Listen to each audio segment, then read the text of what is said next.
pitching matchup tonight in Game 2 of this series. You can catch it all right here starting at 6 p.m.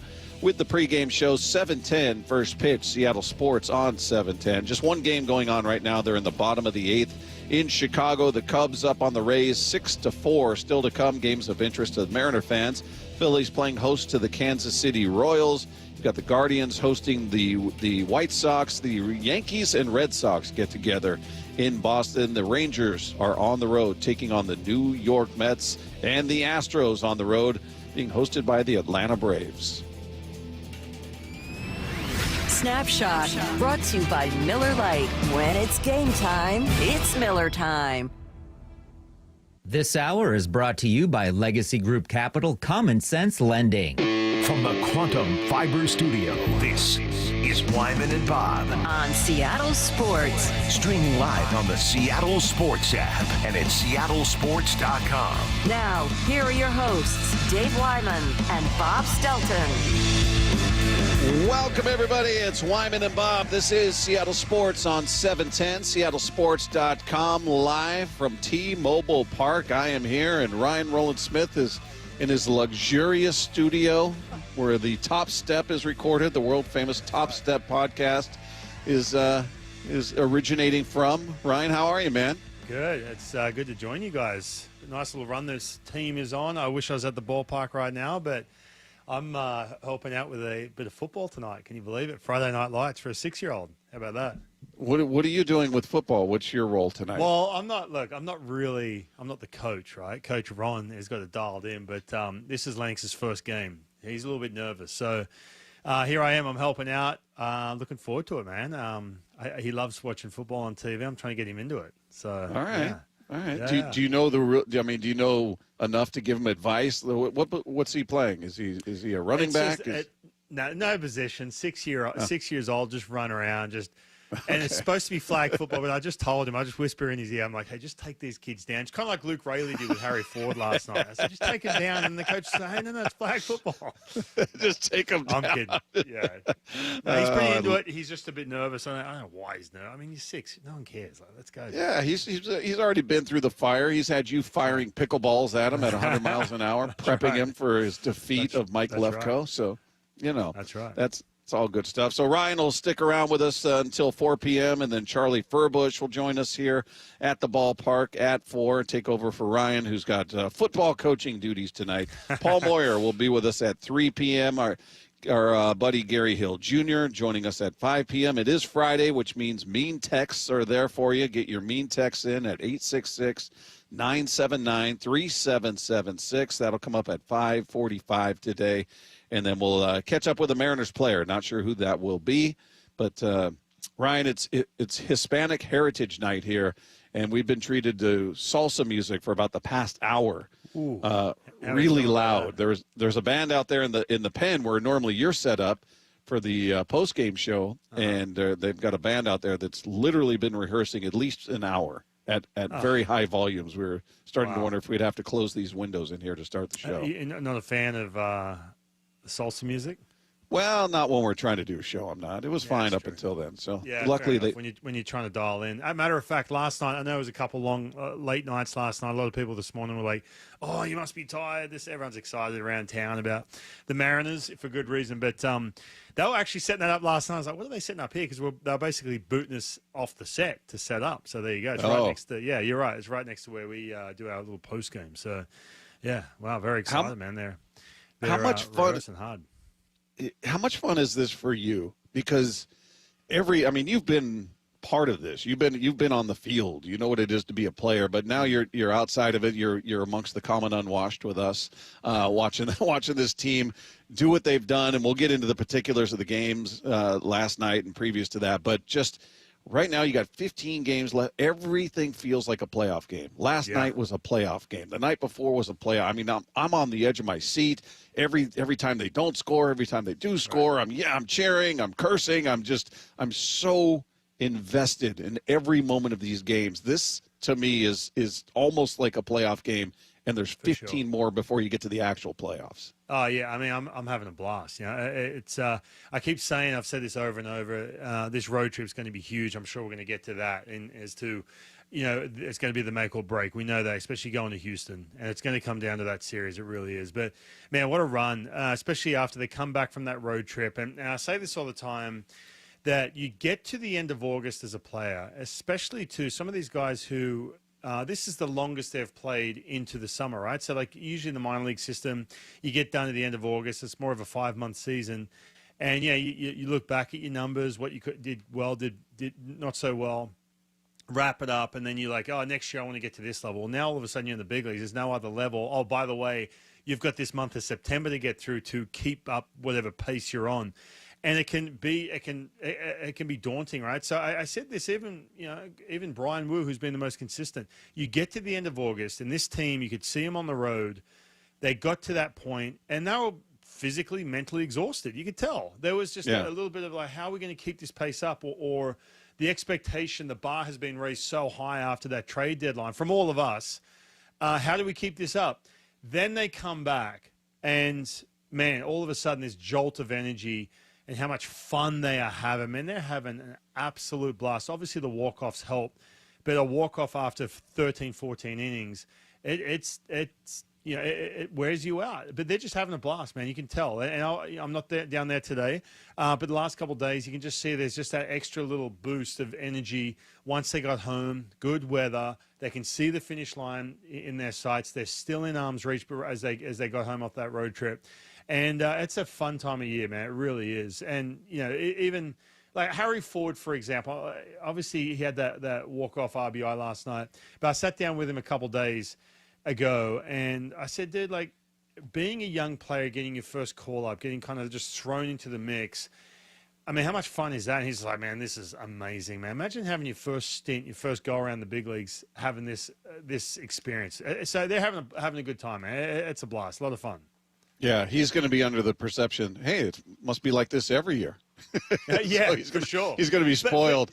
But you know what's so crazy about that, though, is the fact that when players come up in this environment, well, there's that expectation of every year, as opposed to when you come up in like a rebuild or you're like a young prospect and you're coming up and there's all this expectation in, May and June, and you come up and like the team's not great, but you're trying to establish yourself as a player. That gets ingrained in you, as opposed to what he's coming in. So you want that, man. If Harry Ford or any of these young players are going to be a part of this, and by the way, like, think about it, right? Cal and Logan Gilbert, I'll throw him in there, even a George Kirby, they came up in the teeth of it too. And now they expect that every year. It just changes the core of players and what their expectations are, as opposed to, well, I'm in the big leagues. I want to hit 300. I want to hit 30 home runs. I want to get paid. Well, that's different. Now, all of a sudden, your expectations are completely different when you're part of something like this. So it's awesome.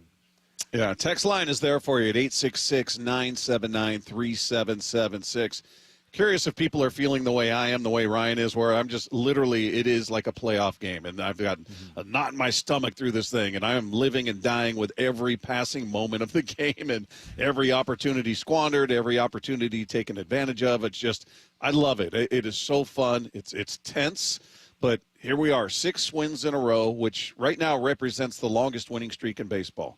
The Mariners have it at 6 games in a row, and they sit tied atop the AL West for first place with the Houston Astros with 15 games left in the season, and in large part because of what we were just talking about with Harry Ford coming up with the walk-off sac fly in the 12th. Peralta set. The pitch to Ford.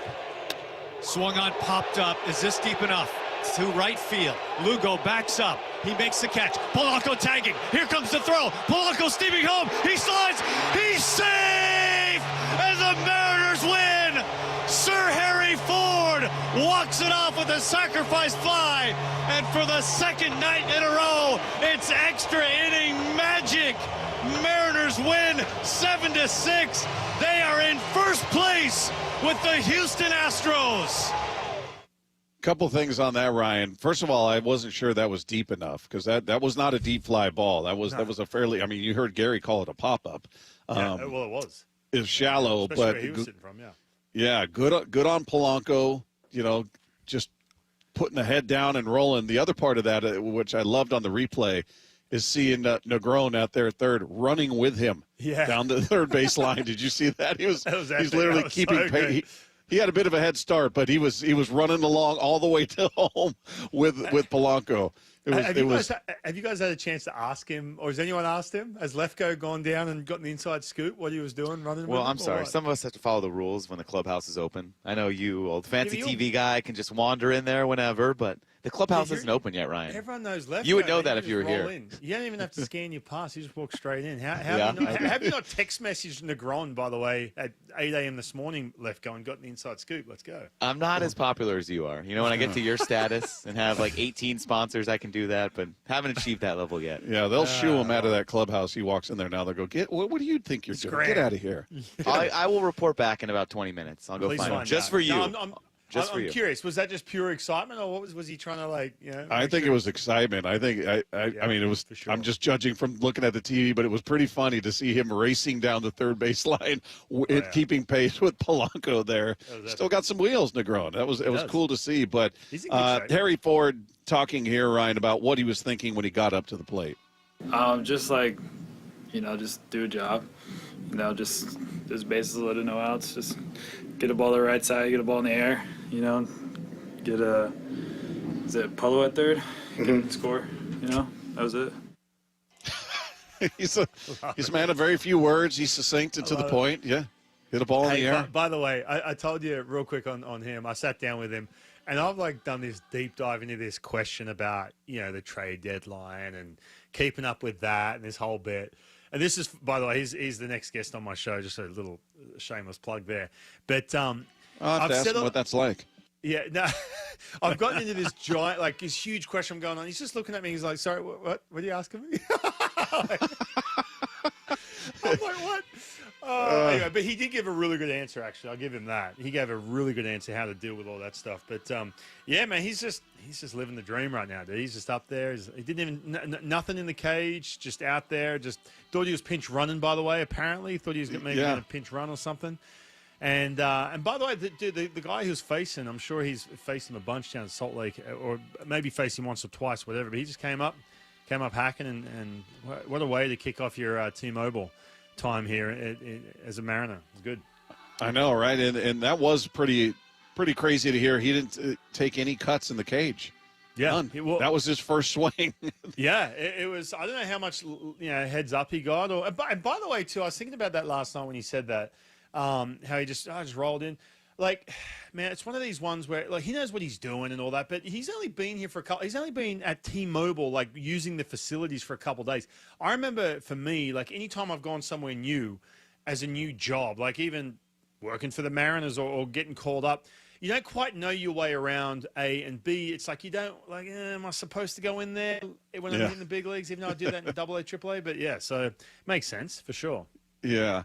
Hey, one guy that I don't think we've given enough credit to and attention to. We obviously spend a ton of time talking about Cal, talking about Julio, talking about the pitchers, talking about Randy, talking about Naylor, certainly. Jorge Polanco has been on a tear. And it's kind of flown under the radar. I mean, he's the guy that scored the winning run last night, obviously, but he's got a 9-game hit streak going. He's played in 10 games in the month of September. In those 10 games, Ryan, he's hitting .371 with a .415 on base, .714 slug, .1129 OPS. I mean, and he's come up in some big moments with base hits and getting on base at that clip at .415. He's a guy that we talked about him in the beginning of the year because his first month, April, he was on a tear, and then he went ice cold in May, and it's been, somewhere in between since. But man, he's kind of quietly, been absolutely rock solid and red hot, to say the very least. Yeah, he's been doing it for a while too. I had a number a couple of days ago where it last 18 games, 362, 5 doubles, 6 home runs. And one other thing that stood out when I was digging into Polanco too, because I'm like, man, he's been so valuable. He's hitting 300 with 2 strike counts, and the strikeout rate in this last couple of weeks is down around 11%. So you mentioned when he went ice cold, man. It was an April where he was hitting an MVP clip. It was insane how good he was in April. If you remember, if you're listening or you can text in, I'm just going to let you know, man, he was it was the best signing ever. Late signing from the Mariners, and it was like, wow, he's 100% healthy, even though he can't throw across the diamond or whatever it may be. But he couldn't hit right-handed, if you remember that. But you said he went. He mentioned he went ice cold. He couldn't get the ball off the ground. Like, it was just straight ground balls all day long. He started pressing everything else, and the way he's finishing now, man. What a signing from the Mariners. I know he's returning, but I got to say, last year, whether it be injuries, whether it be, you straight away look at Polanco and think, okay, this is a player that's in decline. He's on that last stretch in his career in regards to the dominant part of the Polanco, and now he's going to be kind of that, mediocre hitter. He's not going to be that line drive, gap-to-gap guy. And, man, the way he's finishing now with all the injuries and the lower half stuff he's had to work around, this is huge. And not to mention, man, when you have a lineup as inconsistent as it's been, I get it. But we talk about the top of the lineup all the time. And Cal has kind of hit, some big inconsistencies, Gino Suarez. But guess what? All of a sudden you got to deal with the Naylor, then you got to deal with the Polanco as you head to the bottom of that lineup. Man, it is so tough to navigate. So this is huge. Hopefully he can keep this up in these next couple of weeks. Yeah, I think it's a conditional mutual option next year, which I would imagine he's going to not exercise. This is his second best year statistically in the way of home runs. He hit 33 one year. I think he's up, what is he at, 24 right now?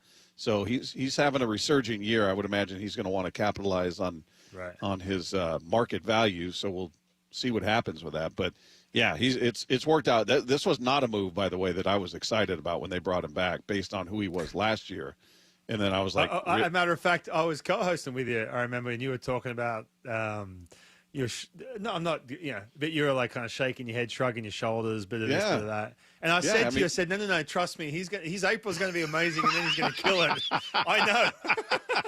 I was kind of there with you. I'm not going to lie. I love Polanco, great dude, but I'm like, man, like I said, man, you felt like you and I kind of agreed. Is this at the beginning of the decline as a player? Yeah. Because of these injuries or whatever it may be. Is there value there in defense that he can give? Because, we're talking about third base. I'm like, that's your third base option? I get it, but, man, no, he's been huge, man. So, touche. Absolutely. Hey, taking a look at what they did pitching last night, I'm really interested to get your take on Bryce Miller, because part of what he did was great. He got off to a great start, had velocity, looked like he had command. He looked like Bryce Miller, and then he coughs up the 4-run lead. He had a 4-0 lead and coughed it up. Velocity came down a bit, but ultimately you look at the line, 5 2/3, 6 hits, 4 runs, no walks, which was great, 11 strikeouts, 99 pitches, 2 home runs. I came a bit conflicted, came out of that game going, okay, I guess in some aspects he was really good, 11 Ks, but he went out there and coughed that lead up. He couldn't get you 6. I don't know. How do you view that performance last night? What I'm seeing from Bryce Miller is kind of like this, like where you're layering on some of the good from the IL stint, right? So we've talked about it a bunch, about how I don't want to speak for you, but we have discussed the fact that we felt like he got rushed back a little bit when he just had that one sim game in Houston and straight back on the bump. And I wasn't a big fan of that. Well, he's had that time off. Well, he had extended time off to the point where it was going to take you a couple starts, kind of like with George Kirby, the first 2, and even Logan. But I think with Bryce Miller, what you're kind of seeing is like this layering effect, right? So going back to the last couple starts in Atlanta, he got back to being more, fastball dominant, where he was getting some extra ride on that ball, extra backspin, and extra velocity at the top of the zone. And everything came off of that. I'm like, yes, this is the best version of Bryce Miller. When he is fastball heavy, he's on the attack, and then everything else is kind of like is secondary to that, which it should be, as opposed to going 5 or 6 different pitches in every count. I'm not a huge fan of that from him. And then last night, you mentioned the strikeouts and the way he attacked. So I think so again, you layer on some of the swing and miss, which is starting to come back to the surface again for Bryce Miller, which is huge. So he's emptying the tank these last couple of innings, which I love. The last little bit, and I was paying attention to this, when he gave up those home runs, around that time, that was that second time through the lineup. I know he put the first 2 guys away in Trout. I think it was Neto the second time through. And like, okay, if he can get this second look to these hitters and come up with, I'm not going to say plan B, but make sure he can be a guy who can get that swing and miss second time through, because that's kind of like that last step, right, where you have those two options.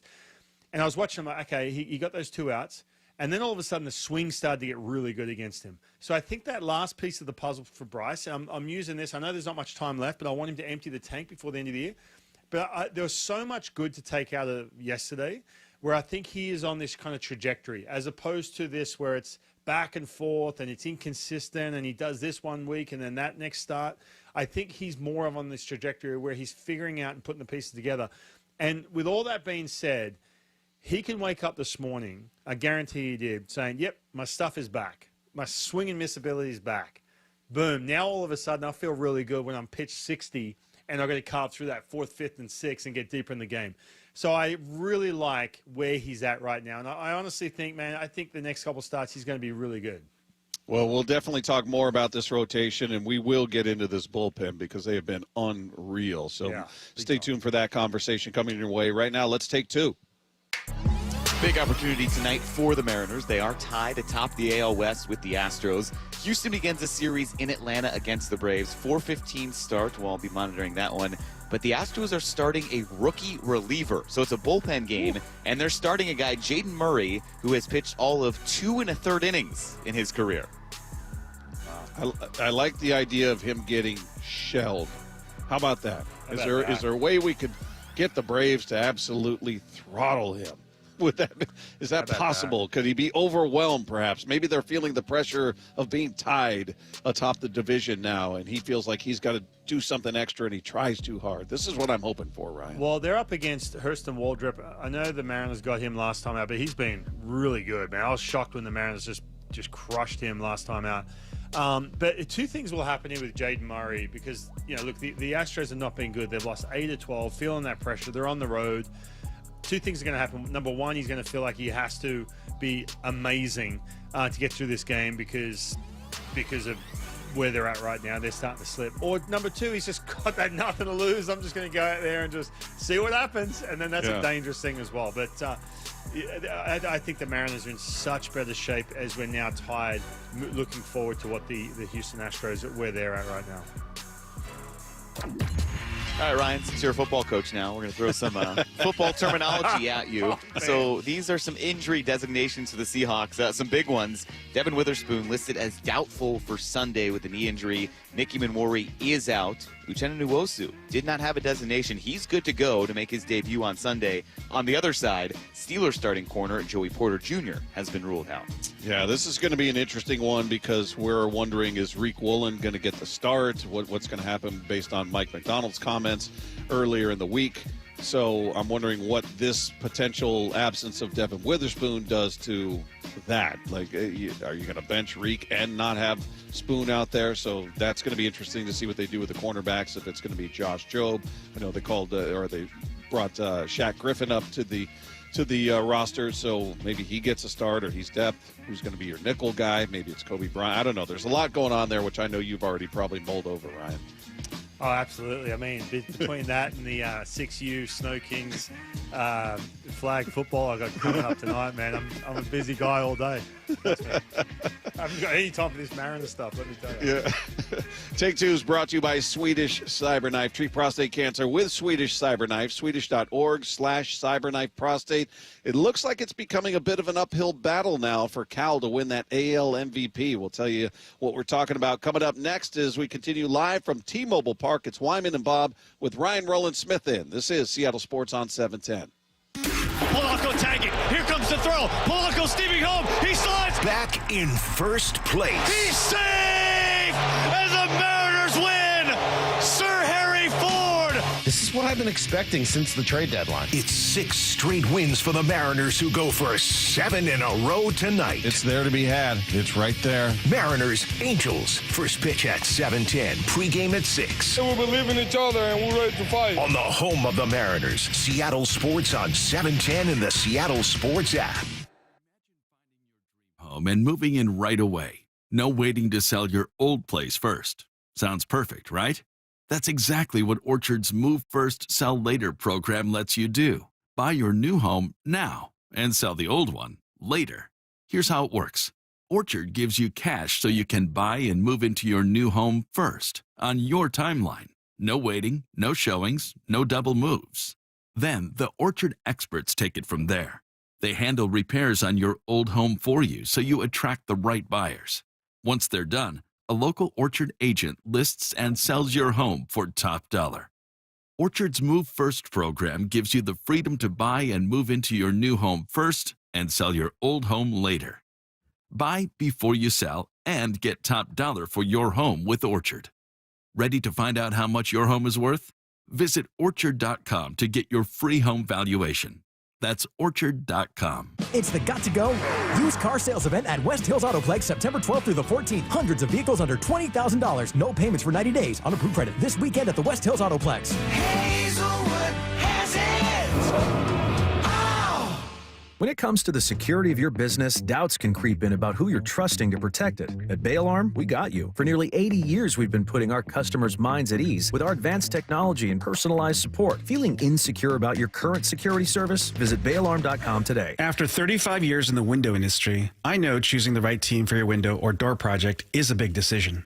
Adrian here, owner of Lake Washington Windows and Doors. Treating your home with care while offering top quality products is important to me. Our windows are 25% more energy efficient than Energy Star standards, reduce noise by up to 50%, and feature low maintenance, clean glass technology. Combined with our leading leak armor installation and lifetime warranty, you get protection for life. Visit LakeWashingtonWindows.com, a name you can trust.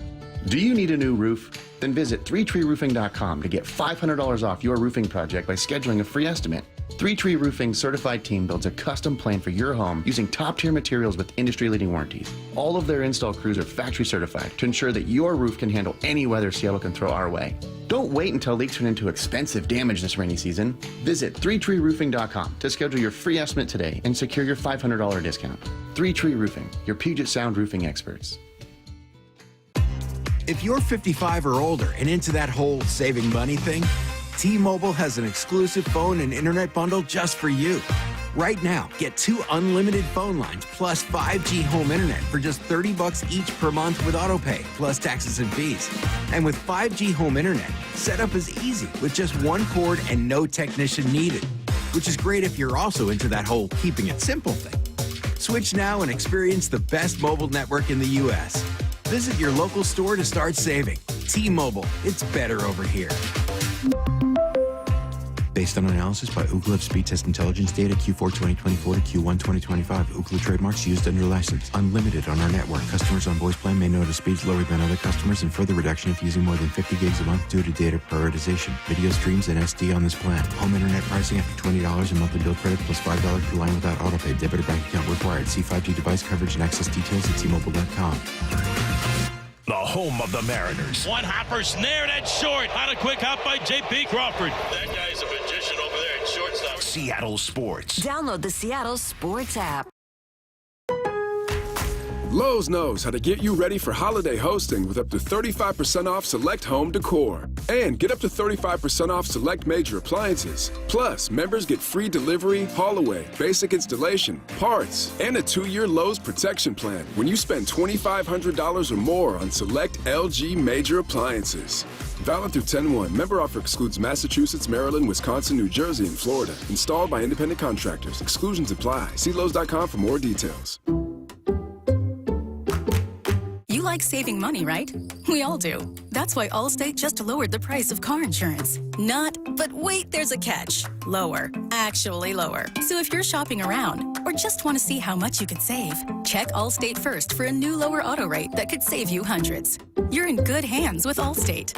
Not available in every state. Only applicable for new auto insurance business. Rates will vary by several factors, including how you purchase the policy. Potential savings vary. Allstate North American Insurance Company and affiliates. Northbrook, Illinois. History, it had the gold rush. Then came the oil boom, the tech boom, but right now it's the Wi-Fi boom, and Xfinity Wi-Fi is booming. Xfinity has everything you need to tap into the Wi-Fi boom with seriously powerful and seriously reliable connection. It's got 99.99% network reliability and incredibly low lag, so your streams are smoother than making a decision on what to stream. And did I mention that you can even connect to hundreds of devices so you, your kids, your parents, your poker group, and whoever else is at home can all experience the Wi-Fi boom with Xfinity. And the Wi-Fi isn't the only thing that's booming. Get the most reliable Wi-Fi and our best in-class equipment for one consistent price price for 5 years guaranteed all in. Plus, get unlimited data included and no annual contract, all with the 5-year price guarantee from Xfinity. Visit Xfinity.com, call 1-800-XFINITY, or visit a store today. Restrictions apply, not available in all areas. New residential customers only. Select plans only. Xfinity Gateway with X5 Complete required for unlimited data, except in certain areas. Most reliable Wi-Fi based on Open Signal Awards USA. Fixed Broadband Experience Report, August 2024. Actual speeds vary. This hour is brought to you by Legacy Group Capital Common Sense Lending. Wyman and Bob. From the Quantum Fiber Studio. Weekdays 2 to 7. On Seattle Sports and 97.3 FM HD2. We continue live from T-Mobile Park. It's Wyman and Bob. We got Ryan Rowland-Smith with us until 4 p.m., joining us from his palatial estate out there, hanging out with us. By the way, my microphone's fixed. Big thanks to Ian. Apparently, no one could hear me last segment, even though I was given absolute gold about Lefko's job that he's not doing, getting Negron's comments on the running down the third baseline. Yeah, he's left the room, so you can say whatever you want. He's got no response. Yeah, what's he off doing now? While getting a snack or something? He should be down getting players to interview. Well, what's he doing? He left under the guise of getting a player, but I'm imagining snacks could be on the way there, on the way back. We'll see. That should take 5 minutes. Yeah.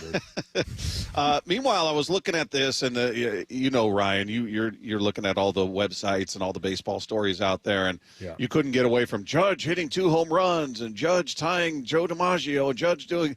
I mean, you're a Yankee doing big things. You're going to get a lot of headlines, and I couldn't help but wonder: is Cal slipping in the MVP race? Yes. Is it because you look at Cal? It's just a brief period, but he's won for his last 12 with 4 strikeouts. And you just look at what his stat line is right now: 239, 354, 570, 924. Look at Judge: 322, 433, 669, 1112. Yeah. Cal still has him. He's 53 home runs to 46, 113 RBI to 100. So he's got him in those 2, but the stat line across the board favors Judge. He is a Yankee. I don't know if we buy into the East Coast bias of writers voting for this or not, but he certainly is getting a lot of attention. I don't know. Is Cal? Is it? I felt like it was a bit uphill anyway, because I don't know how much credit he was going to be given for being a catcher and doing what he's doing. But when the numbers are almost 100 points apart across the board there, do you look at him kind of, all right, he's kind of slipping back, or how do you see that race shaping up right now? That's the hard part, I think. So, you go back, 2 months ago, and that's when everyone started having the conversation about who's going to be the AL MVP. It's a tight race, Cal, Aaron Judge, and the first thing that sticks out to spark that debate is obviously the home run race, right? Yeah. Now, Cal is, staying well ahead of him in the home run race, but then when you're talking about if you can justify an MVP caliber season to beat out Aaron Judge, and then you just rattle off some numbers. When you're talking 100 points, like, for example, Aaron Judge is hitting 322, and his OPS is over 1,000. Like, that's a complete hitter. It really is. I'm getting to the catching part in just a second. I get it. But you've got a situation where he's beating him in batting average by 100 points. He's beating him, in slug by basically 100 points. It's 669 to 570. He's, he OPS. Yeah. Okay. Now everyone's starting to walk Cal, as we're starting to see here, and everything else. And the home run rate has definitely, per plate appearance, has definitely plummeted for Cal. Cal needs to have a big surging couple of weeks here to drag some of that conversation back to how valuable is a catcher, right? So the conversation's been from former players and everyone who has a say in this and creating that narrative, talking about how valuable the catcher is. And I 1,000% agree with them. But again, you have to have something there which gets a little closer to some of these offensive numbers to Aaron Judge to solidify that. And again, when you're 100 points lower in some of these categories, man, it just makes for a way tougher argument. Not the same pace as he had the first half, we know that. But man, if he can surge here in these next couple of weeks and go off, then it's going to it's going to sway some more people to change how they feel about just a straight comparison in offensive numbers and really start thinking about what he does behind the plate. In my opinion, look, yes, he is the most valuable because he impacts more than just himself. Right. And the He's team playing from a premium position. Premium position, and you know what? The 5 starters, and it's been bumpy. He's had to deal with injuries, a lot of different faces in the bullpen. He's had to deal with, Logan Gilbert bouncing back from a 2-run just clunker in Philadelphia and bringing him back, and all these little things you don't think about, just the extra effort, we all know that. It's just a matter if people are willing to step up and vote his way, knowing how valuable that is. But he's making it tough on himself. He really is in these last couple of weeks, that's for sure. I'm wondering, and I asked this question before, how much luster is taken off of him or put on him if he leads all of Major League Baseball in home runs? Meaning, Kyle Schwarber's at 50. He leads the National League, and I understand there's a separate MVP for both leagues. I'm not making that they're not in a race against each other. But if Schwarber happened, I'm just playing the hypothetical, and he happens to pass him. Let's say he finishes with 1 or 2 more than Cal. So he becomes the Major League Baseball home run leader. Cal doesn't have that distinction now, which I felt like would be, a nice, feather in his cap to say, the very least, to say, well, this is a guy who led all of Major League Baseball in home runs. He did it as a catcher. If you're not able to say that, how much does that hurt his case? Yeah, it's a great point, man. I didn't even think about that too. Schwarber comes up and just, cranks out another 7 or 8 and takes over him.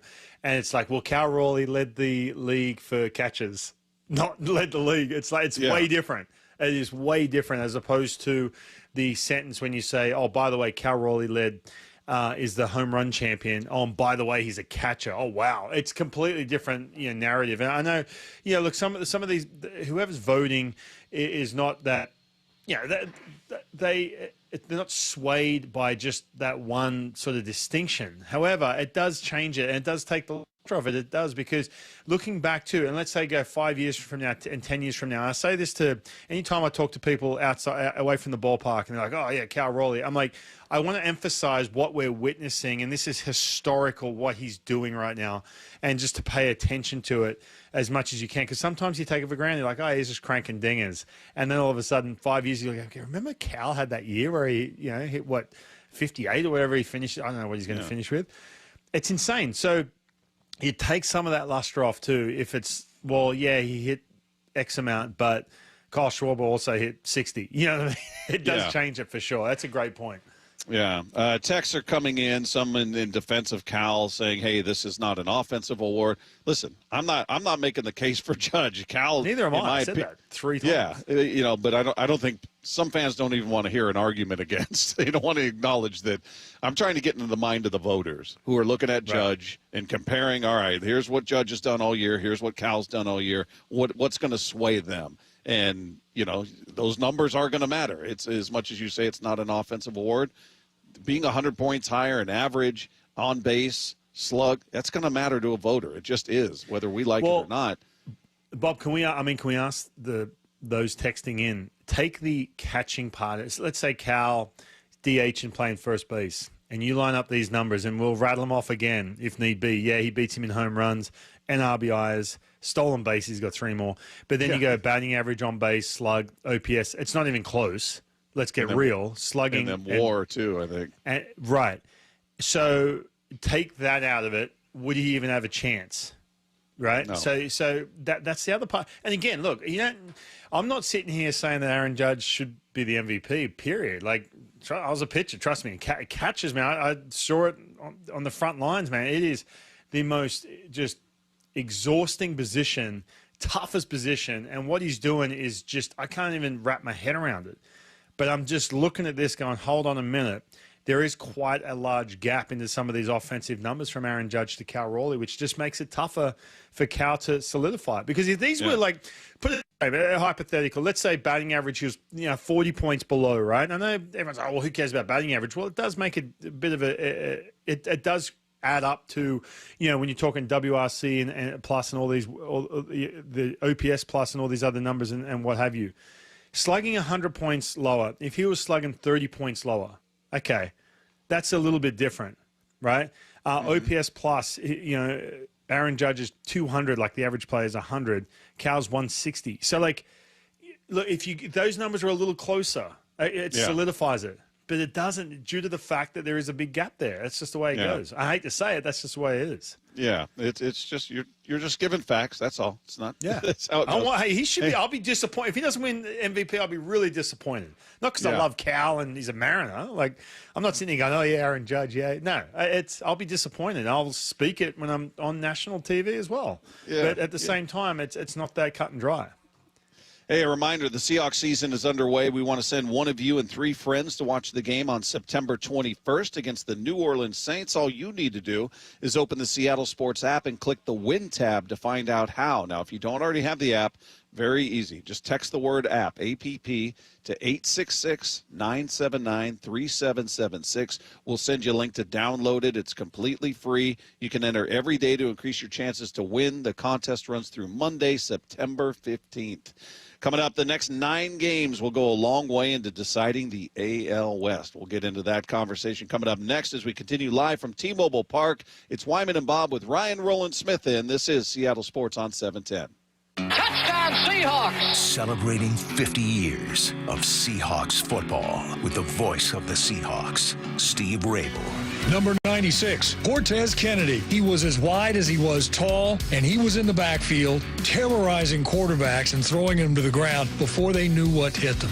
The Seahawks hit the road for the first time this season in hostile Pittsburgh. Seahawks, Steelers, Sunday. Kickoff at 10 a.m. On the home of the Seahawks, Seattle Sports. Well, I'm here with my good buddy, Dr. Dan Nelson from Eastside Pain and Regenerative Medicine. And you've heard from Dr. Dan's patients over the years how a simple stem cell procedure has successfully conquered their pain. Well, folks, now it's my turn. After years of dealing with knee pain from all the football abuse, I can say my knee pain now is almost 100% gone. How'd you do it, Dr. Dan? Well, Brock, personally, I'm very happy that you did so well. And your story is like so many of our other patients who come in, former athletes and non-athletes as well, who have come in with chronic knee pain, and they are looking for alternatives besides knee replacement surgery. And we're happy to provide this service. It's been truly a game changer for so many folks. It's just been a pleasure to be part of this. Consider Dr. Nelson, the only doctor with over 30 years of experience in pain medicine techniques, including stem cell therapy. I was in and out with a couple of follow-ups. It's a non-surgical solution to pain using your own stem cells. Consider stem cell therapy with Dr. Daniel Nelson, MD at 425-823-4000 or visit DanielNelsonMD.com. That's DanielNelsonMD.com. Hey man, gaining weight, dragging throughout the day, losing your drive? It could be your testosterone. The team at Revive Men's Health Washington gets men back on track with the energy and drive they've been missing. Meet Tyler, Revive Men's Health Director of Operations and witness to hundreds of success stories. I've seen guys come in worn out, discouraged, and just not themselves. A few months into treatment, they're standing taller, speaking with more confidence. It's like watching someone come back to life, like a light switch gets turned back on. When a spouse says, "Thank you, I really have my partner back, better than before," that's the moment it all clicks for me, and that's why I do what I do. Since 2011, Revive Men's Health has helped more than 120,000 men regain their energy and drive. Start your story today with an in-clinic visit or a secure video appointment. Call 206-529-1111 now to book your free testosterone test, exam, and consultation. That's 206-529-1111 or schedule anytime at ReviveMen'sHealth.com. If you love to travel, Capital One has a rewards credit card that's perfect for you. With the Capital One Venture X card, you earn unlimited double miles on everything you buy. Plus, you get premium benefits at a collection of luxury hotels when you book on Capital One Travel. And with Venture X, you get access to over 1,000 airport lounges worldwide. Open up a world of travel possibilities with the Capital One Venture X card. What's in your wallet? Terms apply. Lounge access is subject to change. See CapitalOne.com for details. This is the story of the one. As a custodial supervisor at a high school, he knows that during cold and flu season, germs spread fast. It's why he partners with Grainger to stay fully stocked on the products and supplies he needs, from tissues to disinfectants to floor scrubbers. All so that he can help students, staff, and teachers stay healthy and focused. Call 1-800-GRAINGER, click Grainger.com, or just stop by. Grainger, for the ones who get it done. Maura Dooley here. It's time to recognize a woman in our sports community with the 2025 Women of Inspiration Award. The nominations are in, and the Seattle chapter of WHYS, which stands for Women in Sports and Events, needs your help selecting a winner. Voting is open now until September 26th at WOISeattle.org. The winner will receive a generous cash donation from WHYS and their partners for the cause of their choice. Help honor a local woman today. Vote by September 26th at WOISeattle.org. The home of the Mariners. It is gone! Cal Raleigh, 2-run home run! Hear every pitch on 710 and the Seattle Sports app. So my mother is thinking of switching from Verizon to Pure Talk, but she's worried the deal sounds too good to be true. Michael, she said, how can those Pure Talk people offer me the same basic service as Verizon for so much less money? I said, Mom, go ask Google how much Verizon spends on advertising and promotion. A few seconds later, my mother said, oh my goodness, $12 billion a year? That must be a typo. I'll tell you what I told my mom. It's not a typo. Verizon spends $12 billion a year on advertising and promotion, and their customers are paying for it. Well, Pure Talk doesn't spend that kind of money on commercials. Trust me, I would know. Consequently, they can offer you and my mother unlimited talk, text, and plenty of data on a blazing fast 5G network for just $25 a month. Dial pound 250 and say the words Mike Rowe, and you'll get an additional 50% off your first month. That's pound 250 Mike Rowe. Pure Talk, everything you need and nothing you don't. If you're 55 or older and into that whole saving money thing, T-Mobile has an exclusive phone and internet bundle just for you. Right now, get 2 unlimited phone lines plus 5G home internet for just $30 each per month with autopay, plus taxes and fees. And with 5G home internet, setup is easy with just 1 cord and no technician needed, which is great if you're also into that whole keeping it simple thing. Switch now and experience the best mobile network in the U.S. Visit your local store to start saving. T-Mobile, it's better over here. Based on analysis by Ookla Speed Test Intelligence data Q4 2024 to Q1 2025. Ookla trademarks used under license. Unlimited on our network. Customers on voice plan may notice speeds lower than other customers and further reduction if using more than 50 gigs a month due to data prioritization. Video streams and SD on this plan. Home internet pricing after $20 a monthly bill credit plus $5 per line without autopay. Debit or bank account required. See 5G device coverage and access details at T-Mobile.com. You're listening to Wyman and Bob. Weekdays 2 to 7. On Seattle Sports and 97.3 FM HD2. We continue live from T-Mobile Park. It's Wyman and Bob with Ryan Roland Smith in Seattle Sports on 710. Ryan, I'm just up here in the booth, just digging for old stories from the legend Rick Riz. Oh, nice. Yeah. Rick's in there? Yeah, he's hanging out. He's getting prepped. Rick's a pro, man. He's here. What's up, Rick? He's the man, dude. I love working with him. It's a blast. He's the best. He's a legend. So yeah, you know me. I love peppering people with questions, and especially somebody that's got the experience that Riz has and all the stories. It's great stuff. Can you believe Rick Riz believes Aaron Judge should be the MVP, hands down? How about that? Don't start. Don't get Rick in trouble, man. He never said such a thing. Did you hear that, Rick? No, I didn't. What did you say, Ryan?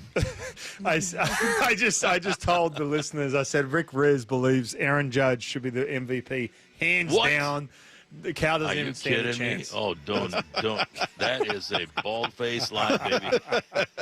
Cal Raleigh is the MVP of the American League! Exclamation point. End of conversation. There you go. What he's doing with the bat, more discussion. catching, and the history attached to what he's doing.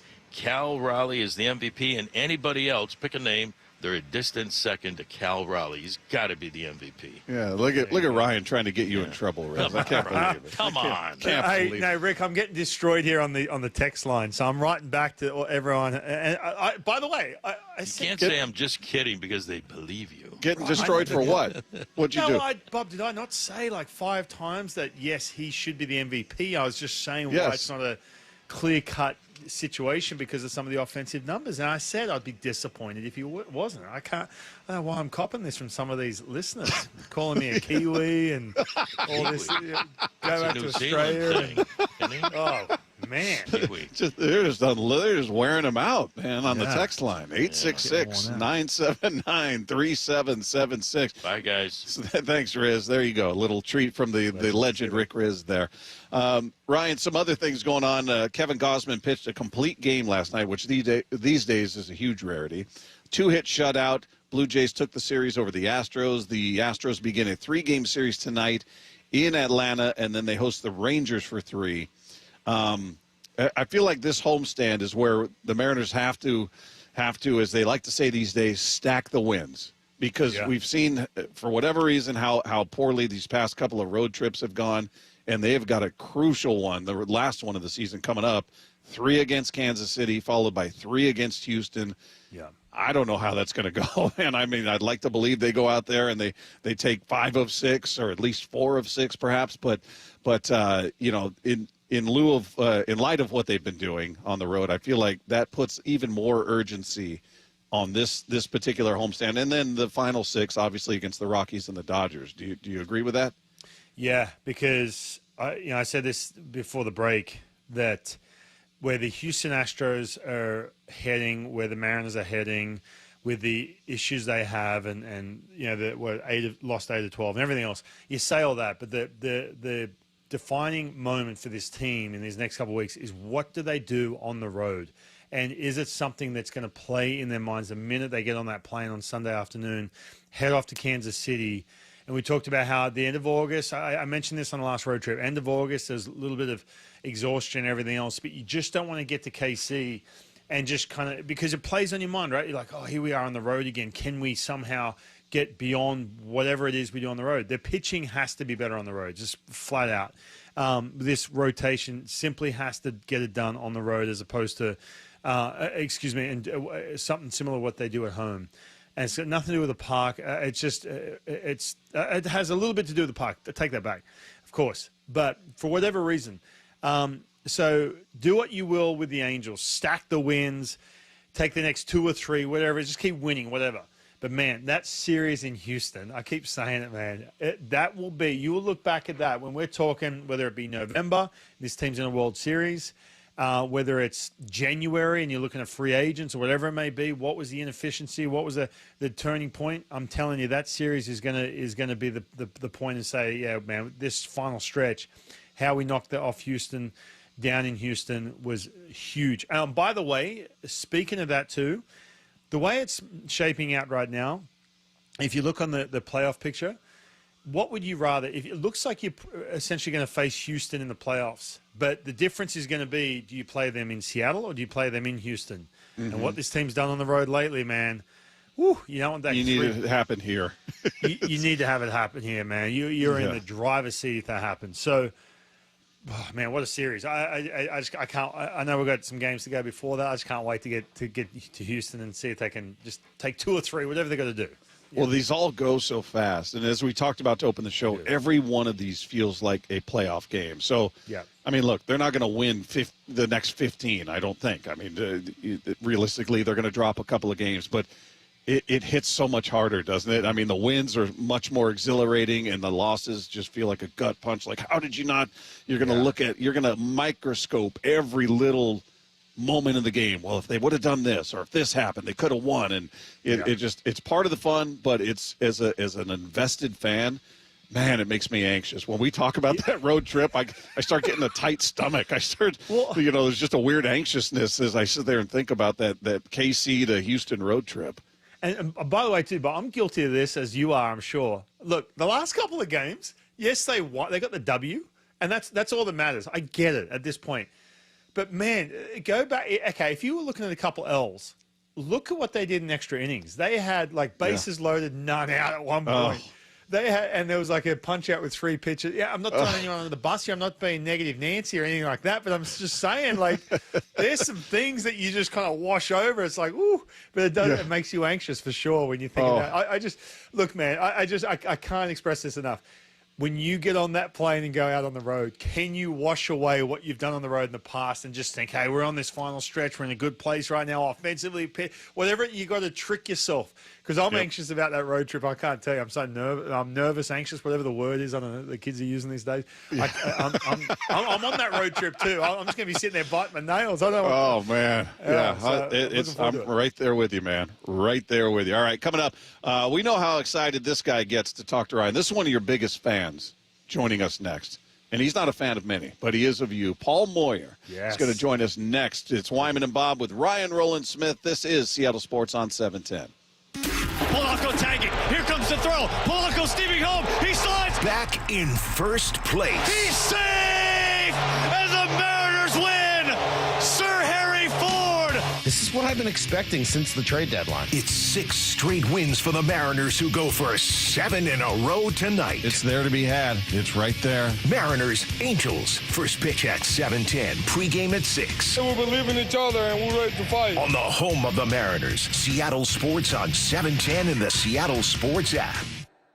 Imagine homes so well designed and so luxurious, they'll be setting the standard for decades. You're imagining a Mainview home. Now imagine a Mainview home on sale, saving $50,000 to $120,000. Isn't that what Brett and Amy bought? Yeah, it's a Mainview, and they saved a bundle. What are you doing? Looking at the Mainview website. It's now or never. What's better than a Mainview home? A Mainview home on sale. Mainview communities across the Puget Sound. Actual price will depend on product and subscription plan. Featured products are compounded drug products, which the FDA does not approve or verify for safety, effectiveness, or quality. Prescription products require an online consultation with a healthcare provider who will determine if appropriate. See website for details, restrictions, and important safety information. Want a boost in and out of the bedroom? Hims has you covered. Introducing a new 2-in-1 approach to level up your game. Tadalafil for better bedroom performance and zinc for testosterone support. Put it all together and you've got what you need to turn things all the way up. Getting started is simple. Just go to hims.com/joy to start your free online visit. Through Hims, you can access ED treatments including pills, chews, and more. 100% online. No office visits, no pharmacy lines. Just fill out a simple intake form and a licensed medical provider will determine if treatment's right for you. If prescribed, it ships free and discreetly to your door. Find affordable treatment options at up to 95% less than brand names at hims.com/joy. That's hims.com/joy, hims.com/joy. The John Deere Gator XUV lets you cut, pack, drive, scout, weld, stack, feed, pull, load, tow, spray, and haul, all in a single day. Because with the highest cargo box volume in its class, customizable features, and a towing capacity of up to 4,000 pounds, it gets the job done. You just have to get in the seat. Learn more at your John Deere dealer or visit johndeere.com/Gator XUV. Huge savings on Dell AI PCs with Intel Core Ultra processors are here, and they're newly designed to help you do more faster. They can generate code, edit images, multitask without lag, draft emails, summarize documents, create live translations, and even extend your battery life. That's the power of Dell AI with Intel Inside. Upgrade today by visiting Dell.com/deals. That's Dell.com/deals.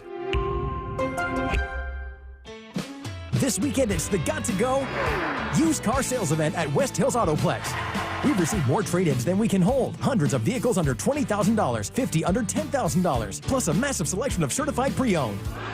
Get a complimentary gift and an entry to win a $250 gas card with purchase. Plus no payments for 90 days. On approved credit at the West Hills Autoplex in Bremerton, part of the Hazelwood Auto Group. Hazelwood has it! This is the story of the one. As a maintenance supervisor at a manufacturing facility, he knows keeping the line up and running is a top priority. That's why he chooses Grainger. Because when a drive belt gets damaged, Grainger makes it easy to find the exact specs for the replacement product he needs. And next-day delivery helps ensure he'll have everything in place and running like clockwork. Call 1-800-GRAINGER, click Grainger.com, or just stop by. Grainger, for the ones who get it done. Get in the zone, AutoZone. Welcome to the end of summer sale at AutoZone. We're celebrating the end of long days and short nights with big deals for a short time, like car wash. Right now, you can save 20% on the Armor All Complete Car Wash Kit. Need new brakes? Duralast brake pads are free with the purchase of Duralast rotors. We've also got oil deals and more. We're ending the summer right with the end of summer sale at AutoZone. Get in the zone, AutoZone. AutoZone. Restrictions apply. Oh, could this vintage store be any cuter? Right? And the best part? They accept Discover. Accept Discover? In a little place like this? I don't think so, Jennifer. Oh, yeah, huh? Discover's accepted where I like to shop. Come on, baby, get with the times. Right, so we shouldn't get the parachute pants? These are making a comeback. I think. Discover is accepted at 99% of places that take credit cards nationwide. Based on the February 2025 Nielsen report. Do you have $10,000 or more in credit card debt? Are you barely getting by making minimum payments? With credit card debt reaching all-time highs, National Debt Relief is letting everyone know about great debt relief options now available to help people with overwhelming credit card debt. These options may reduce a large portion of your credit card debt. Get a free debt relief consultation when you call 800-738-2626. 800-738-2626. 800-738-2626. Let's go! This is Seattle Sports. Streaming through the Seattle Sports app. KIRO AM Seattle. KIRO FM HD2 Tacoma. Home of the Seahawks, Mariners, and everything Seattle sports. Seattle Sports Snapshot. Well, the Mariners currently have the longest winning streak in Major League Baseball at 6 games after last night's extra inning win over the Angels. They look to extend it tonight to 7 games when they send Luis Castillo to the hill. He faces off against former Mariner Yusei Kikuchi in Game 2 of this 4-game series with the Angels. You can catch it all right here starting at 6 p.m. with the pregame show. 7:10 first pitch, Seattle Sports on 7:10. Meanwhile, other games we're going to be keeping a very close eye on. The Rangers on the road to take on the Mets in New York. That coming in just a little over an hour from now, as well as the Astros on the road to face off against the Atlanta Braves. Also coming up at 4:15. The Yankees and Red Sox face off against each other in about an hour as well. Other games going on. The Guardians will host the White Sox. One final in the books today. Cubs take out the Rays 6-4. A little bit of news in the world of NFL football as it pertains to the Seahawks. Seahawks list cornerback Devin Witherspoon as doubtful for their game with the Steelers this weekend. He's dealing with a knee issue. Also, rookie safety Nick Emanwari is out with that high ankle sprain. The good news is Uchenna Nwosu with no injury designation, so it looks as if he will play. Snapshot, brought to you by Miller Lite. When it's game time, it's Miller time. This hour of Wyman and Bob is brought to you by K2 Vision RLE. This is the moment many wait for. The most entertaining. A man of wisdom, a man of experience, Dave. The most informative. To bring light to a dark subject. To bring positivity to a negative world. The incredible Paul Moyer. Moyer out. Let me tell you something here, Ryan. This guy has fans. People are fans of him. He's not fans of many, but he is a fan of you. So I've got to imagine he's very excited about being on the show as he is with us each and every week on the Emerald Queen Casino Sportsbook Hotline. He's the one, the only Paul Moyer here with us. How are you, Paul? I am well. I'm honored. I got Hyphen here on a Friday. I mean, it's a huge Friday. Happy afternoon on a Friday to you. So yeah, this is good. Not that I don't want Dave on the show, but you know, it's nice change of pace. Yeah, well, as I always say, you get a younger, better looking version in Ryan. Dave loves when I say that. It's all good. But Paul, we'll get to the Seahawks here in a bit. But you're a hardcore Mariner fan. You follow every game intently, as we always talk about. How's your blood pressure been over the past couple of nights with these extra inning wins? They've won 6 in a row. We're down to 15 games, Paul, and they're tied for first in the AL West. Well, my last text, not complete last text to the Bandon boys last night was because they said, we got to get this game. I go, we got to end this game now. And when Harry Ford was coming up, and I said, I need it emotionally. I'm exhausted. It's 25 innings, and not just 25 innings, 25 innings of roller coaster baseball. And yesterday we jump out 4-0. I'm feeling good. And then by the 8th or 9th inning, I'm PO'd and because we don't score. And then we got every opportunity in extra innings. We're not pulling that off. And I felt like we were going to win. but it's just emotionally 25 innings, man. That's tough for an old guy like me. Hey, Paul, first of all, man, it's good to chat to you. And I will say this, I've had a chance to talk to you, on this show about in baseball season, but I had a chance, just real quick before I get into it, I had a chance to listen to you during the football season, man. I was like, damn, he's breaking it down. Obviously I know you know your stuff, but I was like, this is a different Paul Moyer than what I'm used to chatting with and messing around about Dave Wyman. This is huge, man. You're all business. I was loving it. I was learning something. I really was. Well, I'm here for you. And you can come listen to us. We're on every Thursday here with Wyman and Bob here at 3 to 3:20. No, I'm teasing, but I enjoy it. And look, I'm glad to hear you on Friday. Even though I listen to you on the post game and pre-game, there's about a 2.5 hour window I wouldn't mind hearing you more on, actually, when the first pitch happens. But that's for another time. Here's what I will say about this game coming up here, this series. I'm going to say today's the start of a 3-game series. I know we beat the Angels last night, but it's critical.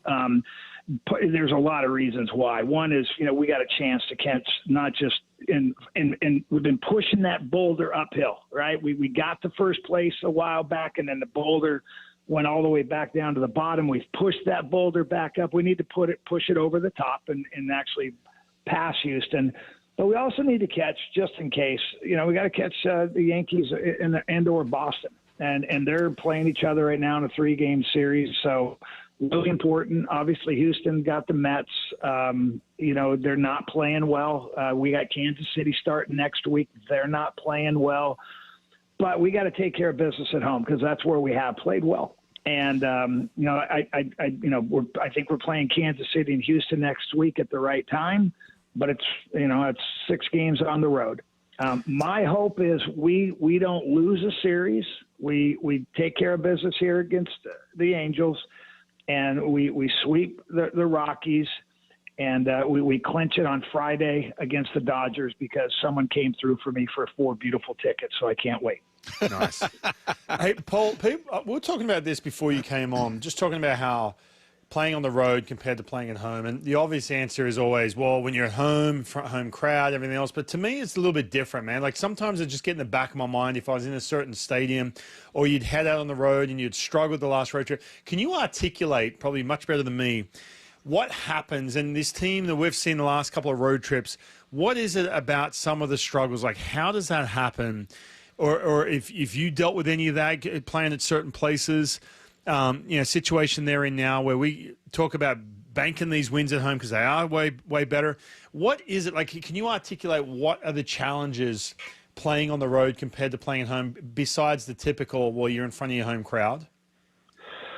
Well, I think that's probably one of the big ones. Obviously the home crowd, because I do believe in emotion and that, adrenaline. I mean, are a stronger human being. We've seen super feats where literally, women and men could pick up a car when, their child might be underneath it. And, that type of, emotion and adrenaline, really, you hear Naylor talk about this crowd and what they've been at home for them and how crazy it's been. And here's a guy who's played in a lot of other places too. So I don't think he's just saying it to say it.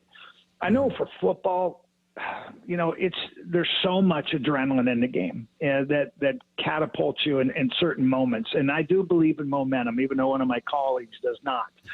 I believe in momentum a lot.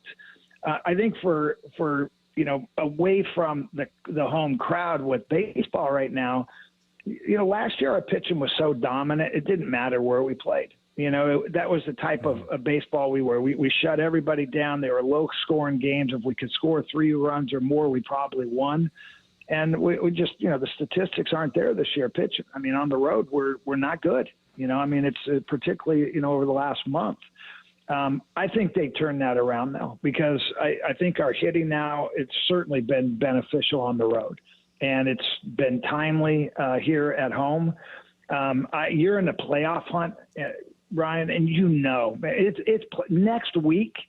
Their adrenaline is going to be jacked up on the road. It's going to be crazy. I don't think it's like 2 weeks ago.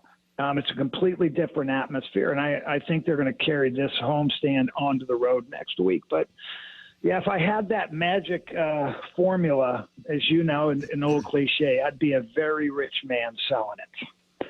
Hey, Paul, I'm curious. I've asked this question of a few people and to get your answer. Right now, as we sit today with 15 games left, do you have more faith in what you're going to get out of the lineup each night or more faith in the starting rotation in terms of what you're going to get? Wow, that's a great question. I tweeted or I texted that one out too. That it's crazy that I have more faith in our lineup now than I do our pitching staff. It's not that I don't have faith. I mean, a week ago or 2 weeks ago, I would have definitely said I have more faith in our hitting. I think our pitching's starting to come back. They're starting to find their groove. They're Kirby's still just a little off.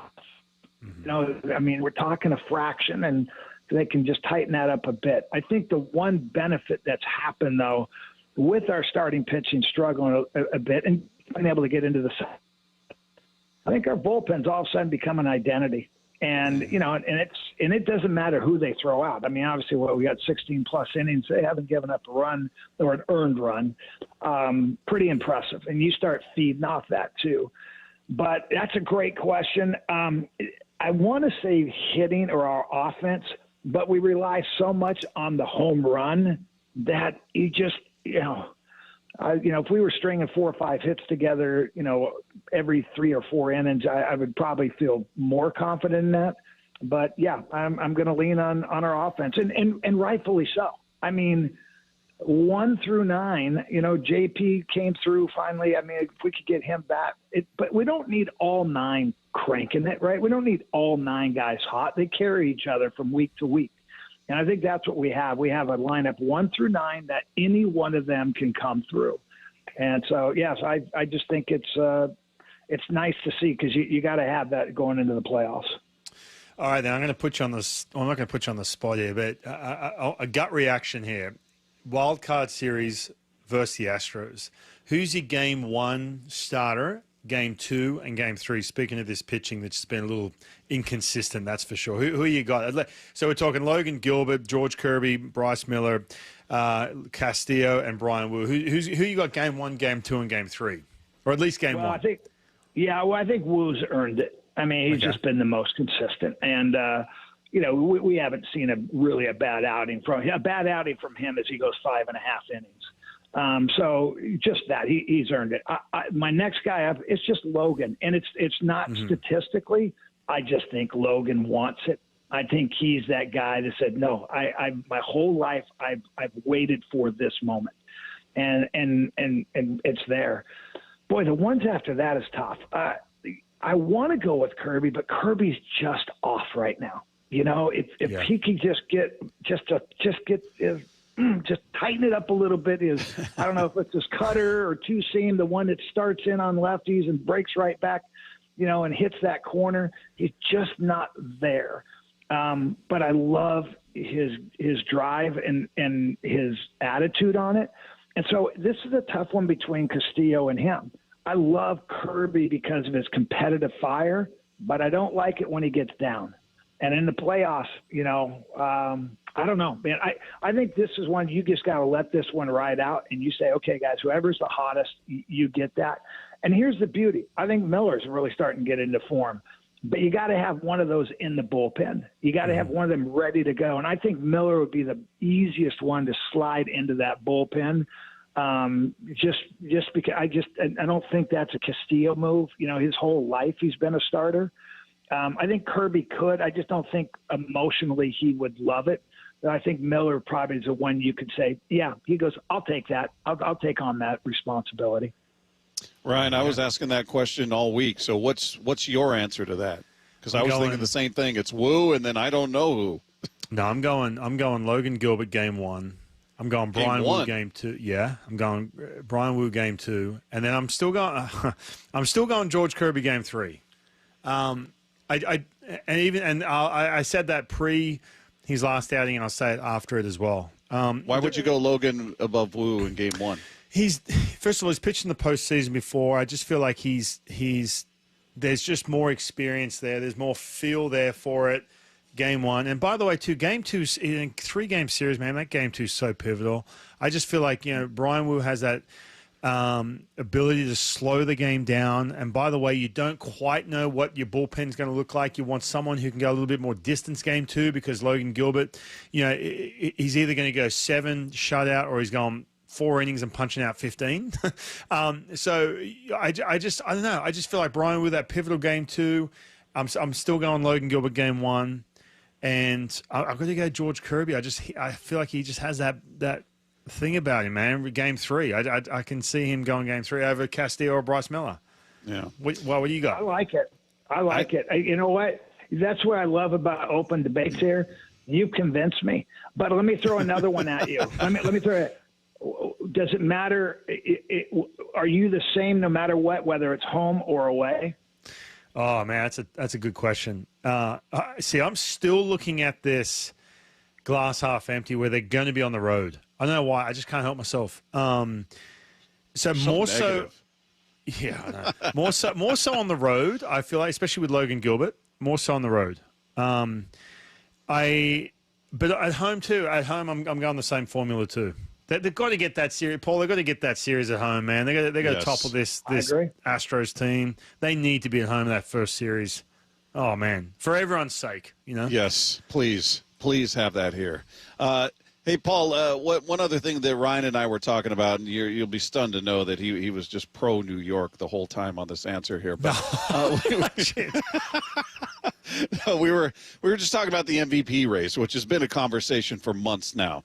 And I was looking at it last night going, man, the Judge got a lot of pub, a lot of headlines, a lot of talk last night because he hit 2 home runs. And you look at his stat line across the board, and I was comparing it to Cal, who's won for his last 12 with 4 strikeouts. He's a little bit of a cold spell. And, we're leaning on his catching being the difference between him and Judge, getting some credit for that. But do you feel like maybe he's slipping back a bit when you look at Cal's slash line? He's hitting 239, 354, 570, 924 OPS. Judge is hitting 322, 433 on base, 669 slug, 1112 OPS. So he's got him by almost 100 points in 3 of those 4 categories. Cal still has him in home runs, 53 to 46, and then RBI 113 to 100. But I mean, it's a pretty big gap on those other stats, and I'm not sure how much voters are going to put into it. But do you feel like it's kind of been an uphill battle, and maybe it's a little more uphill now, or how do you see it? Well, unfortunately, it's an East Coast bias. There's way more, writers out there voting for that back east. I think it's really simple to me. The MVP, to me, there is no doubt it shouldn't be that close. It's Cal Raleigh. I mean, Cal Raleigh, if you take him off this team is not the same team. We're not in the playoffs. You take Judge out of the Yankees, they're probably still in the playoffs. Now, Judge, to me, is the offensive player of the year. I don't even understand. What's the argument? There's no question. He's been a DH. He's been hurt. He hasn't played the outfield like he normally does. You've got Cal Raleigh. And here's the other thing about the WAR, which drives me nuts, because they always say, well, defense is brought into it. No, it's not like for a catcher. I mean, you got no points for Cal in that. I don't even understand that. And Cal's considered, if he's not the best defensive catcher and calling pitches and everything, he's certainly in the top 3. And no one's going to say Judge is one of the top 3 outfielders in the league. He's got a great arm, but no, the MVP is Cal. Now, I get it. This is a popularity contest, so let's just take that equation out or what I just said, because popularity and perception matters. The last 15 games is going to decide that MVP. If Cal hits a bomb that wins a game against Houston, we got them on Sunday Night Baseball, I think, coming up, he's going to have to do one of those big moments that gets everybody going, aha. But we can't discount it. Cal won the home run derby. He's broken historical records for his position. There's a reason why switchers don't have that many home runs. There's a reason why catchers don't have that many runs. Cal's broken every one of those records. He's the MVP most complete player. And the MVP or the best offensive player should go to Judge. Well, you sold me. You got my vote, or he's got my vote. There you go. If we had a vote, I gotta ask you quickly before we let you go about the Seahawks, who are coming up this weekend, Game 2 against the Steelers. And Paul, we were already wondering, all right, is Reek Woolen going to get the start because of what Mike McDonald said when he was asked about it? He said, we'll see. And now we see that Devin Witherspoon has been listed as doubtful for this game, dealing with a knee injury.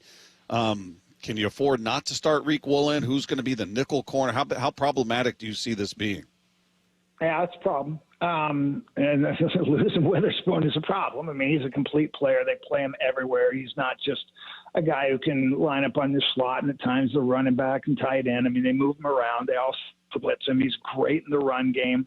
Woolen's going to have to play outside with Job, and that's fine. We're going to have Shaq. I'm not sure who's going to play the nickel. It wasn't out at practice or anything.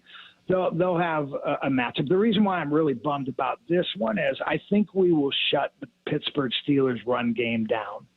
And, boy, to lose Witherspoon and not have all your pieces to go after them in the passing game it's a bummer. I like having Uchenna back. You know, we played really good defense last week, and if we had had a couple things go our way, but bad call and the roughing the passer call. Again, I get it. They call it, but it's 3rd and 8. They don't score a touchdown there.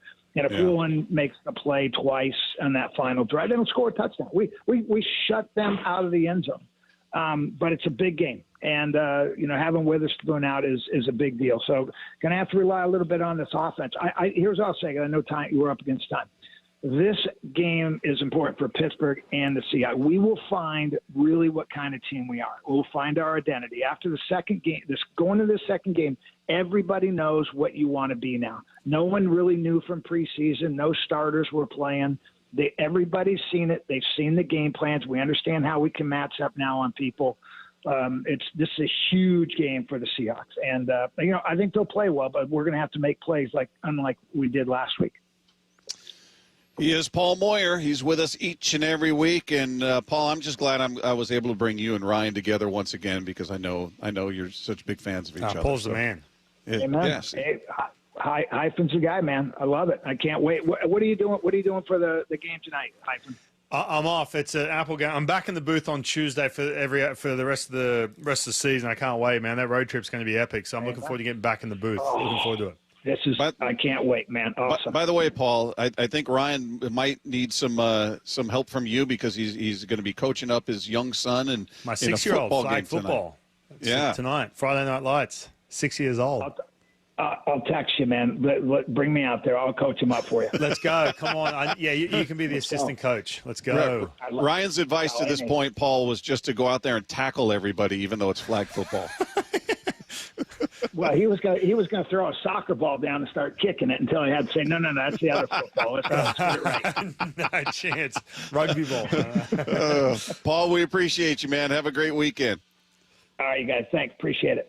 There you go. There's Paul Moyer with us each and every week. If you guys tuned in the middle of that, didn't catch the whole conversation, you'll be able to find it on the podcast page after the show at seattlesports.com. Meanwhile, there's potentially good news and maybe bad news when it comes to Josh Naylor and the Mariners. I'll tell you what we're talking about next as we continue live from T-Mobile Park. It's Wyman and Bob with Ryan Roland Smith. This is Seattle Sports on 710.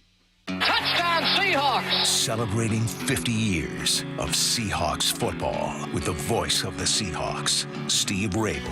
Number 96, Cortez Kennedy. He was as wide as he was tall, and he was in the backfield terrorizing quarterbacks and throwing them to the ground before they knew what hit them. The Seahawks hit the road for the first time this season in hostile Pittsburgh. Seahawks, Steelers, Sunday. Kickoff at 10 a.m. On the home of the Seahawks, Seattle Sports. Dave Wyman here, and since I stopped playing football, we've been fortunate to live in the same house for over 20 years. That type of longevity is a good thing, except 20 years in the same house means a lot of things start to break. Most recently, it's our windows. Virtually every seal has broken, and that's why I reached out to Harley Exteriors. They're local, they're huge fans of our teams, and big listeners to the station. Better yet, they have the best product. Olympic Series windows offered exclusively through Harley Exteriors are manufactured in Washington, designed for Pacific Northwest homes and climate. That means cooler in the summer and warmer in the winter. To celebrate the start of football season, the guys at Harley Exteriors are offering no interest and no payments for an entire year. Also, buy one window and get the second one 40% off. And take another $200 off your entire project. Call 833-HARLEY. That's 833-HARLEY. Or go to harleyexteriors.com. This is the story of the one. As a custodial supervisor at a high school, he knows that during cold and flu season, germs spread fast. It's why he partners with Grainger to stay fully stocked on the products and supplies he needs, from tissues to disinfectants to floor scrubbers. All so that he can help students, staff, and teachers stay healthy and focused. Call 1-800-GRAINGER, click Grainger.com, or just stop by. Grainger, for the ones who get it done. Get in the zone, AutoZone. Summer's almost over, but the heat is pressing on. If you've got battery trouble, stop by AutoZone for free battery testing. It may just need a charge, and we'll do that for free too. If you do need a battery, we've got options starting at just $89.99. And we'll recycle your old battery for free. Now that's a strong start. Don't miss the end of summer sale. Now at AutoZone until September 22nd. Get in the zone, AutoZone. Restrictions apply. Some things can steal your sunshine. Ugh, I just got my hair done. Sorry, the cooler's broken. Anyone see my flip-flops? Anyone? But COVID-19 can steal a lot more. I just took a COVID test. Ugh. Prescription medications for COVID exist. If you test positive this summer, ask your doctor if they're right for you. Visit PfizerForAll.com/COVID-19 to learn more. Sponsored by Pfizer. Here's the tale of the daily med fill. Same old pharmacy, same old bill. But those prices kept rising higher still. Till the savings wrangler rode in. Cool as can be. Tap Good RX. Saving massively. No plan? Don't matter none. Up to 80% off. Deals are done. Discounts hitting harder than Ma's chili. Dang. That one little app does all the rest. Save time and money on prescriptions. Check Good RX. Good RX is not insurance. Yay to Bruce, the streaming king. With quantum fiber internet, he's gonna binge. He wants more, he's got to have more. More bedtime to ride. More podcasts in the shower. Quantum fiber Wi-Fi has the power. More fast internet speed. He's got the geeks to go big, bring him the game. Right now. And his royal we. More sports non-stop, his quantum fiber's on top. Yay to you. Switch today at quantumfiber.com. Limited availability, service and speed in select locations only. The home of the Mariners, Seattle Sports. Cal swinging a drive, deep to right field. Every pitch of every Mariners game is on the Seattle Sports app. September is Prostate Cancer Awareness Month. I'm joined by Tim Hunter, who underwent treatment in February. Tim, what's it like to go through the CyberKnife treatment? Well, you go in, you do a 5-day-in-a-row stint. You go to the Swedish hospital, and it's they say set aside 45 minutes for each treatment. It's really only about 35 minutes of that little robotic arm dancing around you. There's no pain involved. It was just too easy. Treat prostate cancer with Swedish CyberKnife. Go to swedish.org/CyberKnifeProstate. For over 113 years, Pacific Lamp and Supply Company has been your #1 lighting specialist in Washington, from the Space Needle in Seattle all the way to the Riverwalk in Spokane. With the largest lighting inventory in Washington, Pacific Lamp's knowledgeable and experienced staff can assist with any lighting issue, including intricate lighting and control designs. Plus, they work with all utilities in Washington to get you the best available lighting rebates. Pacific Lamp and Supply Company, Washington's lighting experts since 1912. Visit pacificlamp.com. Change is always happening. It's part of life. And when it comes to music, change is all around us. Songs are rewritten. Classics are remixed. Bands and artists come and go. Even our taste in music changes. Here at Xfinity, we know there's still good in keeping some things the same. That's why we want to do our part with a 5-year price guarantee on our internet. It means no matter what changes, you get 5 years of the most reliable Wi-Fi with our best equipment included for a price that stays exactly the same.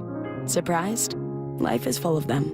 One internet price, 5 years, guaranteed. Learn more at xfinity.com/deals. Restrictions apply. New residential customers only. Taxes and fees extra and subject to change. Most reliable Wi-Fi based on Open Signal Awards USA. Fixed Broadband Experience Report, August 2024. This hour of Wyman and Bob is brought to you by K2 Vision RLE. From the Quantum Fiber Studio, you're listening to Wyman and Bob. Weekdays, 2 to 7. On Seattle Sports and 97.3 FM HD2. We continue live from T-Mobile Park. It's Wyman and Bob, Seattle Sports on 710. We got Ryan Roland Smith in with us. A little programming note. We should be talking with Logan Gilbert in the next segment, coming up around 3:45 or so. We'll send Lefko down there to annoy the daylights out of him until he says, all right, already, I'll come on the show. So Logan Gilbert expected to join us in the next segment. A little bit of a roster movement for the Mariners, looking for a fresh arm, Ryan. They've called up Casey Legumina, and they've DFA'd Jose Castillo, who did a nice job for him, but he's been designated for assignment, and Legumina gets recalled from AAA Tacoma, trying to get some fresh arms up here because that bullpen has been used, to say the very least. And meanwhile, Josh Naylor not in the lineup tonight. Could be, I haven't heard anything official, but maybe giving that shoulder a little break. We saw him after a swing, kind of wince, and had the training staff come out there and look at him, and he's had problems with that shoulder, so maybe they're just giving him a night off. They got Yusei Kikuchi on the hill, so Luke Raley will be at first base tonight, and Naylor getting the night off. I hope it's just night off. I mean, he was the training came out during the at-bat last night too. I don't know if that was a shoulder. He's kind of grabbing his back, so he's probably I think it was a shoulder. Okay. Yeah. Still the shoulder lingering around, yeah. I mean, it hasn't slowed him down, because remember he had that shoulder issue and we're worried he's going to be out for a while. But, man, hopefully it's just a day. He is crucial to this lineup. He really is, especially with what Gino's struggling. So having Josh doing what he's doing is huge. Well, in his defense, man, the other night, not last night, but the 13-inning game, the infield defense that night, Ryan, and we'll get to other news around Naylor, but was spectacular, really, and it started with him. I mean, he picked a short hop, which was a real short hop from JP, and made a brilliant snag of that. Another brilliant snag of a JP throw that was kind of wide right, or way to his right. And he's very flexible, very athletic over there at first base. He's just defensively, he's huge for this team. And then, I mean, Gino made some great plays. JP made some great. That was a huge game. The bullpen and the defense were the stars of that first extra inning game, in my opinion. Yeah, it's massive. If you're going to play some of these close games, or all of a sudden you get shut down offensively, man, you have to have that defense has got to be a factor. And I know that's obviously a bit of a cliche, but dude, the thing is with Josh Naylor, man, you mentioned his defense. One thing that stands out, you can talk about his footwork or his ability to pick, but he doesn't bail out with the runners steaming down, right? You see some of these first basemen, if the throw gets close to the runner, we saw this, Cal made a throw. I can't remember who also was making a throw. He stays on the ball long enough, and he doesn't bail when that runner's coming at him. Yeah. It's impressive, man. He's so unassuming. Obviously, the base running and what he does at first base, besides the bat in the lineup, man, he's been massive, huge pickup for the Mariners. And he just, I was saying before, is he the best first baseman in all of baseball, a perennial all-star? No, he's just a really good all-around player. But more importantly, Ryan, I feel like he just fits. He just fits here. His demeanor, I think, is different, but it's well received by his teammates, the clubhouse, certainly by the fan base. He just seems to bring an element that they didn't really have, this edge. You got guys who are, Julio and Gino, they're all smiling and having fun, which is great. You love that too. You need that. But he kind of brings that tunnel vision. I don't care about anything other than winning. I'm not interested in talking to a runner on first base. I'm just focused on where I need to be. If the ball goes here, if it goes there, he's got a different seriousness and edge to him. And obviously he's a fantastic player, and he just fits. And I think we're all, fingers crossed, hoping that the Mariners are going to bring him back. And Jerry Dipoto was on the MLB Trade Rumors podcast, and they asked if they'd like to keep Josh Naylor around after this season. Here's what Jerry said. Yeah, I think we would, and that remains to be seen how Josh feels about the matter. But it's never easy when you're in a playoff race to open discussions like that. But I know that there is interest on our end, and I believe that there is interest on Josh's end. And that's part of the calculus, is when you acquire players like that. And we did this with Gino Suarez. We did it with Jesse Winker. Just number of guys through the years, some that worked out better than others over time. But, I think Josh is enjoying his time here. He's actually, as good as anybody that's played in the last handful of years at hitting in this ballpark. And it doesn't seem to bother him much. And, we'll see if there's an interest in sticking around as a Mariner. So part of that, I think, is great news, that they're certainly interested in bringing him back, and hopefully he's feeling that same level of interest. It sounds like they haven't talked at all, and I don't know if they would or wouldn't. He talks about, this time of year it's hard, and I get that, but you're not really talking to the player. You're talking to their reps. Yeah. I don't know. Do you feel like discussions should have already started, or how do you take that comment from Jerry? Yeah, it's a tough one.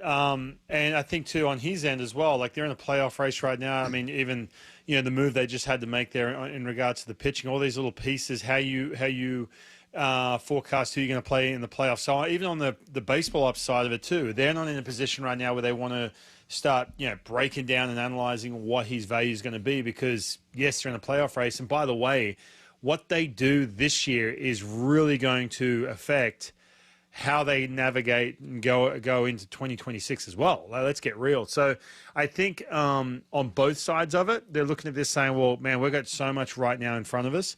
But when you hear someone like Josh Naylor, especially hitting from the left side, talk about how much he loves hitting at T-Mobile, and you mentioned before that edge that he's kind of has that no BS demeanor. He's not just going to say what you want to hear. He's not going to, because he doesn't. He's very honest, man. He's very blunt. If you get a chance to talk to him, whether he's speaking publicly or not so publicly, he's very blunt and very just honest. And if he comes out and says, "Yeah, I love hitting there. I really enjoy it. Like I love coming here as a that's got some weight to it." So that's a big part of this as well. So, man, you'd love to see it, man. He has that.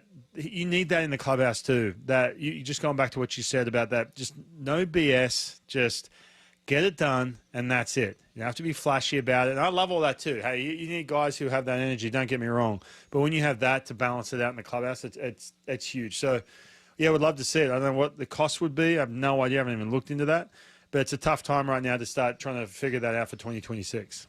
Yeah, he signed a 1-year, $10.9 million deal with the Diamondbacks this year. So that's what he was playing under this year. He's an unrestricted free agent. It'll be his age 29 season. So yeah, I don't really know what he commands on the open market. I'm certain his reps aren't eager to sit here and deal with the Mariners. They want to see what the market's going to bear, right? And drive that price up as much as possible. But obviously, I would assume location and how he feels about Seattle and hitting here is going to play big into that decision. And when we interviewed him, Dave and I went down there and interviewed him a couple of weeks ago, and I asked him a question about hitting here, and I just preceded the question with, well, we all know this is a pitcher's park, but, and he just goes, really? And I thought he was being sarcastic. So I just kept going. And I thought he was just, that's his humor. And then he doubled down. He's like, I think it's easy to hit here. I love hitting here. He said it was easy.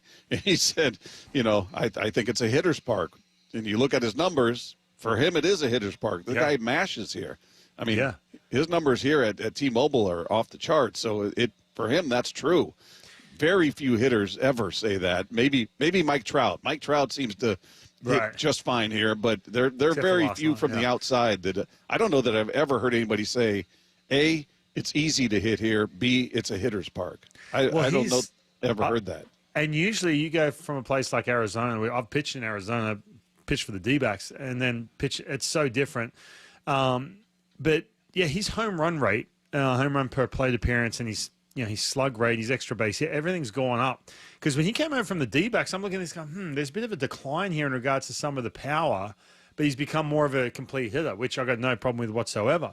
Then he comes here, and he kind of reverted back to being that 30-plus home run guy. So, look, man, there's some weight in that. If he's someone who likes hitting here, he sees the ball well, and he mentioned that even as a visitor. Well, have at it. I mean, we'd love to have you, for sure. 100%. All right, coming up, a familiar source of frustration on this show is part of our WHYMAN this week. Plus, we'll catch up with Logan Gilbert shortly. That's coming up as well as we continue live from T-Mobile Park. It's Wyman and Bob with Ryan Rowland-Smith in. This is Seattle Sports on 710. Polanco tagging. Here comes the throw. Polanco steaming home. He slides. Back in first place. He's safe! And the Mariners win! That's what I've been expecting since the trade deadline. It's 6 straight wins for the Mariners, who go for 7 in a row tonight. It's there to be had. It's right there. Mariners, Angels. First pitch at 7:10. Pregame at 6. We believe in each other and we're ready to fight. On the home of the Mariners, Seattle Sports on 710 and the Seattle Sports app. Everyone wants to get the best deal they can when they buy a car. What about when you want to sell your car, though? Of course, you want to get the most money possible, but how can you get the most you can without trying to sell it yourself? Stacey Rost here, and that's where my friends at Wayscar Ford in Auburn step in. Not only will they buy your car today, but that's just the beginning. Once they resell your old car, they send you another check for 50% of the profit of the sale of your old car. They've already given back over $800,000 to their customers. You can go to the website to see pictures of giant checks for yourself. It's such a great offer, and I know exactly what you're wondering right now. How are they able to do it? It's not a consignment because you get paid for your car right away. Wayscar Ford pays you right up front. They buy your car for fair market value. No more insurance, no more maintenance, no more storage, no more headaches. Then they pay you half the profit when they resell your car. It's just that simple. Get the most money possible for your old car at Wayscar Ford Isuzu in Auburn and let them do the work. WayscarFord.com. That's wayscarford.com. Kent Bowl reminds parents to enroll your kids in a positive youth program. Sports like bowling, hobbies, and community activities improve overall health and performance in school. These programs decrease drug use and violence and develop self-discipline and leadership skills. Let's team together this year to help our kids reach their full potential. Best wishes to all our kids from the entire team at Kent Bowl, a family-friendly place proudly serving you since 1958. Check out our bowling leagues at kentbowl.net. If you're 55 or older and into that whole saving money thing, T-Mobile has an exclusive phone and internet bundle just for you. Right now, get 2 unlimited phone lines plus 5G home internet for just $30 each per month with autopay, plus taxes and fees. And with 5G home internet, setup is easy with just 1 cord and no technician needed, which is great if you're also into that whole keeping it simple thing. Switch now and experience the best mobile network in the U.S. Visit your local store to start saving. T-Mobile, it's better over here. Based on analysis by Ookla of Speed Test Intelligence data Q4 2024 to Q1 2025. Ookla trademarks used under license. Unlimited on our network. Customers on voice plan may notice speeds lower than other customers and further reduction if using more than 50 gigs a month due to data prioritization. Video streams and SD on this plan. Home internet pricing after $20 a monthly bill credit plus $5 per line without autopay. Debit or bank account required. See 5G device coverage and access details at T-Mobile.com. Imagine homes so well designed and so luxurious, they'll be setting the standard for decades. You're imagining a Mainview home. Now imagine a Mainview home on sale, saving $50,000 to $120,000. Isn't that what Brett and Amy bought? Yeah, it's a Mainview, and they saved a bundle. What are you doing? Looking at the Mainview website. It's now or never. What's better than a Mainview home? A Mainview home on sale. Mainview communities across the Puget Sound. Seattle Sports has your chance to win 4 tickets to the Seahawks game Sunday, September 21st. Head to the Seattle Sports app, click the Win tab in the bottom right corner, and enter to win. You can enter once per day, so the more times you enter through the Seattle Sports app, the better your odds. Do it every day, September 9th through September 15th. Details and rules at seattlesports.com/win. From the home of the Seahawks, Seattle Sports. The home of the Mariners. Lift off to center. It is on its way. Julio, 2-run home run. Hear every pitch on 710 and the Seattle Sports app. Bonneville International radio station contests are open to participants 18 years of age or older that are residents of Washington State unless otherwise specified. Employees or agents of the station, Bonneville International Corporation, other area radio stations, or any entity associated with the contests are not eligible to win unless the station otherwise specifies at its own discretion. Persons who have won in the last 60 days from a station contest or event may not be eligible. Full general contest rules are available on seattlesports.com or in person at the station during regular business hours. This might be the most surprising statistic I've shared in decades of doing local news. More than 75% of commuters will be involved in a car accident at some point. JP Pendergast of Pendergast Law with more. What makes it more surprising? The average person will be involved in 3 to 4 collisions in their lifetime. With accidents unbelievably prevalent, what are some safety tips if it happens to you? Safety first. Secondary collisions are not uncommon while awaiting help. Turn on those hazards and remain in a safe place. If a bystander witnessed the accident, capture their information and encourage them to remain at the scene. Seek medical attention immediately if needed, as delaying can be a costly mistake. Lastly, remember that statements made to police and insurance adjusters can affect your case. Collisions are more common than we'd like to think. If you find yourself in one, follow these helpful tips and then call my friends at Pendergast Law. If you or a loved one's injured in a car accident, call Pendergast Law. We can help. PendergastLaw.com. It's the Got to Go used car sales event at West Hills Autoplex September 12th through the 14th. Hundreds of vehicles under $20,000. No payments for 90 days on approved credit. This weekend at the West Hills Autoplex. Hazelwood has it!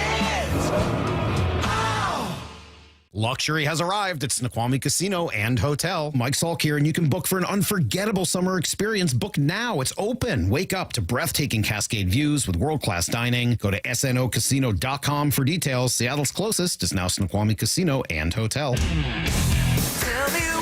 Why, man? Why? Lunch has been canceled today due to lack of hustle. Deal with it. He's a habitual line stepper. What were you thinking? What are you doing? Why are you the way that you are? It's the Why Man of the Week. It is WHYMAN, which is presented by Mazda of Everett. And just a programming note, we'll get into WHYMAN here, but we've got Lefko hovering outside the dugout right now, and as soon as Logan steps out, we will go to him, but we'll get into WHYMAN until Logan shows up from the clubhouse. We begin with former NFL lineman Chris Long on his Greenlight podcast this week, explains why he didn't like the Chiefs-Chargers game on YouTube. I watched the YouTube broadcast of the game in Sao Paulo, and I felt immediately like somebody who was being ushered to an early grave. Like, it just felt like, hey, like, time to die, boomer. Like, you don't know who Destroying is? Time to die. You don't want to see Mr. Beast's like giant pearly white smile as he Squid Games to NFL fans like through a goalpost. No problem. Just go to bed. You're old anyways. The whole thing to me, it's jarring, and I understand like what old people feel like when programming changes because like I just don't get it. And I'm old, right? And nobody wants to be the guy that's like is on like streamers or like it's a new. I don't want to young people, but I'm like, man, I really felt it the other night. Like, I'm not going to throw a fit. I'm still going to watch the game. Saying the YouTube is inherently an old man thing, and I called it the YouTube. The YouTube. I got to be honest, I don't even know what the hell he's talking about, Mr. Beast and what. He's Mr. Beast is this crazy giant YouTuber. Like, does all this crazy stuff. I mean, I'm not going to sit here and try and explain it.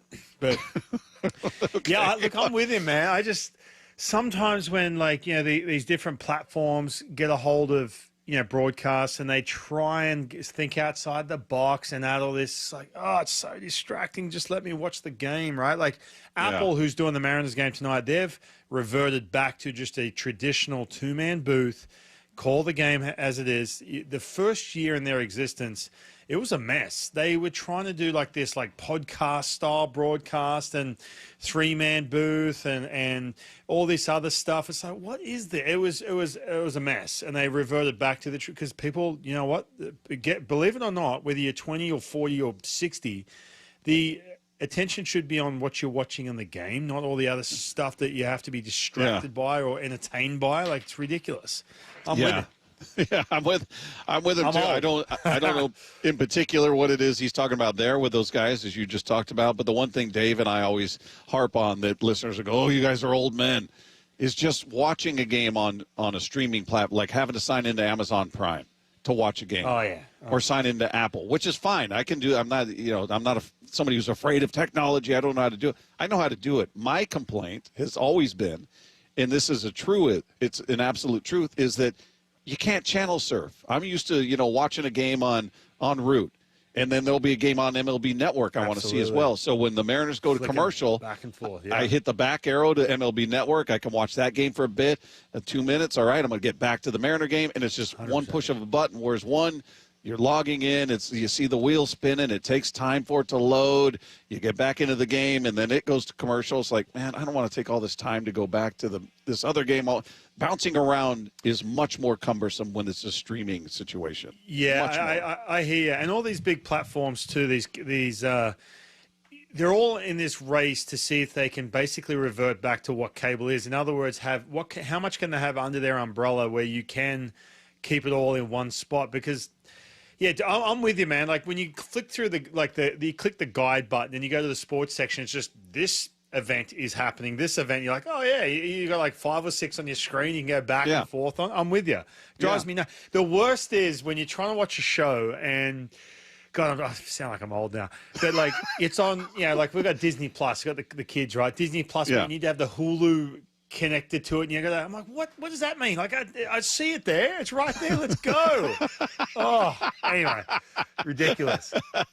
All right. Now we're sounding really like old men here, but I know. I keep hammering. It is not more efficient. It is not quicker. It is not. Technology is supposed to make things faster, easier, more efficient, and that does not. You'll never convince me otherwise.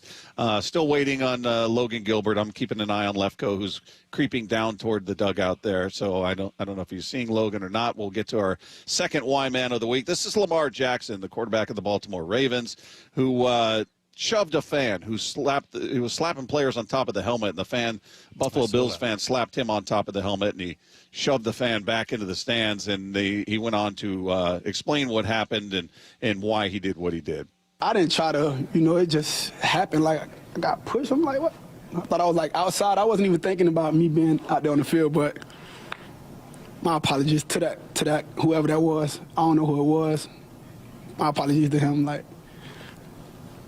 just chill next time. Just, you can talk trash and stuff, but keep your hands to yourself, man. That's all I can say. It's not WWE. We playing football out here. We don't want to. I never seen one. Don't make me look bad, y'all. Flock Nation, don't make me look bad. I never seen any one of our fans do nothing like that to an opposing team, So just keep it football. Talk trash, I know guys are gonna talk trash. I know the opposing team's gonna talk trash. Just keep it that way, but keep your hands and keep your objects to yourself. Yeah, I don't know if you saw that highlight, Ryan. Yeah. Yeah, so I don't think he's got anything to apologize for. No. Fans, some fans get this weird sense of entitlement. I paid for my ticket. I can do and say whatever the hell I want, and because you make the amount of money that you do, you have to take it.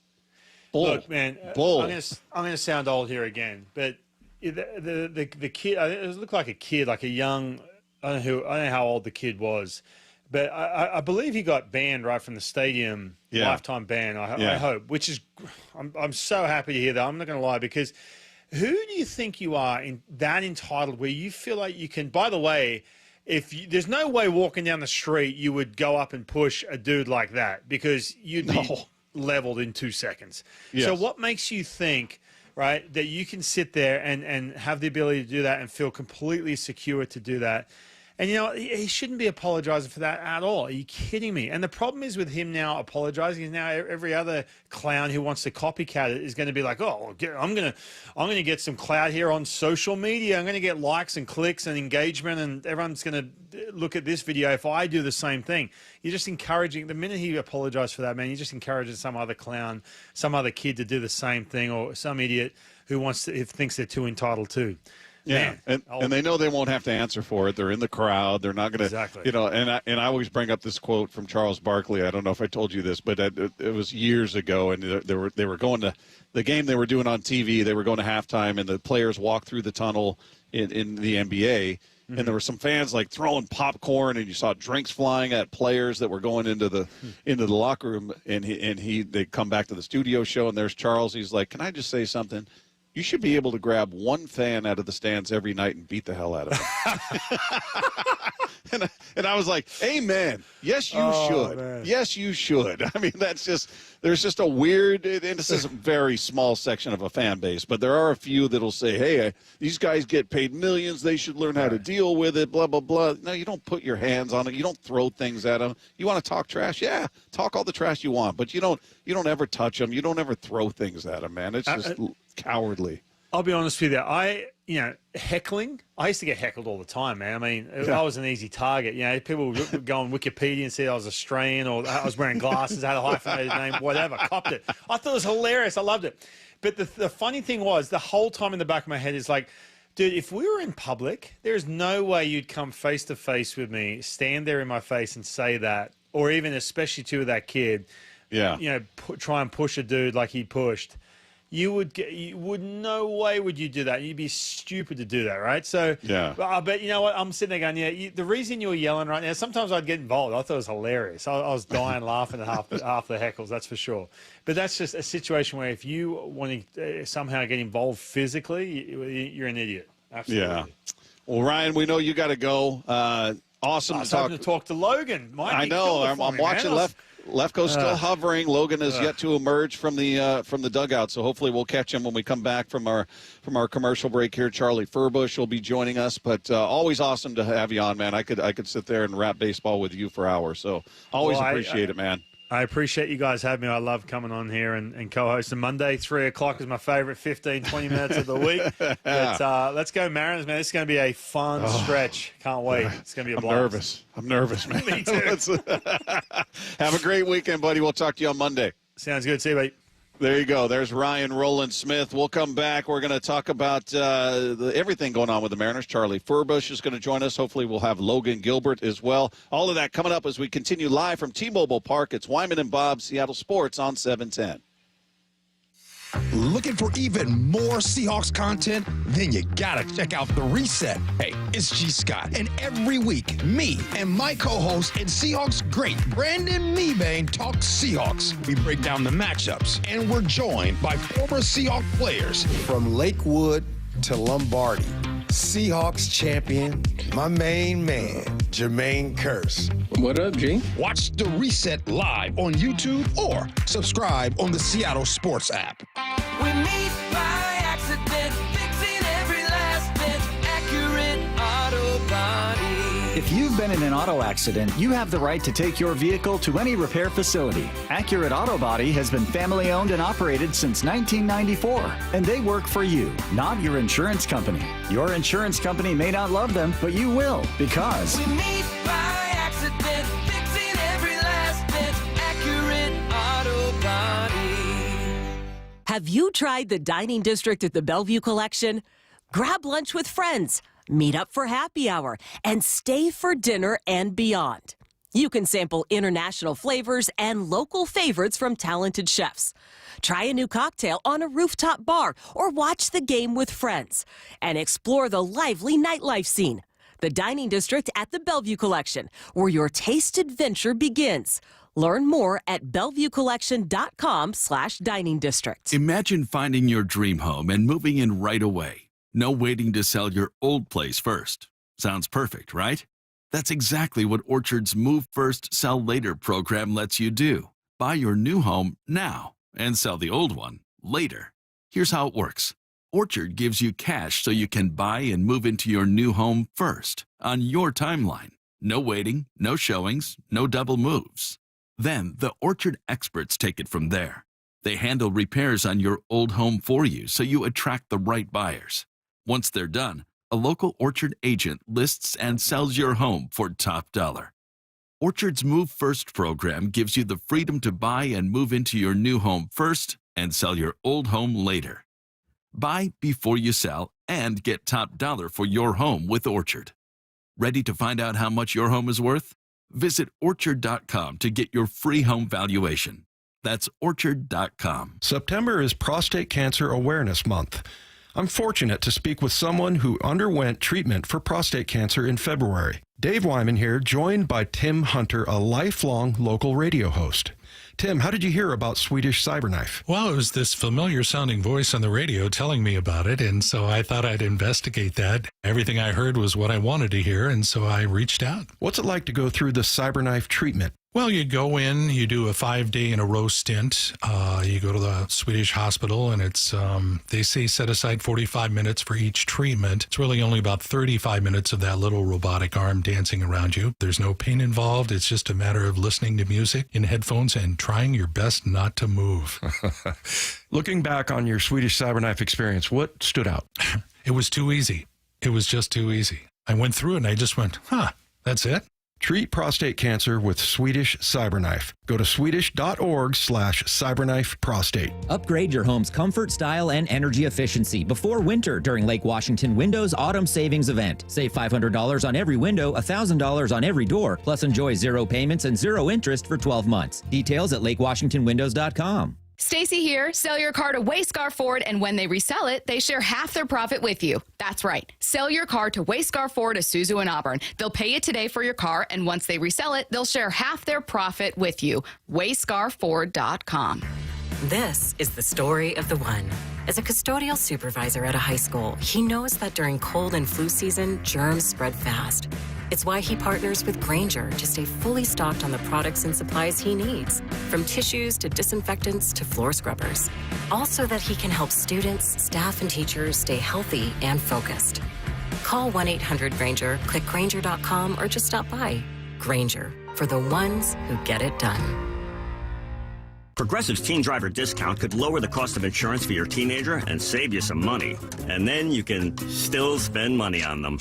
Because just when you think you have a grasp on spending, new sneakers. And then it's money for a school field trip. And of course, spending money. Oh yeah, and a new phone to replace the one they dropped in the toilet. Oh, don't remind me. So just get Progressive's Teen Driver discount. And then you can continue to spend money on them. Endlessly. Progressive Casualty Insurance Company and affiliates. Discount not available in all states and subject to terms and conditions.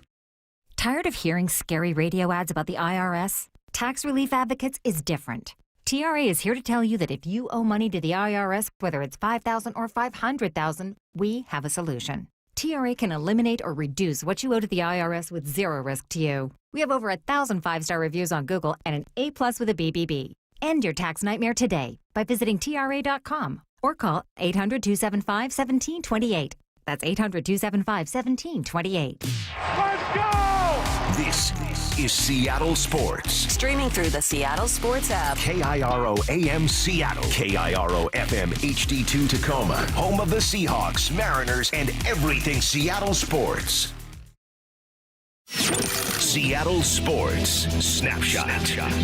Mariners getting set to take on the Angels in Game 2 of this 4-game series. They took Game 1 in extra innings last night, looking to duplicate that and extend their league-leading win streak to 7 games tonight. Mariners have won 6 in a row and are currently tied for first in the AL West with the Houston Astros. They'll send Luis Castillo to the hill tonight, facing off against former Mariner Yusei Kikuchi. You can catch it all right here starting at 6 p.m. with the pregame show. 7:10 first pitch, Seattle Sports on 7:10. A couple of other games going on right now. Royals up on the Phillies 1-0 in the bottom of the first. Still to come, you got the Yankees and Red Sox. Rangers on the road to take on the Mets, and the Astros facing the Braves in Atlanta. Snapshot brought to you by Miller Lite. When it's game time, it's Miller time. This hour is serviced by the Lee Johnson Auto family. From the Quantum Fiber Studio, this is Wyman and Bob. On Seattle Sports. Streaming live on the Seattle Sports app and at seattlesports.com. Now, here are your hosts, Dave Wyman and Bob Stelton. We continue live from T-Mobile Park. It's Wyman and Bob, and we've got a chance to speak to a man. If we had a Mount Rushmore of our favorite guests here on this program over the years, this man would certainly have his face up there. We're talking about Mariners pitcher Logan Gilbert is here with us. How are you, man? Hey, guys, I'm good. Thank you. That means a lot. Oh, you know this. You're one of our favorites. You used to hang out with us out at Edgar's. We'd be out there, talk to you spring training. So it's always been a fun conversation. I would imagine fun is what is happening with this team right now. It's not been easy, but you guys are rolling right now, 6 games in a row with just 15 games to play, Logan. Do you guys talk about that? Do you talk about how much time is left and just the way the standings are working around you? Yeah, it's a really fun time right now. I mean, this is what you dream of at the beginning of the season, to be in a chance for first, and everything's right in front of us. As cliche as it sounds, we I feel like we really just show up and play one game and win that game and move on, and try not to do too much outside caring or watching, and I'm sure that'll change a little bit in the last week of the season. What is that tension like for you as a player in the dugout when it's extra innings and maybe there's a runner on third, potentially the game-winning run, and I can tell you as a fan, I'm on the edge of my seat and I'm yelling at the TV, or I'm trying not to yell in the press box, but the tension that is there. Are you feeling the same thing in the dugout? Yeah, it's fun. I think we're all a little bit crazy like that. We like the tension. We like when it's dramatic. Don't get me wrong, I'll take the easy wins if there's such a thing, but when it's fun like that and the fans are going crazy, it makes for a good atmosphere. Hey, as far as your season's gone, how do you view it to this point? Obviously, you spent some time on the IL, which was a first for you, not optimal by any stretch, but do you feel like you're 100% back? Do you feel like you're still kind of finding your way through it? Where are you at physically? Yeah, I feel great. I mean, it's the end of the season. I don't think anybody's 100%, but I feel really good and much better than I felt when I was going through all that stuff earlier. So I feel like everything's going well, just trying to give us a chance to win when it's my turn.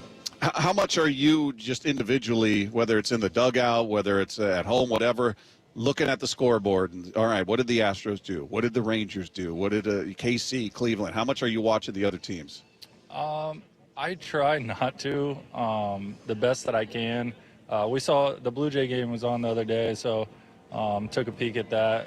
It's fun. It's a lot of good competition, good matchups going on around the league, so it's hard not to watch, but just trying to take care of business when we can here at T-Mobile.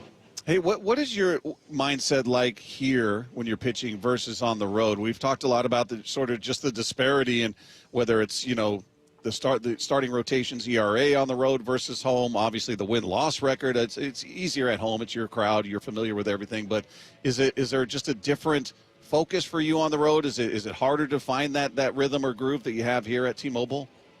I mean, it's baseball. Everything feels the same. Of course, it's better having your own fans here at home and, I don't know, feeling comfortable in Seattle or with the fans, whatever it is. But it really doesn't feel that much different. Hey, we saw a lot of the guys adopt the mustache down there to, get things going, and you kind of went goatee. Did somebody try to talk you into the mustache, and you said, no, I'm not going to do it? Where are you at with that? No, everybody just kind of did it. I didn't know. I was actually going for this right before, and then, of course, they, I guess, went in a different direction right at the same time. So right now I feel like everything's working for everybody, so let's just keep it the way it is. You're not going to mess with it if it's working. That's awesome. Hey, one guy we've spent a lot of time talking about is Josh Naylor. Obviously new to the team, coming over at the trade deadline. But I'm curious, just from your perspective as a pitcher, being out there on the mound and a level of confidence that you may have if ball gets drilled into the hole, JP has to throw it from his knees. He's going to short hop the first pitch. Just the confidence you had, he's going to make that play at first, because I feel like we knew who he was at the plate, but I think we're getting a different view of him as a defensive player. What does he bring out there, and what does he bring as far as confidence when you're on the hill? Yeah, that's fair to say. I felt the same. Everybody knows he's a good hitter, but I think we've seen what he can do at first now, and he plays in a kind of unusual spot over there, but I think it helps out that he has a ton of range and kind of takes away those balls that might be in the hole that get to right field. So he does a good job over there and making the picks too.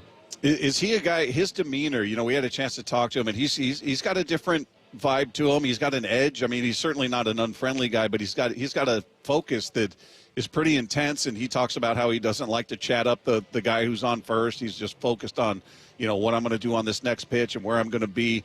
Is that an element in the clubhouse you think is well served, that you got guys that love to laugh and smile and have fun, but he's kind of on the other end of that, and it feels like it fits well. What's your perception of that? Yeah, I love that he wants to win. I mean, I think it shows, and fans can tell that even from him being on the field going about his business. But he has that kind of presence about him. When it's time to go, it's serious, it's business, and seems like a leader and a good presence in the clubhouse. Hey, when we've seen this bullpen, especially as of late, come through and cover a lot of innings, obviously extra innings, and they're 8 1/3 the other night, 6 and change last night. you know, just as a starter, when you see that going on, does that, like tonight with Luis, do you feel like maybe even subconsciously there's that thought that, you know what, I got to give these guys a break. I've got to give them 6 or maybe 7. Does it put a little more emphasis on your start? Yeah, probably a little bit. I think that's always the goal, to go as deep as you can, but you always want to do your best to help out the bullpen, especially when they're throwing it the way they are. They've stepped up big time, especially the last few games. So when we're out there just trying to do our part. Are you allowing yourself to picture a playoff run? Are you just tunnel vision on the season? Or are you allowing yourself to go, you know, if we get into the postseason, we know what this building is like. We know what this fan base, I mean, this city is ready to explode. Yeah, I've been thinking about it a lot. Yeah, we definitely want to take care of business and be focused, but I don't think it's a bad thing to look at that and be excited and try to do everything you can in September to be prepared from a standing standpoint and mentally and physically and everything else. Hey, do you look at the rotation going into the postseason, where you would slot in, where you just, does it matter to you if you're the guy in game 1, game 2, game 3? I don't know. I hope I get the ball at some point and do my job. That's about all you can control. Yeah. Well, look, I hope we're talking about it, man. This city, as I said, they are ready to absolutely explode for this team. You've been in this building when it's rocking, and this city is ready. 15 games are going to be gone before we know it. And always fun to talk to you, man. I really wish you nothing but the best, and hopefully we're talking postseason baseball with you soon. Thanks so much as always. Yeah, thanks, guys. Thanks for having me on. There you go. There's Logan Gilbert of your Seattle Mariners as they get set to take on the Angels here in Game 2 of this 4-game series, trying to capitalize on what they've got in front of them before they hit the road for 6 games. You got the Royals, followed by the Astros, and then 6 more at home. They'll wrap up the season with the Rockies and then the Dodgers. So this is a team that's definitely been good at home. Road has been a bit of a struggle, and we got our guy Mike Klefko down there now hanging out with us. Charlie Furbush, apparently he suffered a little bit of an issue on the road. I have a live update, Bob. He is walking across the Sky Bridge now. Okay. Transportation issues on his way here, so he is en route. He's going to be sprinting, out of breath. I think he half ran, half took a scooter. I don't know. He had some car issues, so I'm sure he'll relive the story with you. But I'm going to host him the field with you right now. All right. Hey, perfect. Well, you were able to stand next to Logan there. He's got the goatee. I would love to see him in just the 70s cop mustache. That'd be a cool look for him, I think. Well, I actually asked him down in the clubhouse when we were setting this up earlier. I said, so why didn't you do that? And I guess you asked him that too. And he said, well, I just was doing this on my own. And then they all did the mustaches. I'm not doing the mustache. Yeah, well, now that they've won 6 in a row, you don't touch anything. You don't change anything. I really think, everyone was wondering why Harry Ford was so relaxed, how he was so comfortable up there. It was the mustache. Yeah. It was the look. He came into the clubhouse yesterday. Everyone's like, whoa, look at Harry. He's got the cop look going, and then he was confident. He got that sack fly done. Well, listen, our show, and this will include Matt. If we move up one more spot in the ratings, we're gonna have to go mustache, man. I love that he's agreed to that too, wholeheartedly. Yeah, he's leading the charge. He doesn't know it, but he's leading the charge. Matt Nelson with a mustache would what, Bob? Would be gold. He might not be here today because he's doing it. He's workshopping the look. He's trying to figure out how that looks. He's like, you know what? Should I have done it? All right. Workshopping his look. AI can do everything now. There you go. Hey, can you see who's walking on here? Seat. I told him to go to the other one. You told him to go to the other? I think you got to come to this seat over there. Can't even follow directions. See, Lefko's clowning you right now. Says he told you where to go. You can't even follow directions. Yep. All right. Send your mean text in for Charlie Furbush. 866-979-3776. Are you good? We made it. All right. I'm hanging up now, guys. I'll see you up there. All right. There you go. Lefko down from the field. Charlie Furbush in the booth with us. How are you, man? You know, could be better on a Friday afternoon, but dealt with a little flat tire coming in. Yeah? Last time you had a flat tire? It's been a while, right? I think I've only ever had one in my life, and it was like when I first started driving. So, super convenient, like a teenager, right? yeah. Yeah. I made it, I don't know, a decent ways away from my house, and then it was going flat, so I had to turn around. Oh, okay. So you weren't on the side of the road changing it or anything? No. I was able to make it home, but, had to get alternative transportation into the stadium today, but glad to be here. Well, good to have you, man. It's that time of year. We've been talking about it all day. Just how are you watching these games? Because whether I'm here or whether I'm at home on the couch, I'm on the edge of my seat. I'm obviously here. I can't cheer in the press box, but I'm at home. I'm yelling at the TV. I'm yes, or I'm like, bleepity bleep, what the bleep? You know, I mean, every game feels like a playoff game right now. Every one of these feels like a must win. How are you do you have that tension? Well, first off, I'm loving these extra inning wins, right? I mean, I think these are huge types of wins for the team.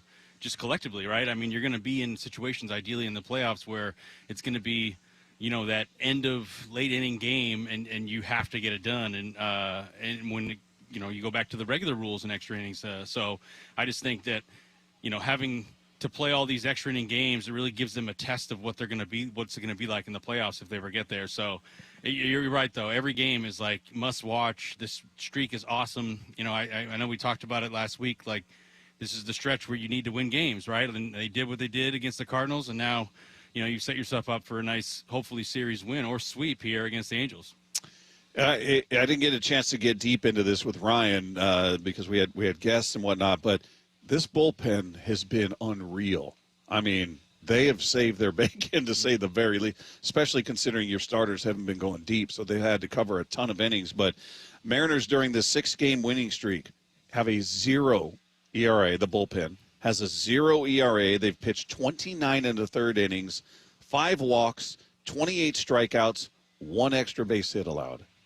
That's unreal. I mean, they've allowed 2 unearned runs, but what they've done has just collectively been unreal. I don't know how sustainable it is because these guys have got to be gassed. They made a move. They DFA'd Castillo. They called up Legumina today. I don't know if you saw that, so to get a fresh arm up there, but as a guy that's been out there and you know how tough it is to do what they've done, almost 30 innings in a 0 ERA, unreal. Absolutely incredible. It's a streak. Yeah, you hope it continues and doesn't stop the rest of the season or the rest of the games they'll be able to play this year. It's one of the great things when you're down in the bullpen and you almost feel like in a way you're a mini team out there, right? I mean, you're so far away from the action and you're not in the dugout every day, so you really form this tight-knit bond with all the bullpen guys out there.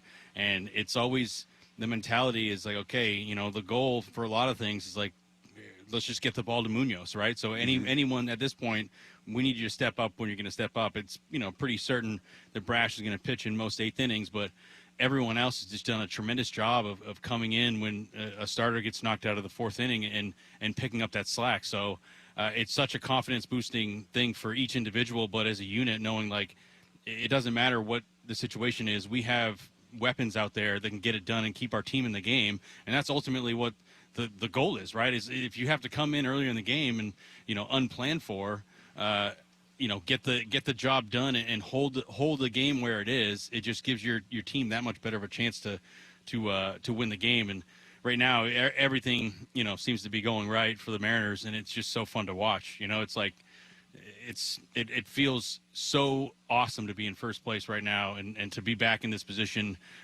with a chance to be there solo tonight. Yeah, it's I mean, there's so many elements. I mean, not last night before, that extra inning game, 13 innings. The bullpen, spectacular. The infield defense in that game, I think people forget the plays that were made. A number of plays, whether it was Gino, JP, or the picks that Naylor was making at first base, that just unbelievable. It's unbelievable. I mean, you think about last night and some of the plays that were made just to keep the extra inning game in a one-run position, right? I think that's where, with the rules of having a guy on second base, sometimes you could see maybe a team would score, you know, 2-3 runs just because they have an opportunity to, right? So the Mariners making great defensive plays, keeping the team in the game, giving themselves a chance to, hey, we can tie the game, and that's what they did. They tied the game last night, and lo and behold, ended up winning it. I mean, just an incredible. I mean, I don't know about you. I'm watching it on the couch last night. I'm like, they're going to win. They're going to win. I felt like it really didn't feel like they were going to lose. I think, like, no matter what, once they went to extras, I was like, they're going to get it done. It just seemingly, when they have an opportunity, they continue to get the job done. And let's just highlight the base running here. The base running is insane. Like, it's like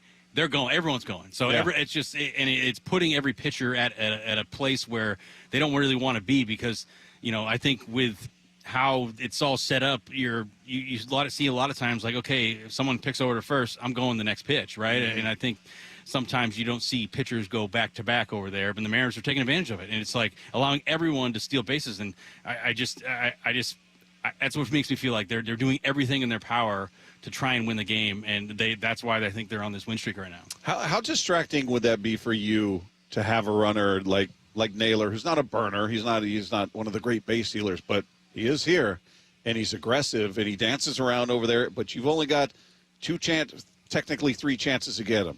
I'm going to throw over there twice. I better get him on the third or he gets the base. But just mentally, that rule wasn't in place when you were pitching. How distracting would that be, do you think? I mean, I think it would be a little more distracting. You'd have to be a lot more aware of the guys like Naylor, not the typical base stealers, the guys that are, I'm going to try and get in a couple extra bags here this year just because I can. So, for me as a lefty, I had the advantage being able to see the runner. So yeah, you could balk. Yeah, and I somewhat had a good sense of when they were going to run a lot of times, and because it's first movement. Like as soon as I make a move, they take off. Yeah. And so sometimes you can make a quick adjustment and go over there. So as a righty, it's a little harder to kind of look over your shoulder and say, well, is he whatever? We're going to pitch and try to do a quick pitch, and hopefully he gets thrown out. So it definitely changes your approach, and you have to be aware of this. And I think that's where the Mariners have done probably a better job than most teams in terms of base running and how it's like built in the game today. How surprised are you by how effective Naylor's been? He hasn't been caught yet as a Mariner. He had a career high, or he had a total career, I believe, of 25 stolen bases coming into this. He's got that here. He's got that, this year. And I think he had 11 stolen bases in 93 games, I believe, with Arizona this year. He comes here, and he had like 11 in the first 15 games or 16 games. And so he's been decidedly more aggressive as a Seattle Mariner. And I'm wondering if they told him, hey, man, you see it, you got the green light, or if he just took it upon himself, or how that worked out, because he's decidedly more aggressive and effective. For sure. And, part of it is because he's getting on base, right? He's getting the green light because he keeps getting on base, and I think that's just a test to how good Naylor's been, and how important in the lineup, in the clubhouse that he's been. He really has kind of brought this new style, energy, intensity to the team, and it's totally noticed and appreciated, and I think a lot of fans' perspectives too, like seeing what he does on a nightly basis, and it's easy to become a big fan of Naylor. And yeah, to the base running thing, it's just this is just one of the, I think when you look down at, look back on the history, or look back at the season, regardless how it turns out, you go, man, they probably got a few extra runs because he stole some bases that were not anticipated, and then that, lo and behold, gets you an extra run in the 4th or the 7th inning, and that changes the whole course of the game. So, and you just look at how many one-run games these Mariners have keep playing. It's like, okay, well, these little things throughout a game are so important to get runs across the board, and knowing the bullpen you have, you only need so many runs because the bullpen's going to get it done. Hey, one guy I wanted to ask you about, because I've just been harping on him for a little while now, is Edward Bazardo, who certainly didn't come into the season a high leverage arm. He was kind of your middle guy, or he has gone 16 appearances in a row where he's given up 1 earned run. And this is a guy who will pitch back-to-back nights, sometimes 3 in a row, not often, but he's a guy who seems to have a bit of a rubber arm and gets out there and has become more and more effective. And in turn, as a fan, I watch him and I've just got a different level of confidence when he gets out there that he's going to get it done. Like, I put him in the group with Munoz, Brash, and Spire. He's in that group now. For me, what do you see from him? I see the exact same thing, and kudos to Shannon Drader. She was the really first person I remember early on in the season that saw what I kind of saw as well. But she said it, and I totally agreed with I think the pitches have just gotten better with Bazardo this year. Like, he's throwing harder this year, and the amount of times he was hitting 98 this year, I think that's what makes him so effective, is that he has this great run on his two-seam that is able to dot up, and he's throwing so many strikes, and then has this really kind of, different shape of a slider that I think gives the hitters a little bit of it's hard to pick up because it's either going to break early or break late, and it doesn't seem to be the exact same pitch every time, but he's doing a very good job of throwing high-level pitches every single time he's out there, and has become, a force in the bullpen. Yeah, it's been fun to watch, and certainly needed, to say the very least. In a lot of ways, we thought that, looking at Carlos, I'm drawing. Vargas, yeah. That's what he did this year, right? Like, he stepped up in so many ways earlier in the year and covered a bunch of innings and was throwing 99. He's still throwing 99, but, he kind of had a little bit of a regression there. And I think that's the consistency you've seen. Bazardo has done such a good job just day in and day out being that reliable guy. Hey, you can catch the Mariners-Angels series finale this Sunday on the Seattle Sports app or on AM 770. Meanwhile, the Seahawks head to Pittsburgh to take on the Steelers in a game you can hear on the app as well and on 710. As always, simply download the Seattle Sports app. It's totally free. You've got both broadcasts there, so you can bounce back and forth if you'd like. Meanwhile, Sunday's game should mean more for the Seahawks, and we'll tell you why that is. As we continue live from T-Mobile Park, it's Wyman and Bob with Charlie Furbush in. This is Seattle Sports on 710. Polanco tagging. Here comes the throw. Polanco steaming home. He slides. Back in first place. He's safe as the Mariners win. Sir Harry Ford. This is what I've been expecting since the trade deadline. It's 6 straight wins for the Mariners, who go for 7 in a row tonight. It's there to be had. It's right there. Mariners, Angels. First pitch at 7:10. Pregame at 6. And we believe in each other and we're ready to fight. On the home of the Mariners, Seattle Sports on 710 and the Seattle Sports app. History, it had the gold rush. Then came the oil boom, the tech boom, but right now it's the Wi-Fi boom, and Xfinity Wi-Fi is booming. Xfinity has everything you need to tap into the Wi-Fi boom with seriously powerful and seriously reliable connection. It's got 99.99% network reliability and incredibly low lag, so your streams are smoother than making a decision on what to stream. And did I mention that you can even connect to hundreds of devices so you, your kids, your parents, your poker group, and whoever else is at home can all experience the Wi-Fi boom with Xfinity. And the Wi-Fi isn't the only thing that's booming. Get the most reliable Wi-Fi and our best in-class equipment for one consistent price for 5 years guaranteed, all in. Plus, get unlimited data included and no annual contract, all with the 5-year price guarantee from Xfinity. Visit Xfinity.com, call 1-800-XFINITY, or visit a store today. Restrictions apply, not available in all areas. New residential customers only. Select plans only. Xfinity Gateway with X5 Complete required for unlimited data, except in certain areas. Most reliable Wi-Fi based on Open Signal Awards USA. Fixed Broadband Experience Report, August 2024. Actual speeds vary. With football season comes colder weather, so if you need new windows and doors, don't drop the ball. Steve Rabel here with Keith Dashafeet from locally owned Pella Windows and Doors of Western Washington. So Keith, what's your next big play? Well, Steve, right now get 40% off qualifying installs or no payments and no interest for 12 months on approved credit. Schedule a free consultation with Pella Windows and Doors of Western Washington. Go to PellaPNW.com. That's PellaPNW.com. Do Crohn's disease or ulcerative colitis symptoms keep coming back? Tremfya, guselkumab, may help, with rapid remission achieved at 12 weeks and lasting clinical remission at 1 year. Some even saw visible improvement of their intestinal lining at 12 weeks and 1 year. Tremfya is a prescription medicine used to treat adults with moderately to severely active Crohn's disease and adults with moderately to severely active ulcerative colitis. Serious allergic reactions and increased risk of infections and liver problems may occur. Before treatment, your doctor should check you for infections and tuberculosis. Tell your doctor if you have an infection, flu-like symptoms, or if you need a vaccine. Healing is possible with Tremfya. Approximately 3 out of 10 patients were in endoscopic remission at 1 year, based on areas visualized on colonoscopy, which may not represent the deeper bowel layer or entire GI tract. Individual results may vary. Ask your doctor about Tremfya today. Call 1-800-526-7736 to learn more or visit TremfyaRadio.com. Some things can steal your sunshine. Ugh, I just got my hair done. Sorry, the cooler's broken. Anyone see my flip-flops? Anyone? But COVID-19 can steal a lot more. I just took a COVID test. Ugh. Prescription medications for COVID exist. If you test positive this summer, ask your doctor if they're right for you. Visit PfizerForAll.com/COVID-19 to learn more. Sponsored by Pfizer. This is the story of the one. As a maintenance supervisor at a manufacturing facility, he knows keeping the line up and running is a top priority. That's why he chooses Grainger. Because when a drive belt gets damaged, Grainger makes it easy to find the exact specs for the replacement product he needs. And next day delivery helps ensure he'll have everything in place and running like clockwork.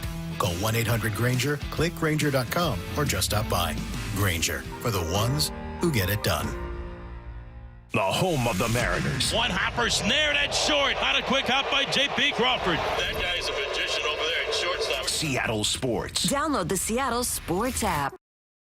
It's the Got to Go used car sales event at West Hills Autoplex, September 12th through the 14th. Hundreds of vehicles under $20,000. No payments for 90 days on approved credit. This weekend at the West Hills Autoplex. Hazelwood has it.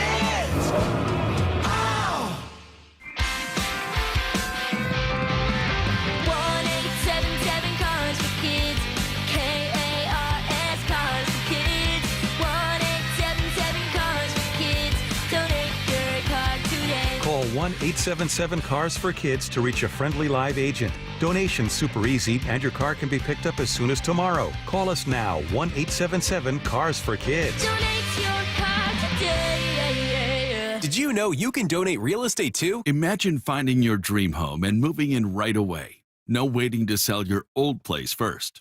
Sounds perfect, right? That's exactly what Orchard's Move First, Sell Later program lets you do. Buy your new home now and sell the old one later. Here's how it works.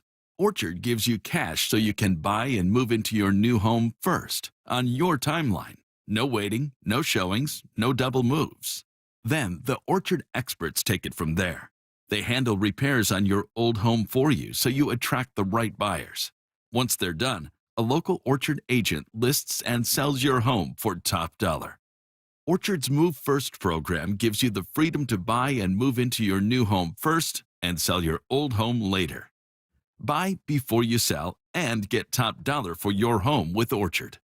Ready to find out how much your home is worth? Visit Orchard.com to get your free home valuation. That's Orchard.com. When it comes to the security of your business, doubts can creep in about who you're trusting to protect it. At Bay Alarm, we got you. For nearly 80 years, we've been putting our customers' minds at ease with our advanced technology and personalized support. Feeling insecure about your current security service? Visit BayAlarm.com today. This hour is serviced by the Lee Johnson Auto family. From the Quantum Fiber Studio, you're listening to Wyman and Bob. Weekdays 2 to 7. On Seattle Sports and 97.3 FM HD2. Park, it's Wyman and Bob. This is Seattle Sports on 710. We got Charlie Furbush in with us. We'll take you up till 6 p.m. and we'll turn you over to the Mariners pregame show as they get set for Game 2 of their 4-game series with the Angels, who are in town. They send Luis Castillo to the hill. He's facing off against former Mariner Yusei Kikuchi. So that's your matchup coming up tonight. Meanwhile, the Seahawks will be in Pittsburgh. Are you fired up for Seahawks season? Are you a big Seahawks fan? Yes, absolutely. Okay. Yeah, this is going to be an interesting one because they're dealing with some injuries. Devin Witherspoon is listed as doubtful for this game, and he's a huge piece to that defense. They talked about, they asked Mike McDonald, is Rick Woolen going to start this weekend? Because he, how things went last week, and he said, we'll see. Now it's kind of an interesting quandary they could be in if they were going to sit him, and they're going to be without Witherspoon. They're in a bit of a pickle there. They did bring up Shaq Griffin, so we'll see, is he depth? Does he get a start? All of that. But what's your feeling about the game? Do you feel like this is – Dave and I went through the schedule and said, all right, win-loss, just kind of giving our picks for the season. And obviously that can all change based on injuries and whatnot. But this was the game we both picked them to lose. Hopefully Dave and I are both wrong on this. What's your and listeners can text in. Tell me whether you think the Seahawks win or lose this game against the Steelers this weekend. 866-979-3776. What's your level of confidence? I'm right in the middle. I think it's I wouldn't say I'm, either way, but you're saying either way you're going to be right. I thought they could win, but they could lose. Yeah, but for some reason my gut says it's going to be fun to match up with DK and see what the matchup looks like there. Yeah. And then secondly, I just have this feeling that it's gonna come down to like a field goal, and that's how the game's gonna finish. Yeah. Seahawks may win or lose. Most scores are a one score. Yeah. But I feel like it's gonna be tied. Field goal. Field goal's gonna win as the clock expires. Oh, okay. Yeah. And who wins? Seahawks. Oh, okay. Yeah. Okay. For sure. For sure. For sure. Yeah. Right. I like that confidence. Well, yeah. I hope you're right. I hope they've learned from week one what they could do better in a lot of ways, and take that into the game plan and know it's going to be this is going to be one of their tougher matchups all year playing in Pittsburgh. So, go out there and play fundamental football and get the job done. Yeah, I'm wondering, just for fans who maybe they were like Dave and I going, that's going to be a tough one. If we're predicting right now, we're calling it a loss.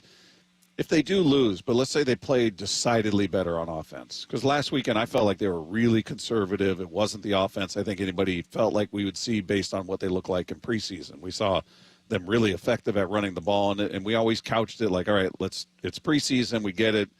You're not playing starters for the majority of the preseason. You're not going up against starters. You're not scheming, so let's keep it in context. But they did look cohesive. The running game was there, and then it wasn't there in game one. So I think for some that look at this and go, yeah, this is going to be a tough one, I'm probably picking the loss.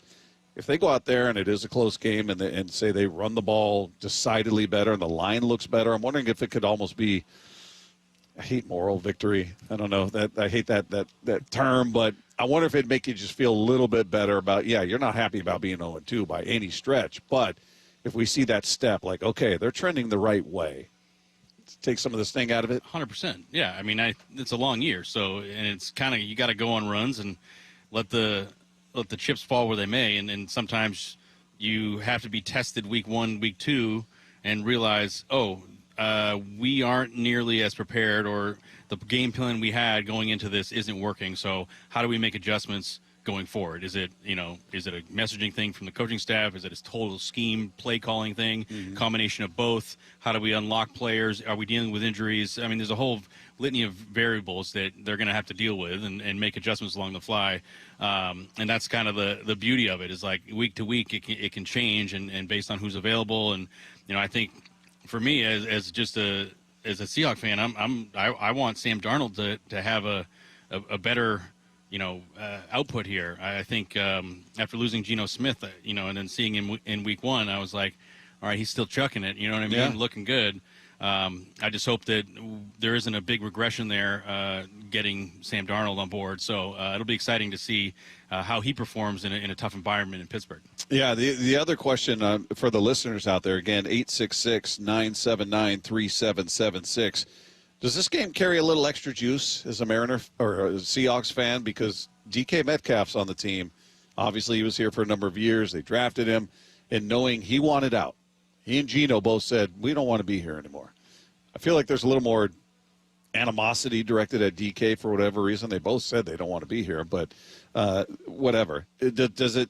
Because for me as a fan, I'm watching it with a little extra interest. I mean, I'm always going to be incredibly interested anyway, but yeah, maybe a little extra interest because of DK's presence there. Does that add to it for you? Yeah, absolutely. And I think that it's a lot of way. Because by the way, he said another game for me.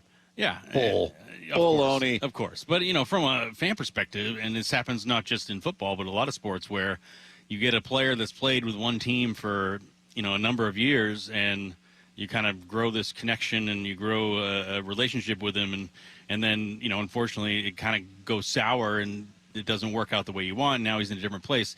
That first game back is always one of the more exciting games to watch, right? Like, okay, well, how are they gonna really just do everything in their power? Like, if we lose, DK is not beating us, right? Like, Is that how they're going to take the approach? Like, okay, well, it doesn't really matter. We shut down our old friend there. I mean, we feel good about it. So it's always fun to watch. So I'll be watching on Sunday as well to be like, all right, let's see how this turns out. And you better believe Pittsburgh's going to give him a couple chances to throw it at his old team too. How was it for you, just as a pro athlete playing against a former team or even a former teammate? I don't know if there was a one-on-one feeling or just a feeling of, you came here to the Mariners, then you faced the Tigers. Yeah. Did you feel like, okay, I'm going to – Every time I faced the Tigers, it was such an interesting feeling because, a lot of ways it's like I have so much gratitude towards the whole organization and the opportunity I got. But then you double down and you say, oh, man, well, you have all these great relationships with these great people that I created, and it's just now I have to face them for the first time. And I think there are a handful of times where you look at a player on the mound and you look at him and you're like, don't smile, don't laugh right now. Like, come on, you know what I mean? Keep it together. We've had such a good time off the field, and we have such a good friendship that, you try to just, get into compete mode. But was there extra juice for you in that I want to show them what they're missing in me? Yeah, I really want to beat this team. I think in one way that's true. But at the same time, it's like I think I'm not trying to treat them any different than I would treat any other team, right? Like I think if my approach is changing just for that team, then it feels like I'm getting out of my own way to try to do something that isn't really up my alley. Right. I was just like, I'm going to stay in my own lane and pitch how I know how to pitch, and not try to make one game bigger than it needs to be. Right, and that makes sense. You don't want to get outside of what you do. Right. But just internally, maybe there's a few more butterflies or a little more anxiousness at all, or for sure. I mean, and it goes with another team that I grew up a Boston Red Sox fan, and I'll never forget, for when they won it, and being on a college campus and meeting in this area called the Quad, and there was like 3 Babe Ruth jerseys burned. Like, the curse is over. Like, this is awesome. Everyone's having the greatest time, and we're just on top of the world. And fast forward 7 years later, and my second game in the big leagues, I'm facing the Red Sox, and I've got to face Pedroia and Ortiz and Youkilis, and I'm like, what is happening right now? Like, is this real? Like, they're the enemy now. Oh, I know. It's like, it's such a pinch me moment that I can't believe that it worked out. In a lot of ways, I can believe it worked out because you put in the work and you do all the right things along the way. But it's certainly one of those cool athletic moments that you don't anticipate happening, and then you don't really know how you're going to react until you're in it, right? And it's like, okay, well, that would be a dream scenario if that really worked out, if someone presented that back in college to me, right? Like, oh, I'd love to do that, but lo and behold, it actually worked out in that sense. And by the way, do you remember how you did against them? I do. It was my second appearance. Came in for Rick Porcello. Ended up going 5 scoreless. Oh, wow. You were long relief. I was long relief. I was a starter. Okay. So they got, my first appearance was 3 2/3 against the Rays. Against the Rays. Got the win. Second appearance, threw 5 scoreless against the Red Sox. Wow. Yeah. You said Ortiz, who? Yeah. Big exactly. Poppy. Yeah, but he's got nothing on me. That was a tough lineup, Yeah, it was. Hey, Football Fridays are powered by the Snoqualmie Casino and Hotel. If Harry Ford was nervous last night, he certainly didn't show it. He might have had an interesting reason why. We're going to hear about that when we sweep the dial. Coming up with Wyman and Bob live from T-Mobile Park with Charlie Burbush in at Seattle Sports on 710. Touchdown Seahawks! Celebrating 50 years of Seahawks football with the voice of the Seahawks, Steve Rabel. Number 96, Cortez Kennedy. He was as wide as he was tall, and he was in the backfield terrorizing quarterbacks and throwing them to the ground before they knew what hit them. The Seahawks hit the road for the first time this season in hostile Pittsburgh. Seahawks, Steelers, Sunday. Kickoff at 10 a.m. On the home of the Seahawks, Seattle Sports. September is Prostate Cancer Awareness Month. I'm fortunate to speak with someone who underwent treatment for prostate cancer in February. Dave Wyman here, joined by Tim Hunter, a lifelong local radio host. Tim, how did you hear about Swedish Cyberknife? Well, it was this familiar-sounding voice on the radio telling me about it, and so I thought I'd investigate that. Everything I heard was what I wanted to hear, and so I reached out. What's it like to go through the Cyberknife treatment? Well, you go in, you do a 5-day-in-a-row stint. You go to the Swedish hospital, and it's, they say set aside 45 minutes for each treatment. It's really only about 35 minutes of that little robotic arm dancing around you. There's no pain involved. It's just a matter of listening to music in headphones and trying your best not to move. Looking back on your Swedish Cyberknife experience, what stood out? It was too easy. It was just too easy. I went through it, and I just went, that's it? Treat prostate cancer with Swedish Cyberknife. Go to swedish.org/cyberknifeprostate. Luxury has arrived at Snoqualmie Casino and Hotel. The hotel is open and you can book now at snocasino.com. The destination spa, the expanded non-smoking gaming floor, the big 2,000-seat entertainment space and convention center, and the new restaurants, food venues as well. Effortless style and the utmost in relaxation. Go to snocasino.com SeattleSportsCasino.com to book. Seattle's closest is now Snoqualmie Casino and Hotel. This college football moment is brought to you by Serve Pro. College football teams have moments they recovered from and made it like it never even happened. Like on October 2nd, 1993, when the University of California faced a 30-0 halftime deficit to Oregon. Cal went on a remarkable 42-11 run in the second half to capture a 42-41 victory, one of the largest comebacks in college football history. Serve Pro, like it never even happened.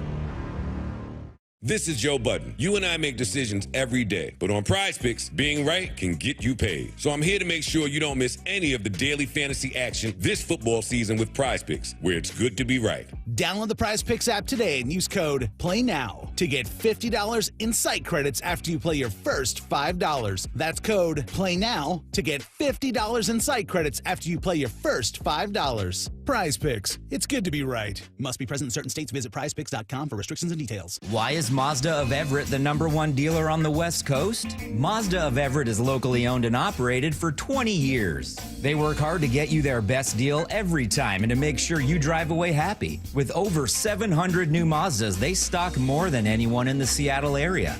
Find out for yourself why people keep coming back to Mazda of Everett. Take advantage of the Mazda of Everett price during the More to Move You sales event. MazdaofEverett.com. Claims based on Mazda USA inventory and sales reports. Seattle Sports has your chance to win 4 tickets to the Seahawks game Sunday, September 21st. Head to the Seattle Sports app, click the Win tab in the bottom right corner, and enter to win. You can enter once per day, so the more times you enter through the Seattle Sports app, the better your odds. Do it every day, September 9th through September 15th. Details and rules at seattlesports.com/win. From the home of the Seahawks, Seattle Sports. The home of the Mariners. It is gone! Cal Raleigh, 2-run home run! Hear every pitch on 710 and the Seattle Sports app. If you've been considering upgrading your siding, now is the perfect time. Hi, I'm Justin Shirley, CEO of State Roofing and Exteriors. In the Pacific Northwest, moisture is the enemy. Old failing siding leads to hidden water damage, rot, and mold. State Roofing and Exteriors is a James Hardy preferred contractor with over 55 years of siding expertise. Call 866-ROOF-ROOF or visit stateroofing.com to schedule your siding inspection today. State Roofing and Exteriors, held to a higher standard since 1968. State Roofing, the best roof you'll ever need. Hi, Seahawks fans. Steve Rabel here for Virginia Mason Franciscan Health. Lung cancer is one of the deadliest cancers in the U.S., but early detection can make all the difference. If you're over 55 and have a history of smoking or a family history of lung cancer, you may qualify for a life-saving screening. So join us at Seahawks Crucial Catch Game on October 20th. Virginia Mason Franciscan Health will be offering lung cancer screenings before the game. Spots are limited, so check out vmfh.org/Seahawks to see if you qualify today. Do you have a car you want to sell, but you just don't want to go through all the hassle? With all the scams and security risks out there, more and more people just aren't comfortable selling their own car. So how do you get the most money for your used car without having to sell it yourself? Stacy here with the answer. It's Wayscar Ford in Auburn. Not only will they purchase your car and pay you right up front for it, but it gets way better. Once they resell your old car, they share half that profit with you. The question I get most from friends and colleagues is, well, what's the catch? How can they offer this? It's actually super simple. All the money they save by not traveling to buy cars at auctions, like purchase fees, shipping, and travel expenses, is what allows them to offer this. They'd rather share that money they save with you rather than outside vendors. They encourage you to shop around, but look, if Wayscar Ford can pay the same or more as competitors and then share half their profit with you once they resell your car, why would you sell your car anywhere else? They've already shared over $800,000 with their customers, and it's only at Wayscar Ford. WayscarFord.com. Check them out today, WayscarFord.com. Scanning the airwaves for the most interesting and entertaining stories of the day. Sweeping the dial. Every afternoon at 4:45 with Wyman and Bob. Presented by Silver Reef Casino Resort. Quite a moment last night for Harry Ford. Ends the game in the 12th with that sac fly.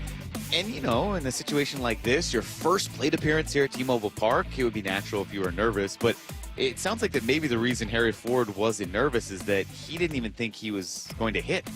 Yeah, I just figured because we had, Robles and some of the other dudes in front of me, but Robles went in front of me and bunted, and then I went. So, yeah, it was cool how it worked out. He's just nonplussed. He's just like, that's how it went. He didn't get in the cage. He said he didn't take a single swing until that swing on the very first pitch he saw. Love it. Which was impressive because I think was his first AB. It was a bad one. Like, he wasn't even close to he just looked so overmatched and out of it. And then for him to come in this situation with the game where it was at and do what he did on the very first pitch was like, and no cuts. He wasn't down in the cage working at all. Showed some poise. Yeah. I mean, I was impressed. I mean, I think in a lot of ways, he's going up there with no expectations, right? I think it's like, all right, well, I'm thrown into the fire. Let's see what happens. And it's more of a, you get a pitch to hit and react, and I think that's what you hear. It's like, okay, well, I saw the pitch and I hit it, and it worked out. All right. Yes, it did. Worked out really, really well. So, sweeping the dial. Well, the big thing that was looming over last night was the Mariners had the opportunity to move into a tie for first. The Astros had played a day game. Kevin Gausman went out there and just shoved. Complete game, shutout, allowed just 2 hits. So that was looming over it. Mariners win. They sit here tied with the Astros. And after the game, Dan Wilson talked about how it felt to now be in a position to win the division. Yeah, I mean, that's what we're playing for. And that's what this time of year is all about. And we have a lot of work to do. We still got a lot of games left. But it does, it feels like we're moving in the right direction. And getting tonight's win, again, these guys, they didn't want to leave the ballpark until we won. And you could just feel it again tonight. Incredible comeback, incredible resilience in our guys. And that's what it takes this time of year. And that's just a great sign. Coming off of last night where there could have been a lull, there wasn't a lull. These guys continued to fight, and that's a great sign going forward. They're in a great spot, man. Look, you win games like that, I've got to feel like that's a galvanizing moment, and they had them back-to-back nights where they had to scrap it out, man. I mean, you had a lot of opportunities along the way where you look like, all right, here they go. Bases loaded, nobody out. Here we go. And they don't play to run. And you're going, what the hell's going on here? But they were able to overcome it, which to me is the sign of a good team. When things aren't going right or maybe your stars aren't coming through, whatever the situation is, you find a way to grind out a win. It's incredible. I said it last month. Come September, you're going to have guys that you don't expect to step up and get the job done, right? And boom, you got Rivas with a beautiful home run the other night, right?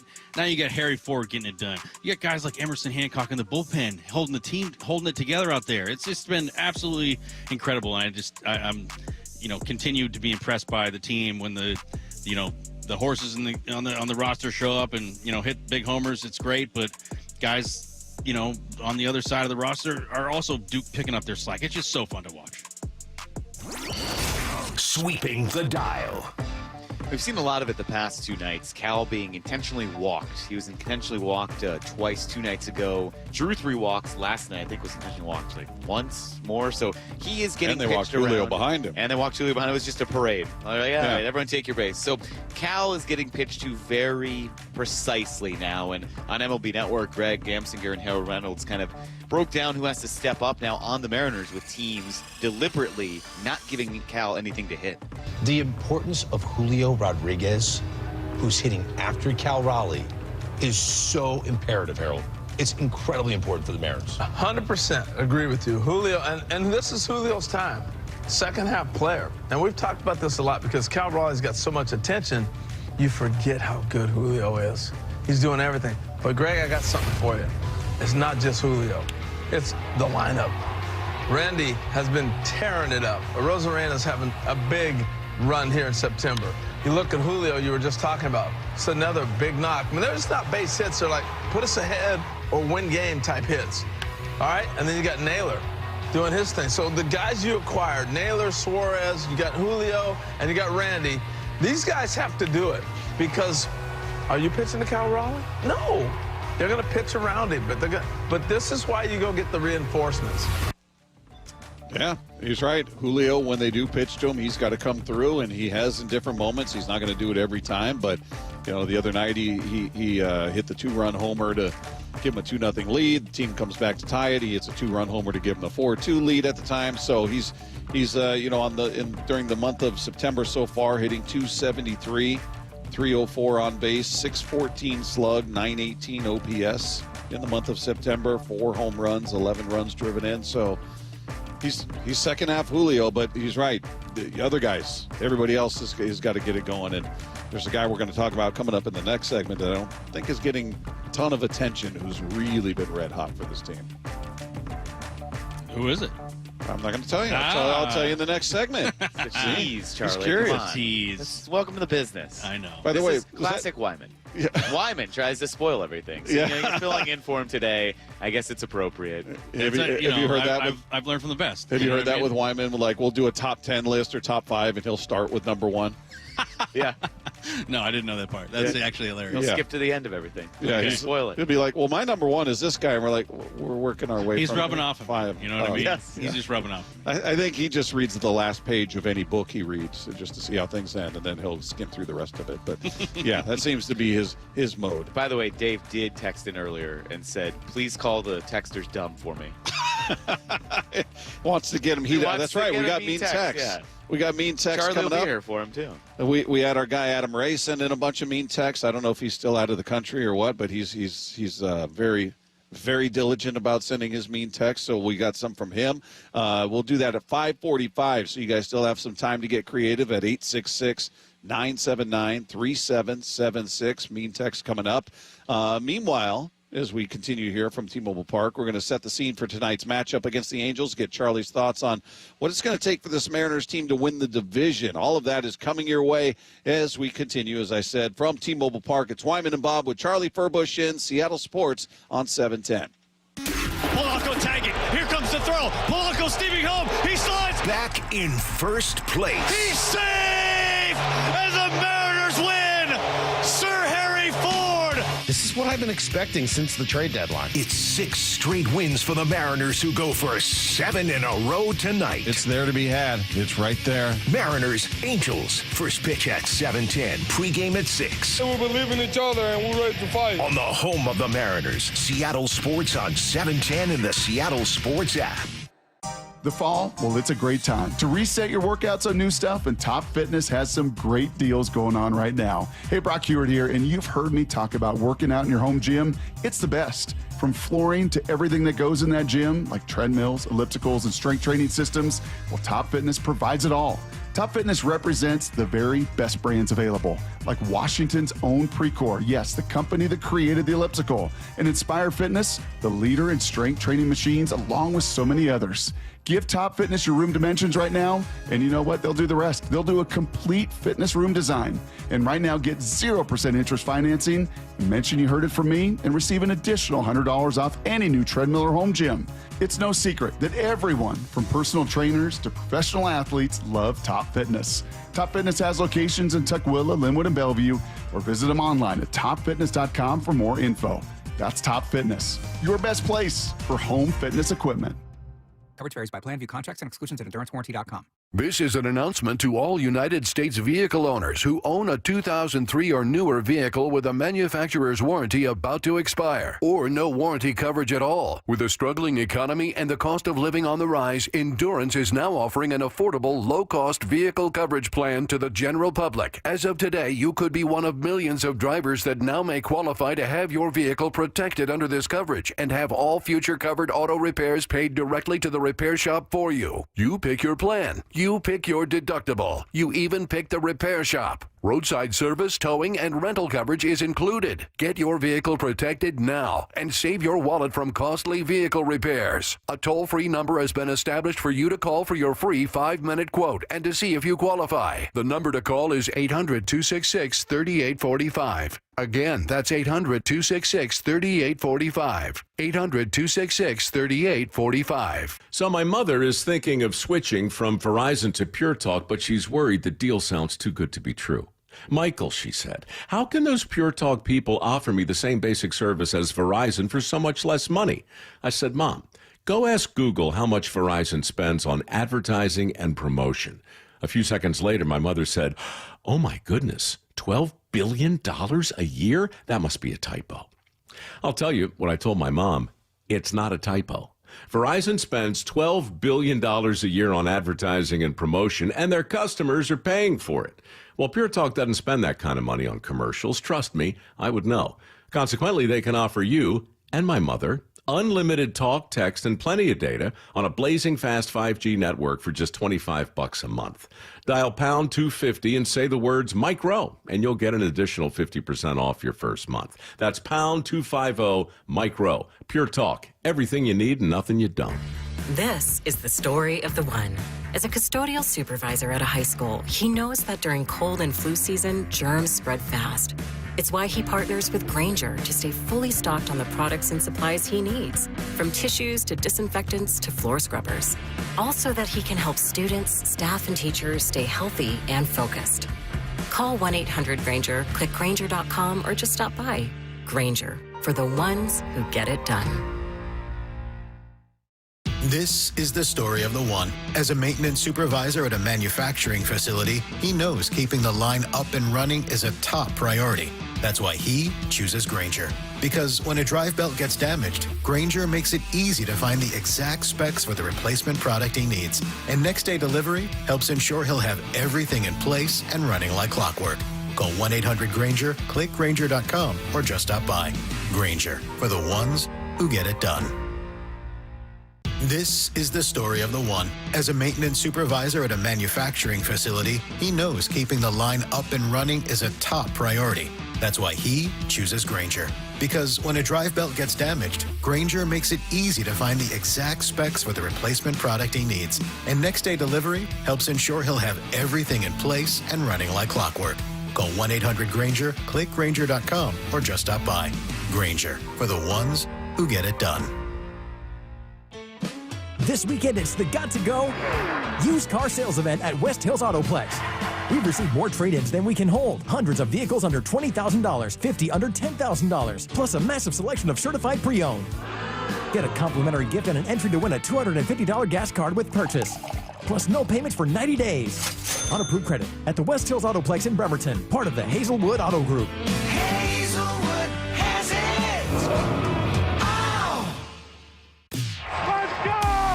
This is Seattle Sports. Streaming through the Seattle Sports app. KIRO AM Seattle. KIRO FM HD2 Tacoma. Home of the Seahawks, Mariners, and everything Seattle sports. Seattle Sports Snapshot.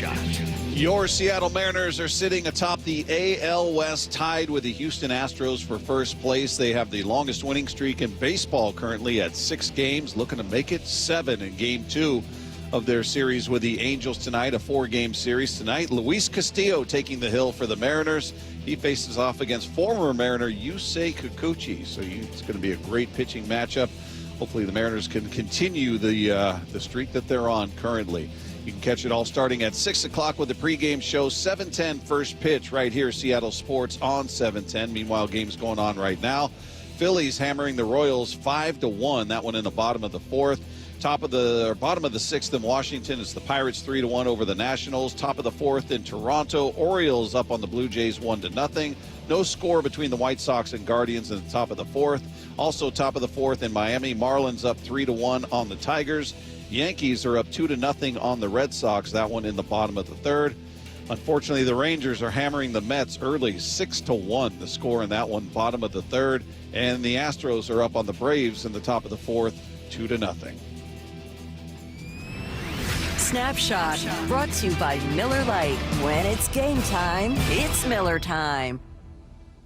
From the Quantum Fiber Studio, this is Wyman and Bob. On Seattle Sports. Streaming live on the Seattle Sports app and at seattlesports.com. Now, here are your hosts, Dave Wyman and Bob Stelton. We continue live from T-Mobile Park. It's Wyman and Bob with Charlie Furbush joining us for the remainder of the show. You guys can text in at 866-979-3776. Mean text coming up at 5:45. I think we may catch up with Gary Hill. Do we have any confirmation on that, or we're kind of waiting to see? If he pops back up here, we'll catch up with him. We're still waiting to get an exact time. Right. He has to do something first, and then We'll see if he can make it. We should be first. I know. We should be the priority. Yeah, Charlie's here. We should be first. Come on. Does he know we have royalty up here? We have a man who was part of a combined no-hitter. A man who's been immortalized on the wall down there walking in the business clubhouse. Yeah, go text him. Do we need to go take a picture of that picture and send it to Gary? I think what you should have done, Charlie, you should have brought one of your jerseys, had it signed, and then it would be more impressive. Because we just discovered, the host of the first 2 hours, someone's wearing his jersey. There's a signed Ryan Roland Smith jersey down there. And I'm just wondering how much Ryan paid the guy to wear it. Hyphen's like, hey, mate, can you wear this jersey down there? Just for you. Yeah. Just so I can feel important. There you go. That's awesome. That's awesome. It's always nice seeing an underrated Mariner, someone that's not mainstream. I think there's a lot of names out there where you come to a game and you go, oh, I remember that guy. Have you seen a Furbush jersey? Oh, yes. Oh, many times. Since you've retired? Unfortunately, my last name, is a little bit more comical, let's say. So, I think, couple that with some, pretty good performance. I think I earned a few fans out there. But so you'll see them every once in a while. It's few and far between, yeah. That's but cool, everyone I see, usually I get a text from a buddy like, "Hey, look!" I'm like, "Yes, let's go." That's got to be an odd thing for. I mean, I guess players are used to it, but it'd be weird to see somebody you don't know walking around with a jersey with your name on their back.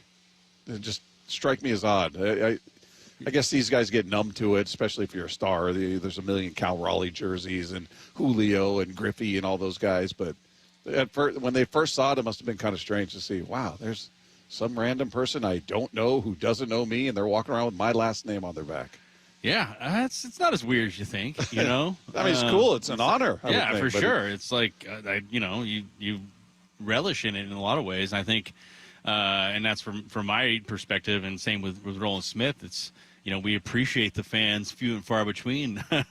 So it's good to see that type of stuff for sure. Again, mean text coming up at 5:45, so get those in. By the way, if you missed it, Lefko passed along Dave Wyman's message of calling all of you, what did he say? They were unemployed he said and they're dumb, unemployed. Probably couldn't even understand what we were trying to tell them. So yeah. Dave likes to provoke our general listeners. Dumbness. Actually, he and Lefko both like to really provoke our listeners into some mean texts. Okay. So careful, you might be on the receiving end of it. But yeah. Also, Charlie should be up, or Gary should be up here about 5 minutes or so. So he stopped to stare at the Ryan Roland Smith jersey. That's why it's a little delayed. He'll be up here in about 5 minutes. So. Hey, by the way, let's give a little credit to a guy that I don't think has been given enough shine to this point. We've talked a ton about Julio and Cal and Randy and Naylor and everybody else for good reason. But Jorge Polanco has been on a tear. He's in the midst of a 9-game hitting streak. They played 10 games in September. He's got a 9-game hitting streak. He's hitting .371. He's got a .415 on base, a .714 slug, 1129 OPS. He has quietly been an assassin out there. He scores the winning run, obviously. He's been getting on base. It's just, and this is a guy that I fully admit, when they re-signed him in the offseason, I'm like, what? That's your big move? Was that? I mean, because last year – was not good. It was a disappointment, and he's not 25. He's not by baseball standards, a young guy. So I was not excited about the re-signing of Jorge Polanco. Then he comes out in April, and he's off the charts good. And then May comes, and it's a deep freeze. He's horrible. And you're going, what is going on? And he's kind of vacillated in between since then, been somewhere in between. And then lately, he's been a big piece of what they've been doing out here. Yeah, he's, kudos to Dipoto and Hollander for signing him. I think that's, the real, pat on the back. They saw, what they saw last year and knew that he was battling injuries and took a chance to say, hey, no, we were comfortable bringing you back. And now when you look at this lineup, I think he's a big reason why it feels kind of so long and so much depth. Like, okay, you get through all these. You get through Julio, you get through Cal, you get through Naylor, Gino, and then it's like maybe the lineup, is a little softer at the end, but then you got to face Polanco, and sometimes he's the guy going 3 for 4 and driving in runs and really being an effective offensive piece. So, yeah, he's definitely been he's on one of these streaks where you're like, this is the Polanco streak we want to see, and hopefully it just continues to go on here for these next 15 games. Well, and it's coming at the right time. Exactly. More importantly, right? I mean, just, if he was ever going to be high, it's great that he started the season the way that he did. He got cold, and now he's finding it again. It's coming at the perfect time, and hopefully that'll be true. Listen, you're never going to have 1 through 9 all on fire at the same time, but it's nice when, we talked about the MVP race earlier. Cal, as of late, he's like won for his last 12 with 4 strikeouts, and talking about, all right, how much is that putting him behind the 8 ball in the MVP race with Judge and all of that? But while Cal or when Julio or these guys weren't hot, somebody else has been picking up the slack, and that's been the beauty of this lineup. Whether it's even something in the single game where Rivas is the guy or Harry Ford is the guy, or it's been Polanco in a lot of cases, but we just haven't seemed to have talked about him much. Yeah, fortunate didn't get a little national shout out from Greg and Harold there, but that's why we're here. We're here to tell everyone here in the Northwest that Polanco is a very, very good player for this team, and I think in a lot of ways underrated. I mean, yeah, you look at that terrible stretch you said in May, but he's been so good for a lot of ways to extend innings and make, like I said, make these pitchers have to face another major league hitter that has had a ton of experience and kind of knows how to be a professional hitter and take professional at bats. Yeah, and plus, we forget he was hurt last year. Then he was hurt this year. Remember, he was only hitting from one side of the plate for a good portion of his time here. So that was another element. And a guy who I know Polanco's success is not lost on is Mariners broadcaster Gary Hill, who has joined us here in the booth. Hey, guys. Good to see you, man. It's great to see you. It's great to be here. Isn't it great to be here when Yes. this team's winning? It's the perfect place to be. It's been so exciting, and we'll talk about all that. But we were just talking about kind of the unsung guy in this whole thing when we were so focused on Cal and Julio and Naylor and everybody else. Polanco has sort of just quietly been really, really hot, 9-game hitting streak, and his numbers, you probably know him better than anybody, but 371, 415, 714, 1129 during that stretch. He's been great. I mean, he's been great. I think you're right. Unsung is the right way to think about it. He's been such a key to everything in the middle of the order, and he's been in the lineup just about every day, playing some second base along the way as well, hitting against lefties now, hitting against righties, and he's slugging too. It's not just the average in that stretch. It's a lot of homers. It's a lot of doubles. And in this stretch, we've seen it. And you think back to early in the season, and I feel like he was overshadowed by everything Cal was doing early in the season as well, because he was red hot in that first month. Yep. And the offense has been different when he has been hitting, the way he's been hitting lately and the way he was hitting early in the season.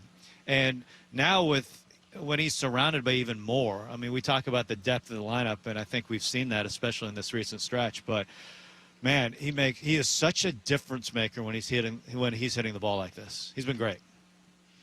Gary, how fun is this team to watch right now? I mean, this is Bob and I were talking about it earlier. It's just, and you get a front row seat every night. It just feels like edge of your seat type of game, and it just feels like the Mariners continue to find ways to win night after night. I mean, it's incredible, isn't it? Yeah, I wouldn't say it's easy every night, but I would say, especially the last two. Yes, yeah, they make you work for it, but winning every day is pretty great. And you I think especially appreciate a big reason why is the bullpen has been magnificent.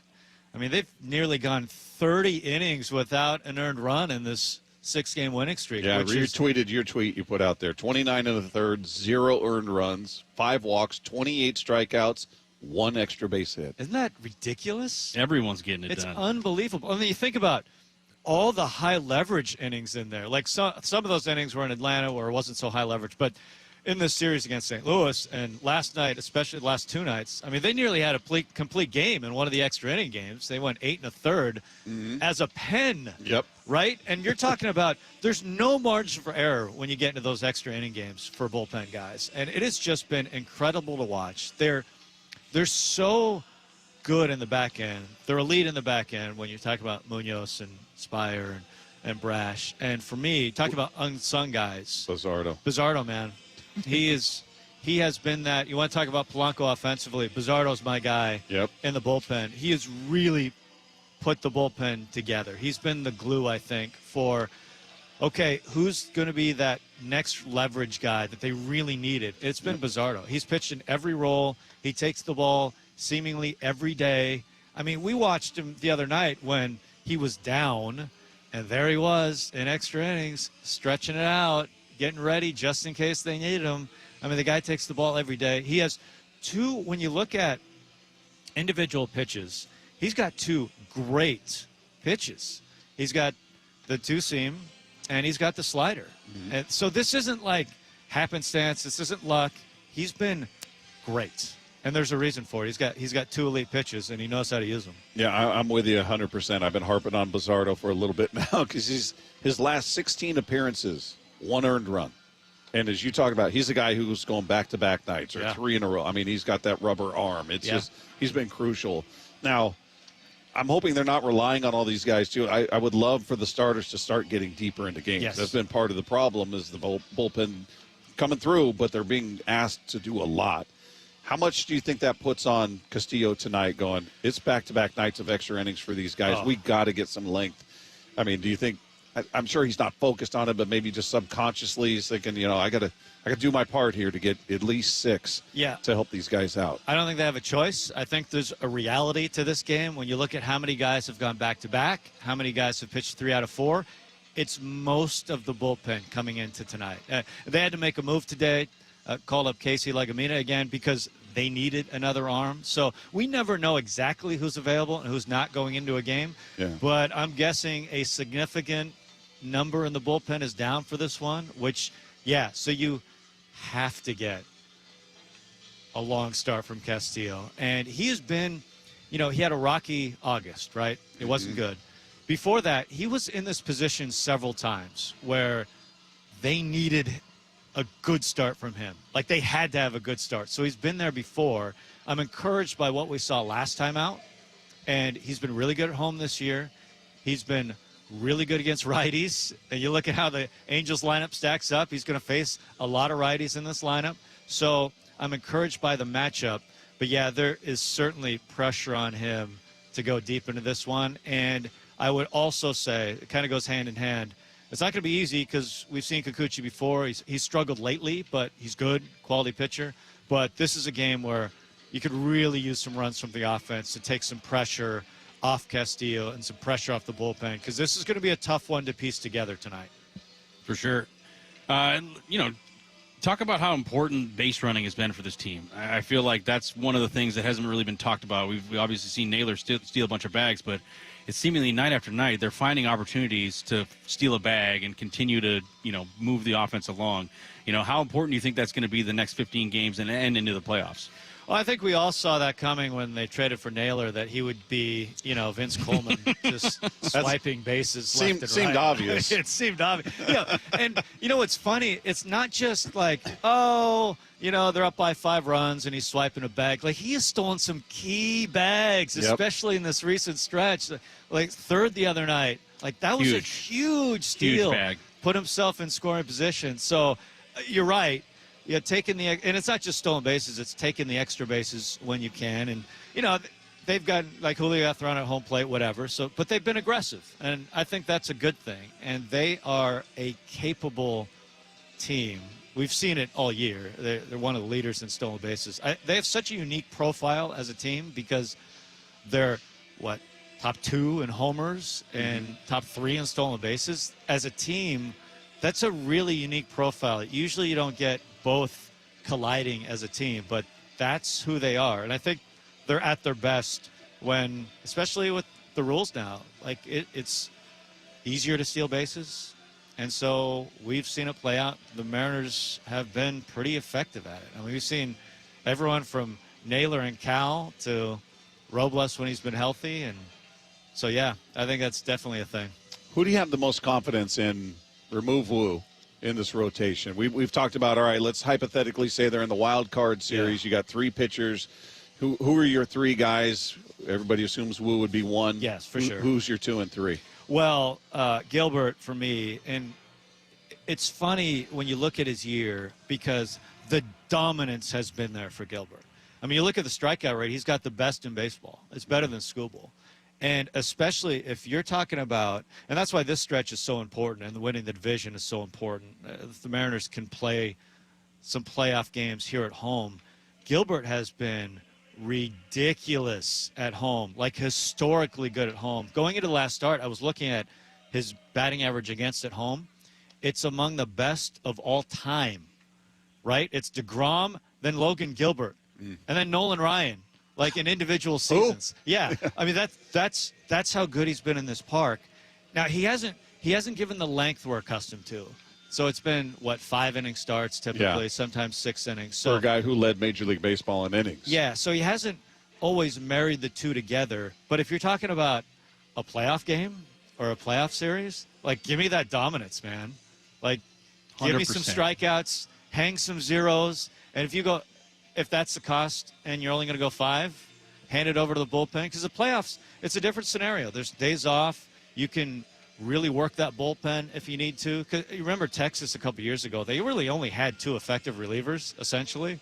And they just rolled them out essentially every game because they could because of the days off. So when you think about the playoffs and the Mariners, think about that back end in particular because you can just keep going to that back end when you need to. So Gilbert certainly is my guy. And then I think you just play a hot hand. See how But just in terms of your confidence in I know matchups will come into play and all that, and who's hot, but if we're just talking today about this represents my level of confidence. I've got the most in Wu. Next would be Gilbert. Who's 3? Yeah, I'd probably go Kirby there, although Miller, I think, is gaining because he has looked the last couple times more like himself from last year, which is good. And I'd like to see a couple more starts like last time from Castillo. And that's why I say hot hand. I think, it's going to come down to who's hot. What do you need to get into the postseason? Do you have to take this down to the wire? Like, are you going to need Wu to pitch in the final game of the season? What if you're trying to win the division?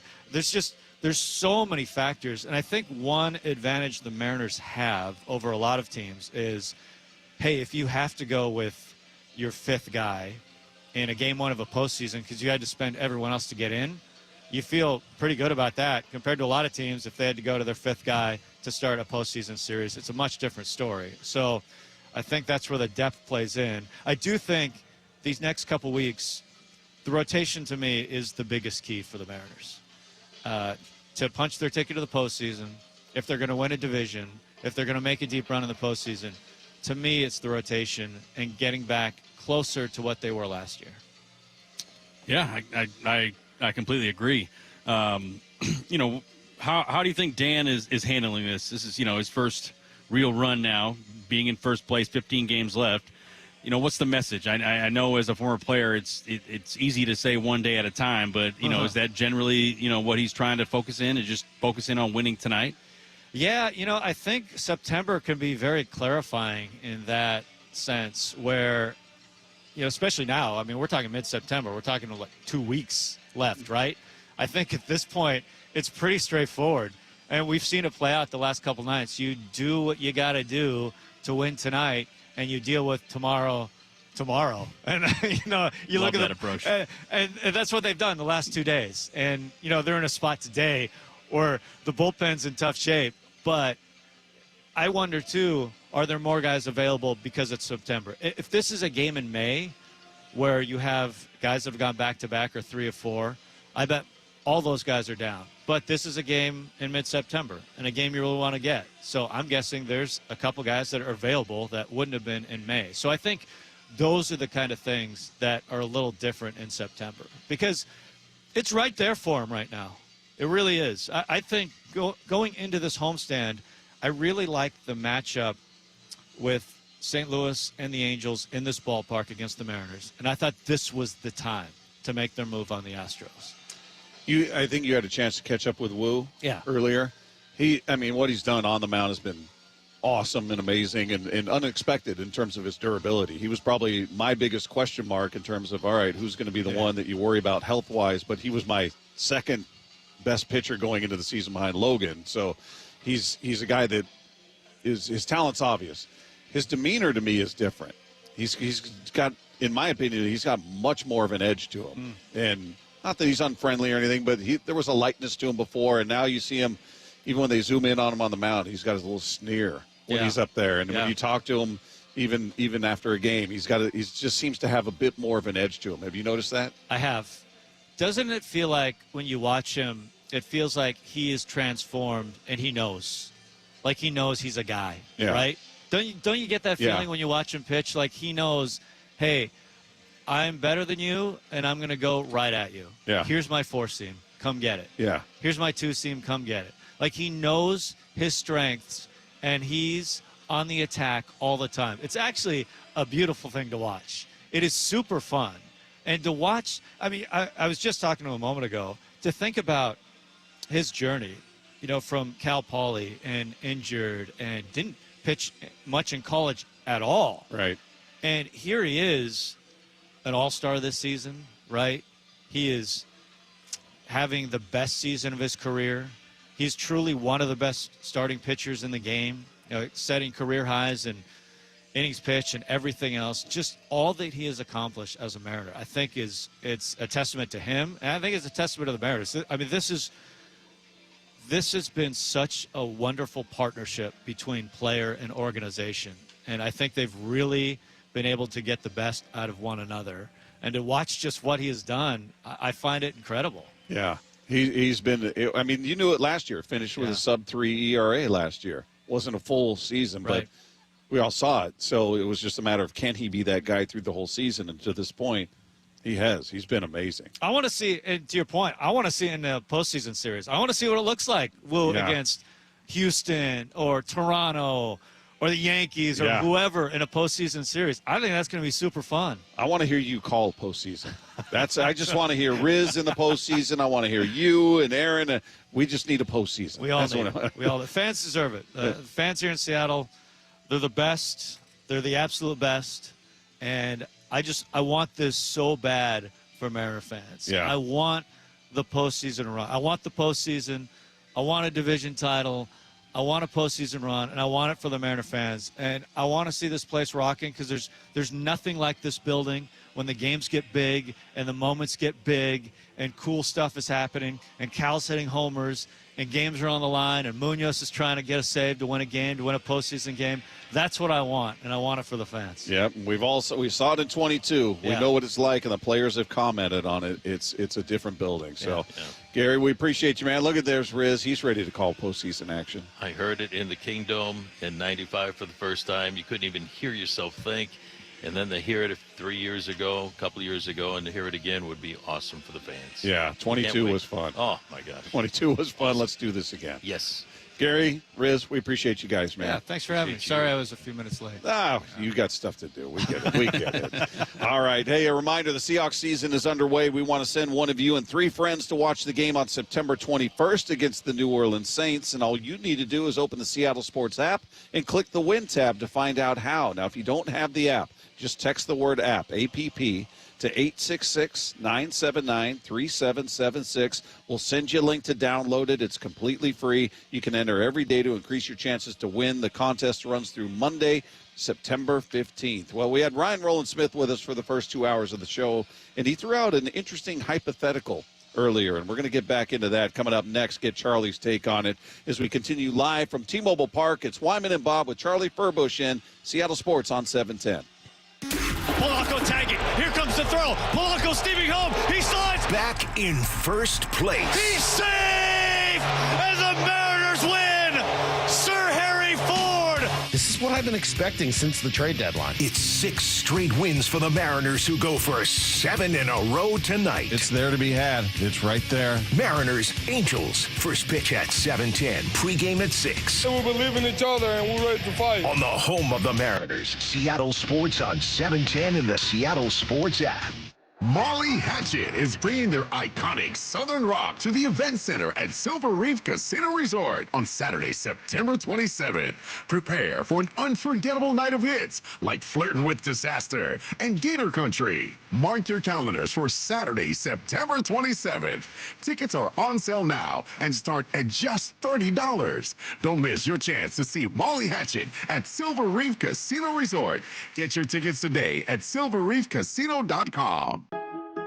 Rick Riz here with a big thank you to everyone who submitted a nomination for Pella Windows and Doors of Western Washington's Improve Your Play program. Thanks, Rick. This is Elisa with Pella Windows and Doors. With so many amazing entries, we decided to award 2 additional teams with $2,500 prizes.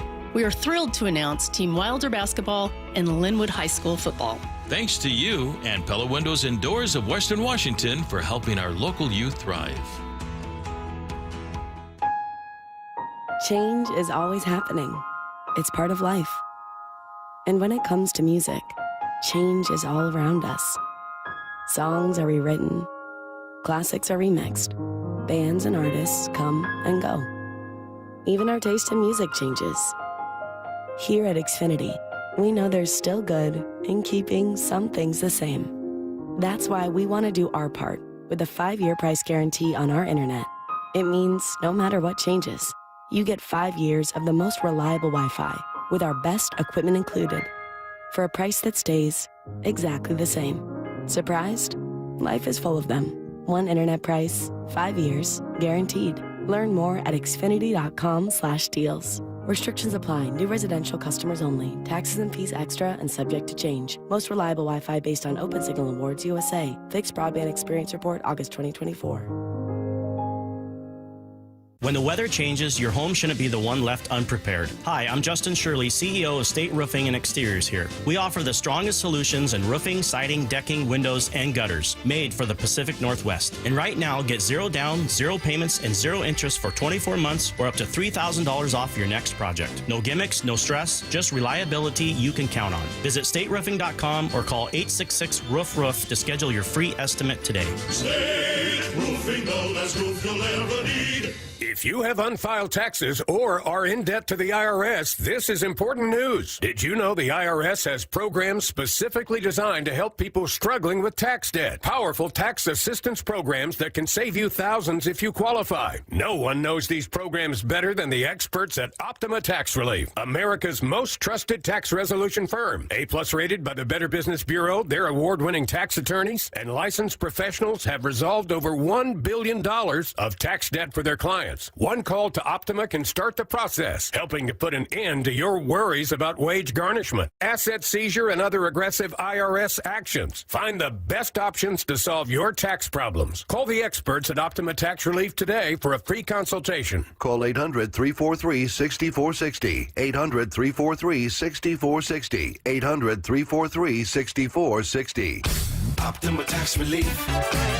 Some restrictions apply. For complete details, please visit OptimaTaxRelief.com. The home of the Mariners, Seattle Sports. Cal swinging a drive, deep to right field. Every pitch of every Mariners game is on the Seattle Sports app.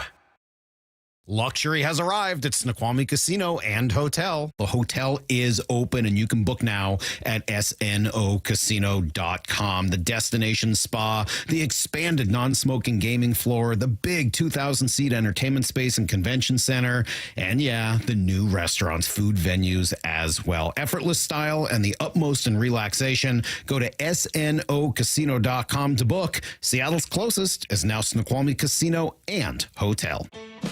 This weekend, it's the Got to Go used car sales event at West Hills Autoplex. We've received more trade-ins than we can hold. Hundreds of vehicles under $20,000, 50 under $10,000, plus a massive selection of certified pre-owned.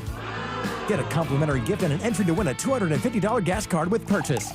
Plus no payments for 90 days. On approved credit at the West Hills Autoplex in Bremerton, part of the Hazelwood Auto Group. Hazelwood has it. This is the story of the one. As a custodial supervisor at a high school, he knows that during cold and flu season, germs spread fast. It's why he partners with Grainger to stay fully stocked on the products and supplies he needs, from tissues to disinfectants to floor scrubbers. All so that he can help students, staff, and teachers stay healthy and focused.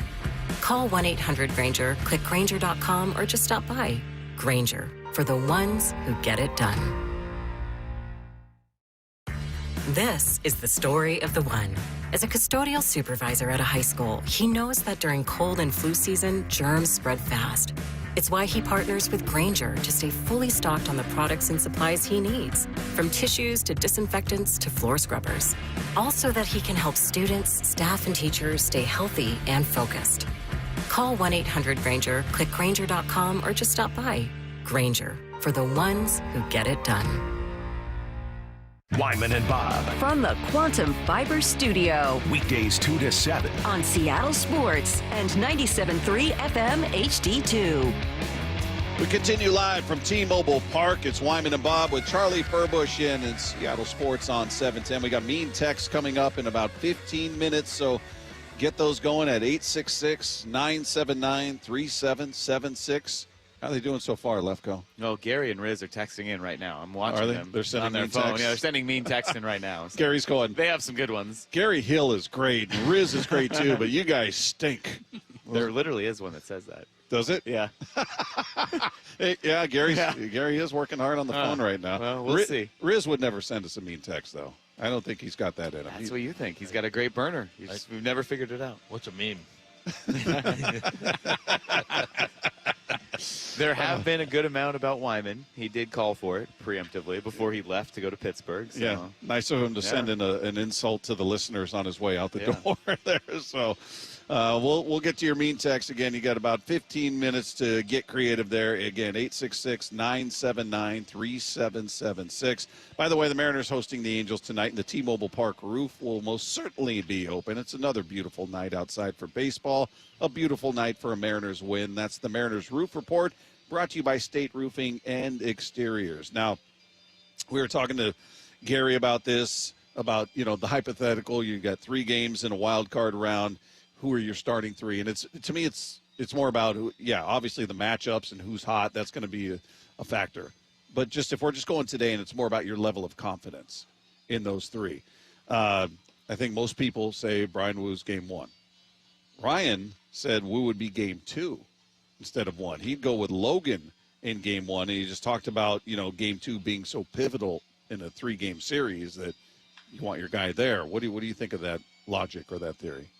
I don't mind the logic or theory if the game's at home, right? I think so. So it'd be different on the road. You're going Woo game 1. If they're at home, you would look at game 2. Yeah, I think just based on how good Logan has been at home, it makes complete sense to roll him out there. And he really is your ace, right?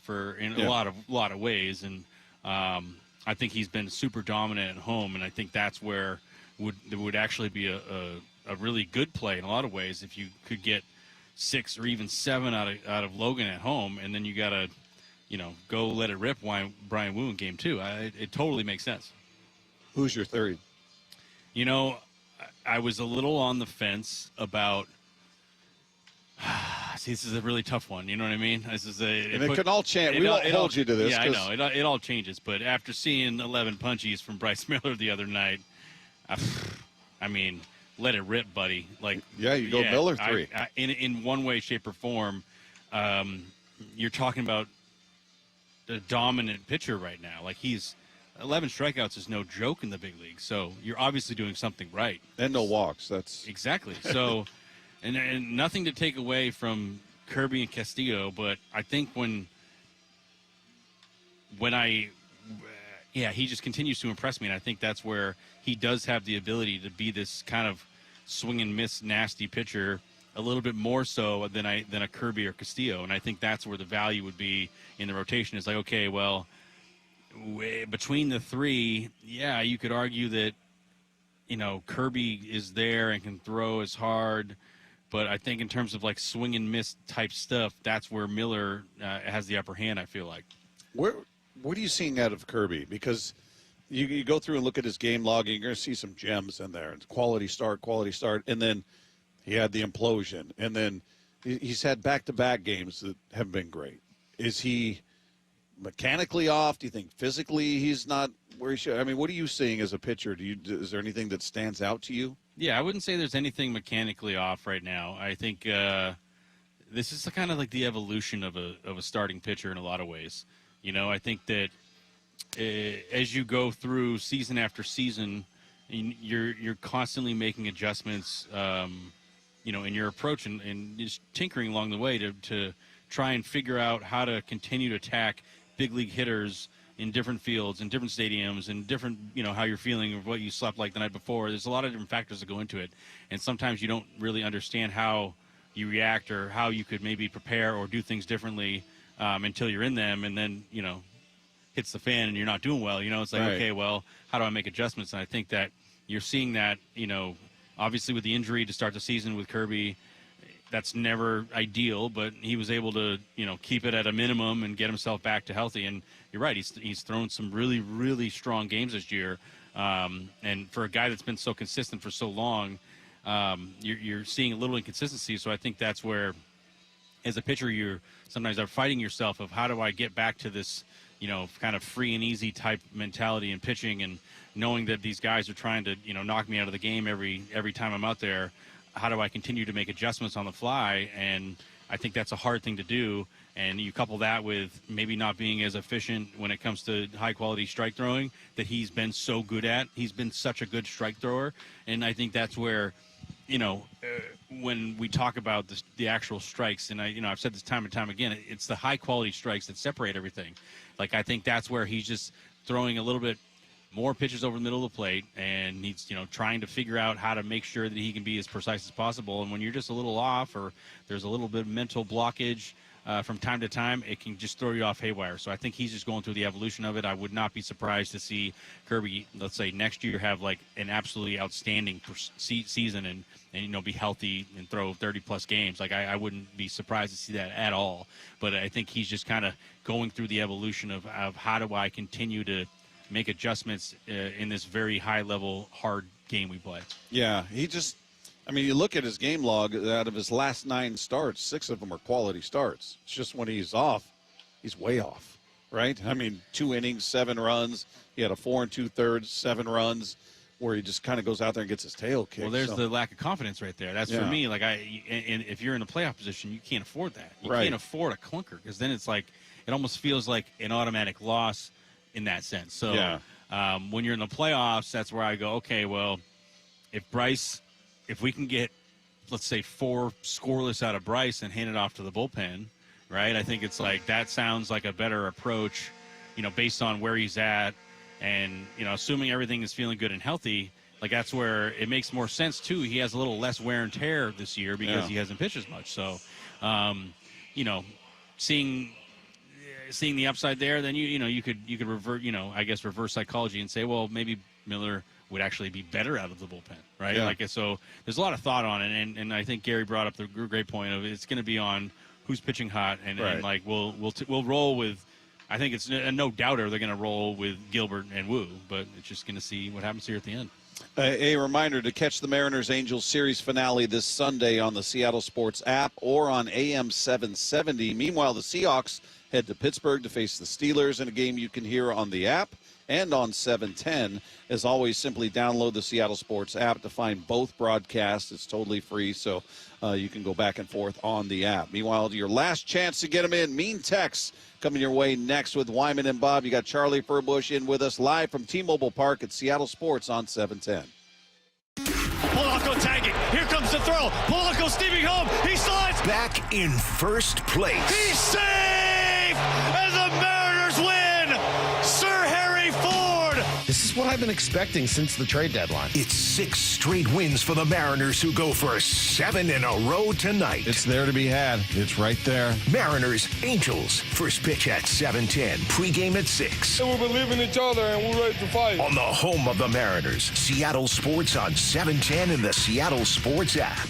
Drivers who switch and save with Progressive could save hundreds. With that kind of money, you could go big time. The next time you're out to dinner with friends, you can order the shrimp cocktail for the table. And maybe you'll realize it only comes with 4 shrimp after you've already given away 3, but that one shrimp will be so good. And if you switch and save hundreds, you could get shrimp all the time. Switch to Progressive and you could save big time. For shrimp. Progressive Casualty Insurance Company and affiliates, not available in all states. Potential savings will vary. This is the story of the one. As a custodial supervisor at a high school, he knows that during cold and flu season, germs spread fast. It's why he partners with Grainger to stay fully stocked on the products and supplies he needs, from tissues to disinfectants to floor scrubbers. All so that he can help students, staff, and teachers stay healthy and focused. Call 1-800-GRAINGER, click Grainger.com, or just stop by. Grainger, for the ones who get it done. Actual price will depend on product and subscription plan. Featured products are compounded drug products, which the FDA does not approve or verify for safety, effectiveness, or quality. Prescription products require an online consultation with a healthcare provider who will determine if appropriate. See website for details, restrictions, and important safety information. Want a boost in and out of the bedroom? Hims has you covered. Introducing a new 2-in-1 approach to level up your game. Tadalafil for better bedroom performance and zinc for testosterone support. Put it all together and you've got what you need to turn things all the way up. Getting started is simple. Just go to hims.com/joy to start your free online visit. Through Hims, you can access ED treatments including pills, chews, and more. 100% online.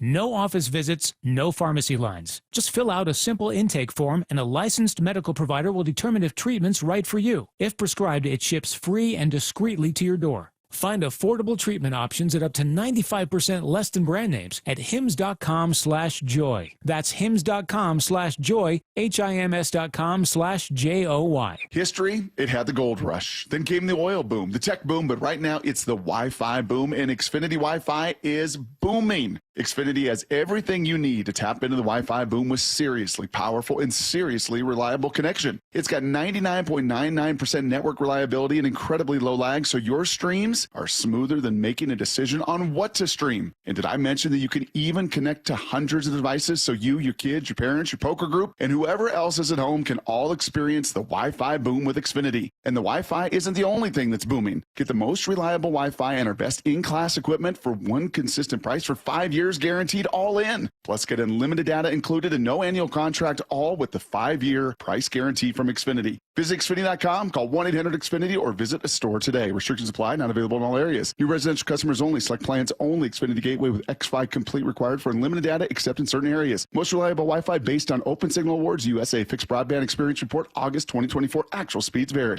Seattle Sports has your chance to win 4 tickets to the Seahawks game Sunday, September 21st. Head to the Seattle Sports app, click the Win tab in the bottom right corner and enter to win. You can enter once per day, so the more times you enter through the Seattle Sports app, the better your odds. Do it every day, September 9th through September 15th. Details and rules at seattlesports.com/win. From the home of the Seahawks, Seattle Sports. The home of the Mariners. Lift off to center. It is on its way. Julio, 2-run home run. Hear every pitch on 710 and the Seattle Sports app. Got neighbors? Big Trees can help. This is Nancy Penrose, owner of Big Trees in Snohomish. If you've been considering planting trees to add privacy, look no further than Big Trees. Privacy trees fill in empty spaces, help to define property lines, and add curb appeal. Learn more about Big Trees' big supply of privacy trees at bigtreesupply.com. Beauty, privacy, instantly. Big Trees. If you've got a gas-powered engine, keep it running like new at every fill-up. Stable in-season protection is your engine's preventative medicine, cleaning and protecting the entire fuel system in season. In outdoor power equipment, prevent gum and varnish buildup that could cause a rough or non-running engine. For cars and trucks, increase fuel efficiency and power by removing deposits, ensuring your engine's long-term health. Stable outperforms the competition in independent lab testing. So at every fill-up, start with Stable. Finding great candidates to hire can be like, well, trying to find a needle in a haystack, but not with ZipRecruiter. Its powerful technology actively finds and invites qualified candidates to apply to your job. So while other companies might deliver a lot of hay, ZipRecruiter finds you the needle in the haystack. See why 4 out of 5 employers who post a job on ZipRecruiter get a quality candidate within the first day. Try ZipRecruiter for free at ZipRecruiter.com/free. That's ZipRecruiter.com/free. Hi, Seahawks fans. Steve Rabel here for Virginia Mason Franciscan Health. Lung cancer is one of the deadliest cancers in the U.S., but early detection can make all the difference. If you're over 55 and have a history of smoking or a family history of lung cancer, you may qualify for a life-saving screening. So join us at Seahawks Crucial Catch Game on October 20th. Virginia Mason Franciscan Health will be offering lung cancer screenings before the game. Spots are limited, so check out vmfh.org/Seahawks to see if you qualify today. Wyman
And Roland Smith, Paul Moyer, Logan Gilbert, Charlie Furbush, and Gary Hill Jr. If you guys missed any part of today's show, or any day for that matter, head to seattlesports.com. Just click the podcast tab, scroll down to our picture, click on that, and anything you missed is waiting for you right there. Have a great weekend, everybody. We'll talk to you on Monday with Wyman and Bob, Seattle Sports on 710. Polanco tagging. Here comes the throw. Polanco steaming home. He slides. Back in first place. He's safe as the Mariners win. Sir Harry Ford.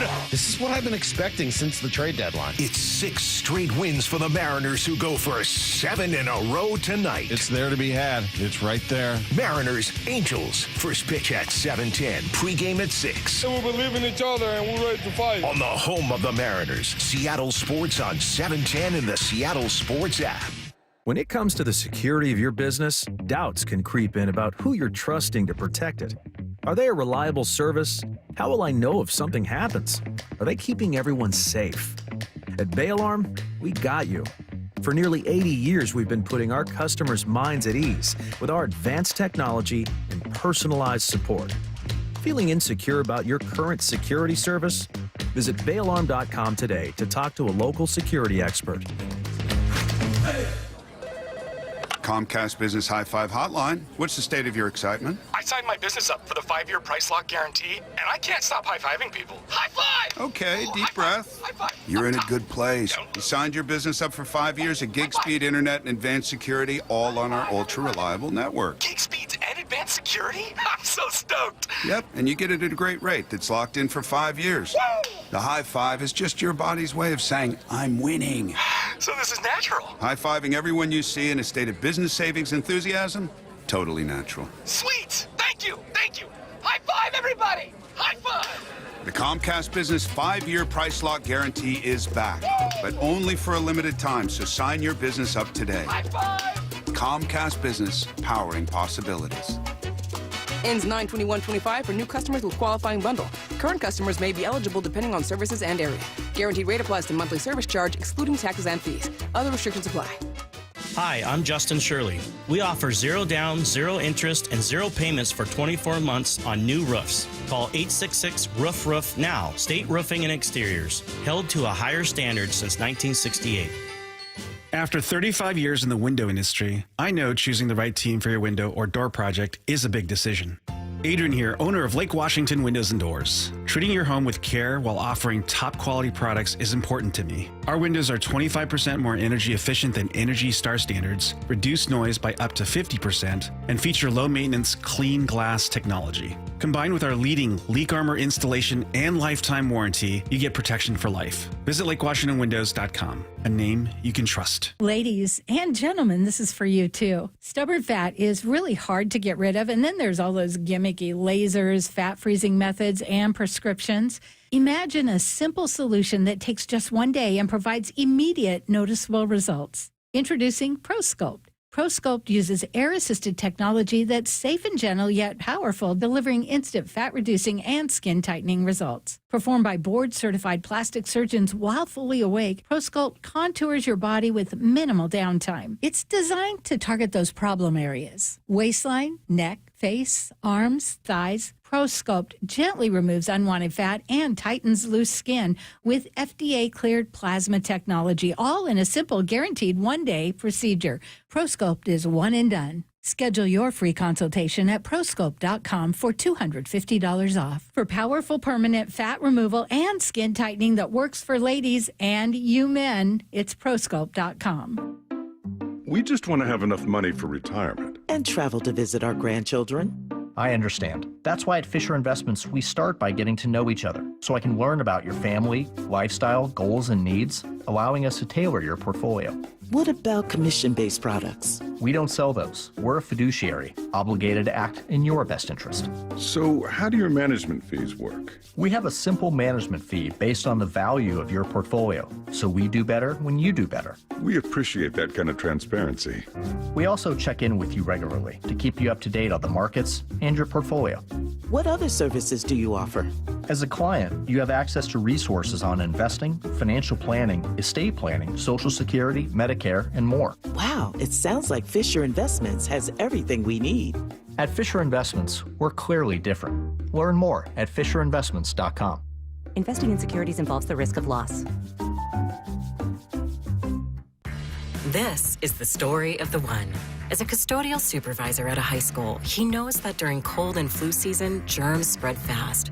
It's why he partners with Grainger to stay fully stocked on the products and supplies he needs, from tissues to disinfectants to floor scrubbers. All so that he can help students, staff, and teachers stay healthy and focused. Call 1-800-GRAINGER, click Grainger.com, or just stop by. Grainger, for the ones who get it done. It's the Got to Go used car sales event at West Hills Autoplex, September 12th through the 14th. Hundreds of vehicles under $20,000. No payments for 90 days on approved credit. This weekend at the West Hills Autoplex. Hazelwood has it! Oh! Let's go! This is Seattle Sports. Streaming through the Seattle Sports app. KIRO AM Seattle. KIRO FM HD2 Tacoma. Home of the